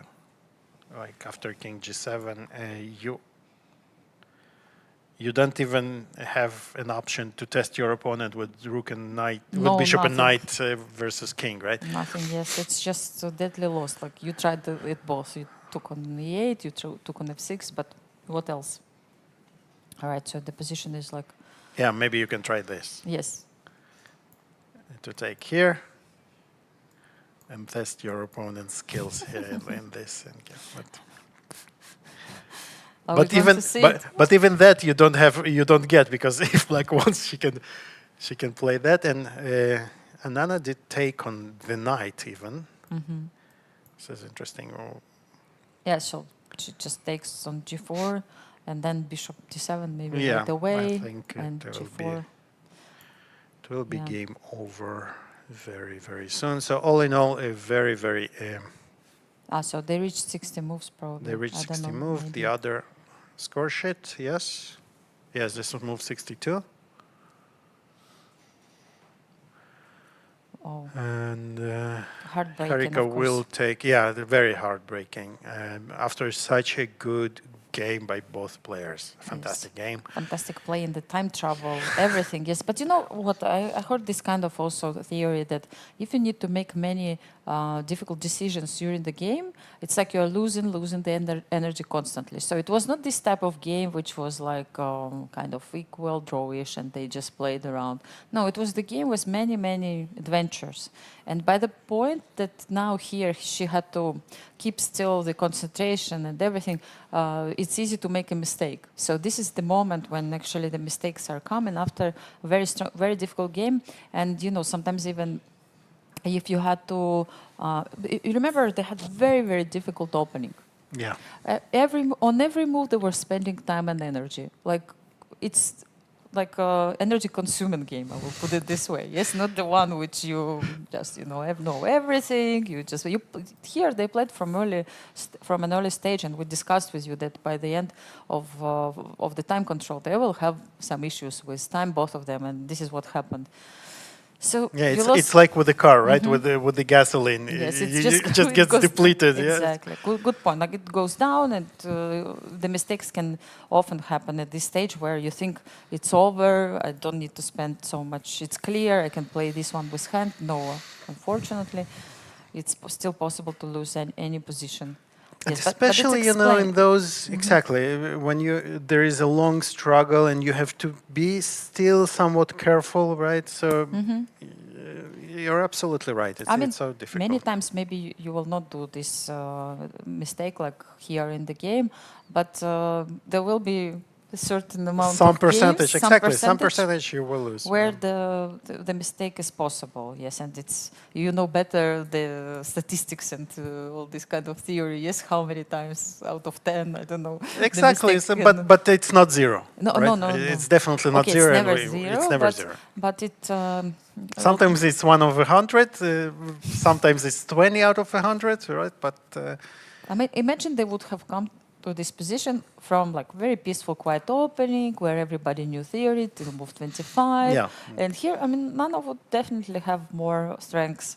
But I know how is it also like after 5 hours, like 4 hours of play, you are not the same player as the player who started this game. Like you can be a different person. You may have had headache already by this time as well. Like you will never know. Like this all stays on the background. Like yeah, but it all adds up exactly, and this is, by the way, this is one of the reasons why you should be as fit as possible, right? Because to have this energy when you need it most at on the 6th hour of the play, right? Or 6 hours of the commentaries. Or so. Yeah, but our mistakes are not as costly as those of the players. Yes, I agree with you. Yes, we can still, do anything we want. And but look, Nana is not resigning, and she's trying to dance around this. She plays h3, I think, now. This pawn. It still can go wrong. After h3, if you're taking h3, king g5, it's draw. never, it's never too late to go wrong. But why Black will eventually play knight king h4, just like Harika did. She will play g4, protecting, keeping the pawn protected, and then and we see there is a nation.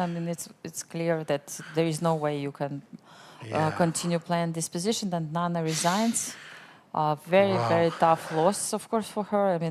Probably the most heartbreaking moment so far, right? Definitely. In this tournament, like if you lose the game like that in one move, after such a huge fight, it's like it looks very heartbreaking.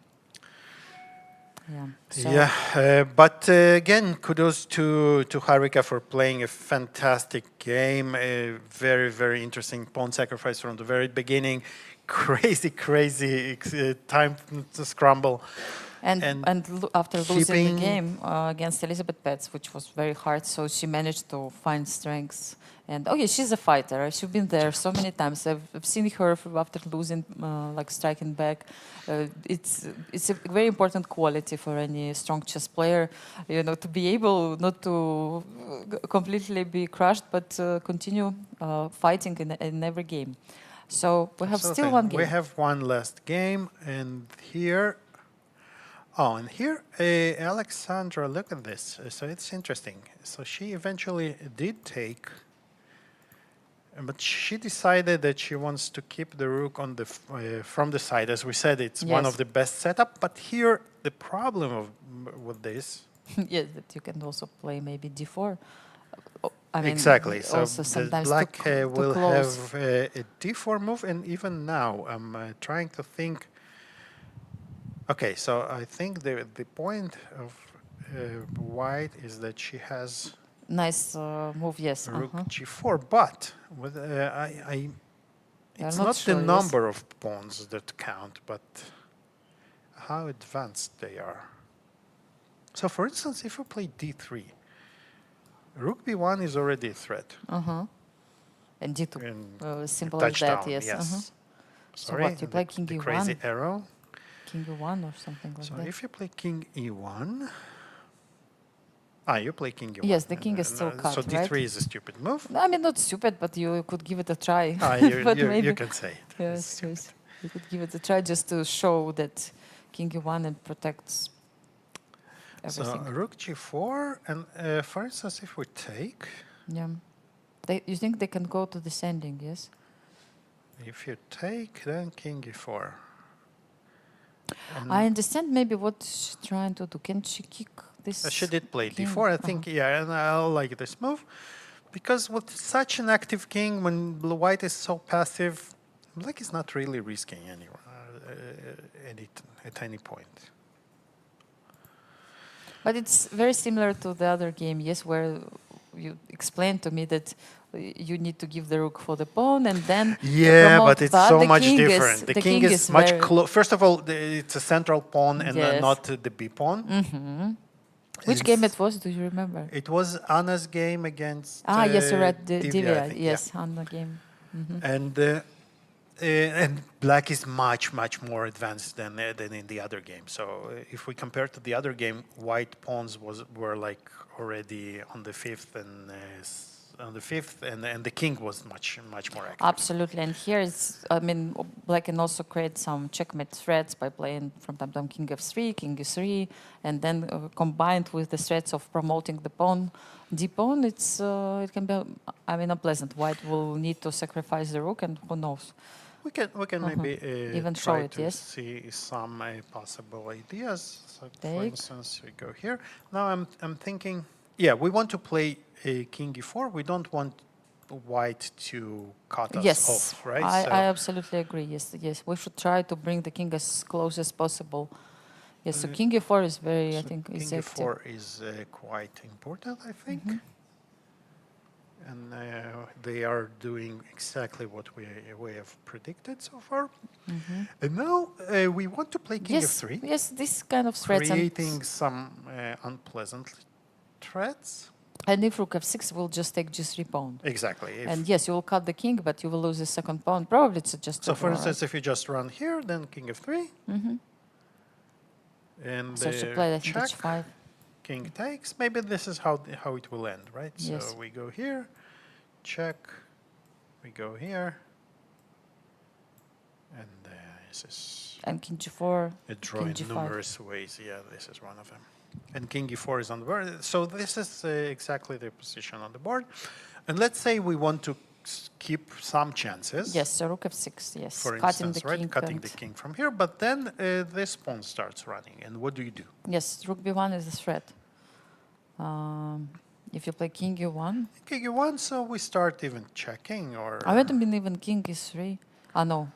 Maybe king e3 check. King e3, I don't think we are risking anything with Yes. black here. Even Yes, you like can that. go back after you defend pawn. You will go king e3. Yes, you're right. I think black's activity is so I would actually good. start being worried a little bit with about white here. Yeah. Yes, if you push too much, you can even lose. And so Yes. I would here I would go and search for some, some clear way to not lose, because again it can happen very fast, right? 1, 2, and then you're already. And the game is over. If What's it's one- more, that if black wants a draw, that we can just start checking, right? So Yes, where do because go? you cannot go with your king all the way to h3. Most probably, I will just start Exactly, promoting and the if you pawn. go here, Yes, then we can always switch to the another other side. So. and attack the pawns. Yes, no, Olga is not risking in this position. It seems because she has enough compensation for this pawn, enough activity of the pieces. This game moves towards a draw, I believe. Yeah, it Yes. looks like it. And so, if we are white, what's the best way to proceed? Best way to make a draw. Because I'm not sure that I want even to try. So we can try H5, to play but- h5, hoping for d3, right? And then we win. Well, Tricky. tricky. Yes. D3. And I think this is. She if- should try to play something. she like didn't this. play that. She played king e2. Was the same idea. This is a more sane idea, yes. So not allowing the king to go here, but then after check, what do you do? after this check, it's important because d3, maybe she was provoking d3 also sometimes. Yeah, but what okay. here? Okay. So if you go Yes. here, then king d3, and all of a sudden this is a checkmate threat. King If you c1. go to c1, then I go to h2, not to allow you to push. Yes. So, and if you play something like rook g5. And for instance here, so what's going on? So who is faster? Yes, I think black is faster. And all of a sudden, And I also have this rook on the first rank, which helps even the pawn to be promoted. so we're definitely not risking with black here. And maybe white is not risking as well, but you know, I would Interesting. definitely feel better with on the black side here of the game. But Olga played d3, which is probably also not a bad move. Yes, I mean, where to play. I thought Exactly. about it, like king d2, then you D2 give check. right? And then again, if king goes to c3, Too then far we, away, yes. We push it to the side. And then rook h2, you And or even this is, sorry, king not before, of course, but b3. king b3. And then rook h2. Then I learned the lesson, yes. You have to put it, actually it's important, yes, where you put the rook, g2 or h2. I mean, you prevent the pawn to start Exactly. moving. You put it behind the most advanced pawn. Always so. But here, you know, actually, there is another idea. Or maybe put the rook from here. Stopping h5 Stopping h5 for now. and threatening d2 and rook d5 also. Yes. Oh. So white should become careful. White Like should rook be d6 or very what? careful. So We need to white play should rook be d6. extremely. But you know why I don't like d3 so much is that now white can play this. It's the Philidor position, right? So after king e3, we suddenly have checks, and king cannot hide in front of the pawn. Yeah. But maybe she kind of sorry, maybe this she was kind a of bit too much. maybe she wants to make a draw and just finish the game like rook d2 if king d1 rook b1 Maybe that's just that's so a plan, you know, giving not up to- on any kind of ideas like Yeah, maybe that's a point. it's fair enough. And also given chance to white to make a mistake by playing king c, not like really a mistake, but playing king c3 and maybe suffer a bit King more. c3, yeah, king Yes. c3 Might be actually be a mistake, yes. the end of the game, actually. Yes, this rook c5 is very strong, yes. And if you go here, then it's all of a sudden this, and good game, right? Exactly. Our pawn is running. Yes, so it's not about the quantity of the pawns, It's the but quality. quality, Yes, how yes. far they are, as you said. And you know, it's interesting because there is this this idea in those endgames that one pawn runs faster than two, right? So it's, Yes, you are trying to help with the other one, and you spend a lot of time. Yes, here it's just it goes very quickly. Yeah, I have a feeling it might finish soon Yeah. with checks. and actually, very powerful game by Olga, right? Yeah, yes. She was she had to solve quite a few problems. In this game, yes, but And not against anybody, against Aleksandra Goryachkina, right? Or a top-rated player here, and she really she held an unpleasant endgame. And I mean, without much of the risk, like always had some ideas. And it seems like both Olga and Stavroula, who decided to go for an excursion, had quite good results today. Yes, both of them. I mean, most probably will make a second draw. So I mean, it worked well in this case.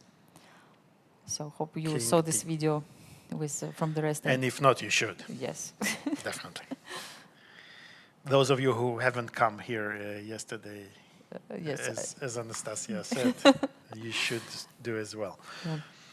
So, and the handshake here. So after King D1, I think Aleksandra just offered a draw. Yes, and the game is over, the fifth game of round 6, and round 6 is in the history. It just finished, and very exciting round as well. 2 decisive games, 3 draws. We will check later the results on the screen. Alik, what do you think? I'm speechless, actually. Yes, So too many emotions. Yes. Too many emotions. Of course, the heartbreaking loss of Nana is the highlight of today's game. Unfortunately, let's say for Nana. But we also had a very, very nice win by Mariya Muzychuk, who beat Elisabeth Paehtz. Again, Elisabeth is struggling to find her form, even though she won a nice game on the previous round. Aleksandra Goryachkina and Olga Badelka, we just saw, ended in a draw. Muzychuk and Zhu Jiner parted in a very good, well-played game. Solid very game, solid. I would say. Yes. The status quo on the top actually remained intact. And Divya Deshmukh also drew with Stavroula Tsolakidou. Yes, sixth end game probably for her, right? Yeah. Is it the sixth one? No, fifth. Fifth. Okay, fifth. The only end game actually she lost was not an end game. Yeah. Okay, so now we have also prepared the tournament table, and as we discussed it, Anna Muzychuk is the leader of the tournament with now 4.5 points. Out of 6, and she has, and now it's already time to start thinking about the pairings for the last rounds, because it becomes important, right? We can speak about this maybe tomorrow, maybe today. Yes. So yeah, Anna is still something like the road ahead for each player. Like it can be important, like with whom you have already played, with whom you didn't. But even in this table, you can kind of guess, Anna right? has still to play against Olga, Elisabeth, and Harika. And Zhu Jiner, for example, she still has Divya. Then Stavroula, right? And the last one is Dzagnidze. Yeah. Yes. So it's interesting actually. A table you can kind of understand that which players will be playing in the last rounds. And but we have to mention that on the third place now we have Goryachkina, Aleksandra, and Mariya. Harika. Mariya Muzychuk and Harika. Harika and Mariya, exactly. Wow. So we have a tie, a big tie, and this is not so good, such a great news for Goryachkina, because when we tie, and we will probably speak more lengthily in the last rounds, when there is a tie, the Grand Prix points are split. So. Yes, exactly. It was a great day, but it's time to call the action, and it would be nice if you will hang out here with us tomorrow as well, same like today, and we're waiting for you at 3 p.m., same place, same time, the start of the round 7 will be tomorrow. And so see you tomorrow.